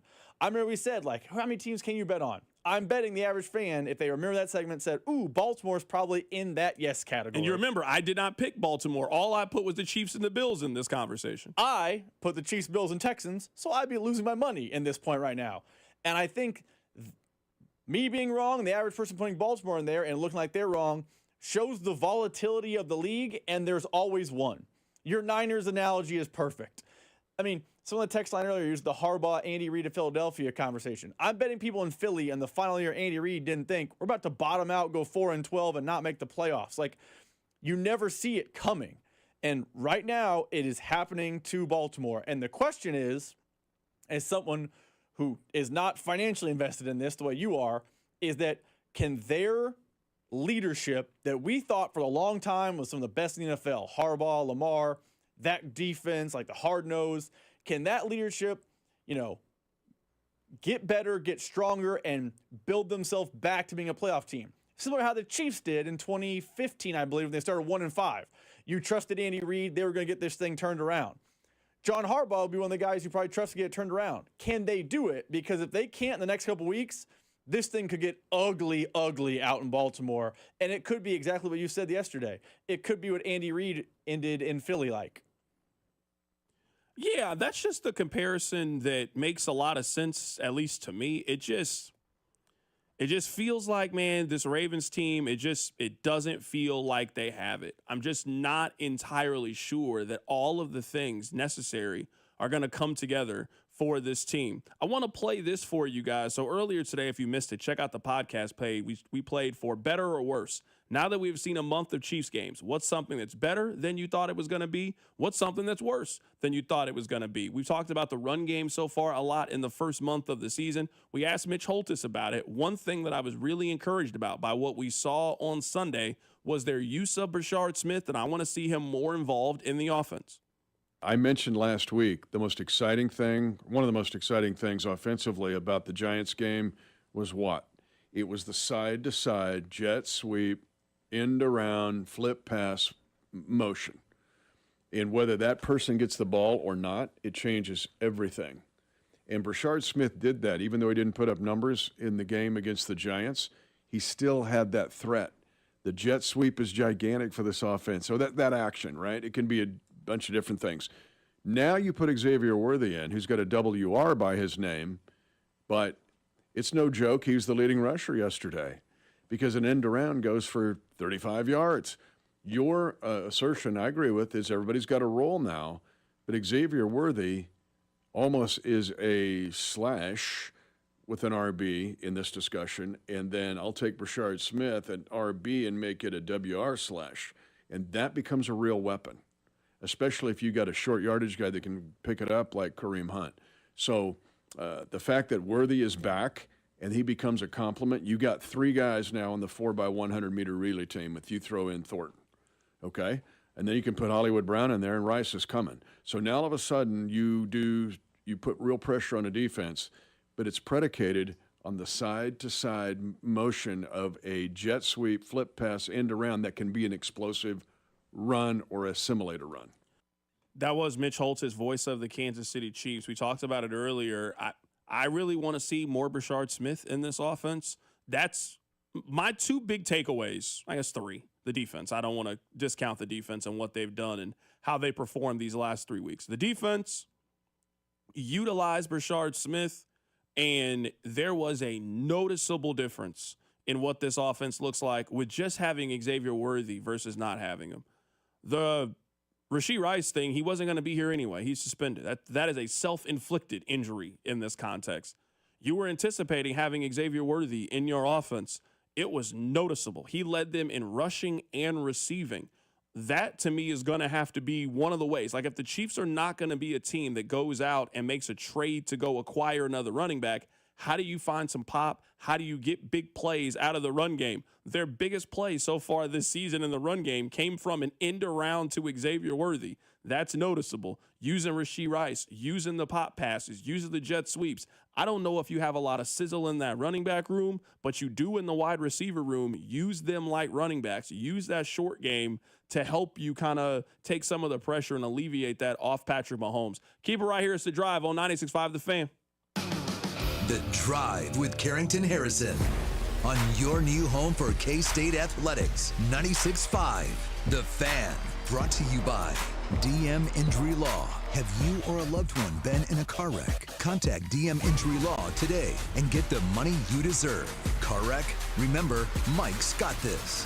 Discover the latest HVAC, plumbing, and trade solutions with companies like Milwaukee and Champion and 20-plus other vendors at the Kansas City Wind Supply Group Vendor Showcase. Thursday, October 23rd, 3 to 6 at J. Rieger & Co. Distillery. Plus, enjoy complimentary food, drinks, tours, prizes, and networking. Inside the Huddle with Cody and Gold each day from noon till 1 on 96.5 The Fan. Inside the Huddle is brought to you by Blue Cross and Blue Shield of Kansas City. Discover the benefit of Blue on the official radio partner of the Kansas City Chiefs. 96.5 The Fan. Nationwide is so much more than a great insurance company. They're one of America's largest financial services companies. Like how I'm more than just Peyton Manning. I'm also motivating Manning. When I say insurance, you say financial services. Insurance. Financial services. Insurance. Financial services. Now when I say Nationwide, you say is both. Nationwide. Is both. Nationwide. Is both. For your insurance and financial needs, Nationwide is on your side. Nationwide Investment Services Corporation, member FINRA, Columbus, Ohio. BetMGM is inviting you to charge the field this pro football season. Existing BetMGM customers can have a ball without having to sweat. Log into your account to get a pro football no sweat token. Apply the token to your next pro football bet. If you lose with the token attached, you'll get your stake back in bonus bets. That's right. With a no sweat token, you get your stake back in bonus bets if you don't win. There's nothing like a fresh set of downs. And that's just what BetMGM is offering if you don't win with a no-sweat token. Find your favorite matchup and be part of the action. Make this pro football season one for the ages. Make it legendary. BetMGM and GameSense remind you to play responsibly. See BetMGM.com for terms. 21 plus only. Kansas only. Existing customer offer. Subject to eligibility requirements. Rewards are non-withdrawable bonus bets that expire in 7 days. Please gamble responsibly. Gambling problem? Call 1-800-GAMBLER. In partnership with Kansas Crossing Casino and Hotel. I'm retired, newly retired, so this was my first summer not working again. But I had problems with my shoulder. I mean, it was just like 1,000 needles going into my shoulder. Mike didn't want surgery. 6 months in a sling was not how he planned to spend retirement. That's when he heard about QC Kinetics regenerative treatments. It's a free appointment. And after the first treatment, the next day, I went out and played golf. The pain just wasn't there. No drugs, no surgery. Just your body's own natural healing power. Orthobiologic concentrated and placed exactly where you need them to go to work. I couldn't have asked for a better experience. I don't want to take on Mike Tyson, but he'd know I was there. Now Mike's heading back to QC Kinetics to get his knees treated. It changed my first summer being retired. It's one I can remember instead of regret. Get back to doing what you love. Call QC Kinetics today to schedule your free consultation. Call QC Kinetics, 816-412-6299. That's 816-412-6299. 816-412-6299. Twin Peaks is the best in the game. Here, the ultimate lunch lineup boasts wall-to-wall sports and scenic views. When you're hungry and in a hurry, the Scratch Kitchen delivers lunch in the clutch. I mean, where else can you order a 29-degree draft beer and a quickie combo on your lunch break? Only at Twin Peaks, the #1 sports bar. Twin Peaks Scratch Kitchen scores every time. Dig into hand-smashed burgers, chef-inspired flatbreads, and more at your local lodge. Numerous brands to choose from, endless options, one incredible experience. At Aristocrat Motors, we treat every driver like royalty and offer the finest luxury vehicle experience in Kansas City. Come see us today and let us roll out the red carpet for you. It's time to build that dream deck over at All Weather Decks. Schedule a free estimate today at 913-206-1974 or online at allweatherdecks.net. All Weather Decks, the right deck at the right price. Legendary doesn't happen by chance. It happens because it's what BetMGM does. Sign up for BetMGM and check out all the exciting new ways you can make this pro football season unforgettable. Shoot your shot with same-game parlays, call your plays like a pro with live betting, or bet on a market you didn't know existed thanks to BetMGM Originals. You'll be on the edge of your seat from the very first snap, no matter what type of fan you are. Earn BetMGM rewards points on every bet. Take advantage of football offers found nowhere else, like a second chance on a first touchdown bet, and keep an eye out for rewards dropping in your account throughout the season. Never settle for the ordinary. Sign up today. BetMGM. Make it legendary. BetMGM and GameSense remind you to play responsibly. See BetMGM.com for terms. Must be 21 years of age or older. Specific promotional offers are not available in Mississippi, New York, Nevada, Ontario, or Puerto Rico. Gambling problem? Call 1-800-GAMBLER. Available in the U.S. For New York, call 877-8-HOPE-NY or text HOPE-NY 467-369. For Arizona, 1-800-NEXT-STEP. For Massachusetts, 1-800-327-5050. For Iowa, 1-800-BETS-OFF. For Puerto Rico, 1-800-981-0023. Subject to eligibility requirements. in partnership with Kansas Crossing Casino and Hotel. Well hit. Go ball. Gone! Royals fans, FanDuel Sports Network is your TV home and streaming home of the Royals. Beautiful. And there are more ways to watch this season. Subscribe directly to FanDuel Sports Network to stream the Royals without blackouts. Yes! Or watch through a TV provider. Right down the middle. Including DirecTV, Spectrum, Xfinity, Fubo, Cox, and more. Love it! Learn more at Royals.com/tune in. They are relentless! You're listening to 96.5 The Fan from the Mission Plumbing, Heating, and Cooling Studios. Here's traffic, brought to you by DM Injury Law. Have you or a loved one been in a car wreck? Contact DM Injury Law today and get the money you deserve. Car wreck? Remember, Mike's got this. This one brought to you by Anthony Plumbing, technicians you can trust with your house keys. You've got a crash up north, 435 northbound, just before 35. The right lane is blocked. Down south, 435 westbound past a road. That stall in the right lane from the Anthony Plumbing, Heating, Cooling, Electric Traffic Center on Val 96.5 The Fan. The only place in town to hear the hypothetical button game is On the Drive with Carrington Harrison. Rob, as we end the show today, we did this with the Chiefs. Why don't we do this in a national football sense? Give me a team that is much better than you had anticipated and a team that is far worse. And let's remove the Ravens from this just because we've been talking about the Ravens a lot, given that the Chiefs play them on Sunday. Jacksonville is that team for me. I wasn't really super high on this Jacksonville team. You could maybe make the argument for either team in the AFC South, whether it's the Colts or Jacksonville. I know there was an expectation that the Texans were going to kind of be in command in that division. That's not really the way that it has played out so far this season. But I'm just looking at those two teams. This Jacksonville team, I mean, I guess out of the two, if you are kind of anticipating that things could kind of come crashing down for a team, it probably far more likely for Jacksonville than I think it is for the Colts just because of the turnover differential. I mean, they forced at least 3 turnovers in every game. You just can't anticipate doing that over a 17-week sample size. So I'm probably more confident in the Colts looking forward than Jacksonville. And we got time to talk about this with the Chiefs playing on Monday night. But, this is a really big national spot for Jacksonville where if we look at their organization, they don't have a whole lot of games in their track record of them beating a team like Kansas City on a stage like the one they are going to have on Monday night at home. So I actually knocked with the Jags in they're better than anticipated category because you'll remember when we had Barber on the show. I had the Jags winning the AFC South. I was a firm believer in the Jags. Now, you're right, and we have 4 days of show to talk about this because Wednesday through Friday, plus we'll have a show on Monday before the Chiefs take on the Jags. It does feel like one of those statement type of games. The Jags can show hey, we're real. We have a new coach. He's made our quarterback better. It's a real, emphasis type of game for the Jags. But the team that I think is a lot better than I anticipated, I'll put the Colts to the side because the Colts I think it's the Chargers. I was not buying Charger stock this offseason. I actually felt like the Broncos were the bigger threat in the AFC West because I felt like their defense was so good. And I felt like the Chargers, I felt like Justin Herbert was a lot of hype and not a lot of sizzle. They had to bring Keenan Allen in last minute because Mike Williams retired. I felt like the Chargers were going to be a 9-8 type of team. And I'm not saying they can't regress that, but they definitely feel like 11-12 win type of team. So early in the season, the team that's better than I anticipated was the Chargers. Really quick stat on the Jaguars. Their turnover differential right now is +9. +9 through 4 games. I mean, that explains why you went 3-1. They have 13 takeaways so far. So there's 2 teams that have double-digit takeaways. Pittsburgh has 10. Jacksonville has 13. Rob, just quick trivia. There's one team in the NFL that hasn't forced a turnover so far. Who do you think it is? One team has not forced. There's one team. A month of playing games. Dallas. One team. What's this kid's name? Jackson. My bad, Jackson. I'm sorry I didn't know your name. I apologize. Jackson, there's one team in the NFL right now that hasn't forced a turnover. Who do you think that it is? That hasn't? Yes, one team in the NFL has not forced a turnover. It's not Dallas? No, it is not Dallas. They have forced 2, actually. Ooh. Russell Wilson. It's got to be Russell Wilson. Oh, God.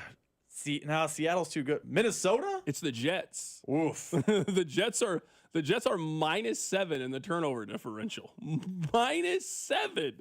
Well, it explains why you're one of the worst teams in the league. Yes, the Jets have not forced a turnover so far this season. So that's something that you're going to just kind of have to keep an eye on. I mean, I guess the block punt doesn't count as a turnover, but I guess that's different category. Yeah. Block field goal, excuse me. Yeah, so one thing with the Chiefs, I mean, again, we're going to have a lot of time to talk about it, is just, I mean, Jacksonville has 9 interceptions so far this season. 9. Like, that is a team that is looking to take the ball away from you. How you level the playing field and the talent gap is lose the turnover differential. Jacksonville has won it. That's fueled them to go 3-1 so far to start the season. So that's the team. I mean, the team that's worse than I thought they were going to be, I mean, I feel like most of the culprits are pretty obvious. Baltimore is one of those teams. Houston is one of those teams. Like, Houston's, they're dreadful. They're really bad.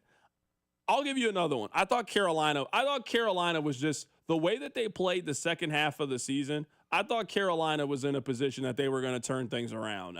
They are not turning things around. They feel like an organization that's going to be starting over at the end of the season. They're going to get rid of Bryce Young. They're going to start over a head coach, and they're going to have another soft reset as they get a top 5 pick in next year's NFL draft.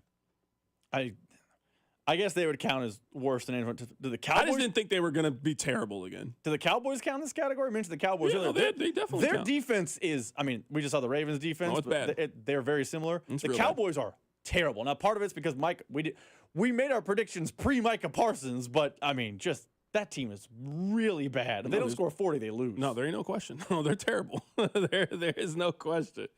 That team is terrible. Robert, you went to the baseball playoffs at all? I am usually later in. I get more locked in, but I'll keep an eye on tonight's games. Yeah, I'm going to keep an eye on the games too. It is so hard to explain how much the pitch clock has just renewed my interest in watching baseball. It just flows so much easier. Attendance has actually gone up every year since the pitch clock has been introduced. Baseball is it is a more fun product now, especially playoff games. Remember, those playoff games used to drag. They don't drag anymore. I really enjoy it. I actually won my first playoff bet today. I took the Cubs to win at home against the Padres. We'll be back tomorrow. Patrick Mahomes will not be on the show. He'll be on the show Thursday. They pushed his appearance back one day, so I want to let you guys know that. We'll have a lot of fun instead. Catch you guys later. It's The Drive. The Drive with Carrington Harrison. Watch the show on YouTube by subscribing to the 965 YouTube channel. The Drive, brought to you by DM Injury Law. Have you or a loved one been in a car wreck? Contact DM Injury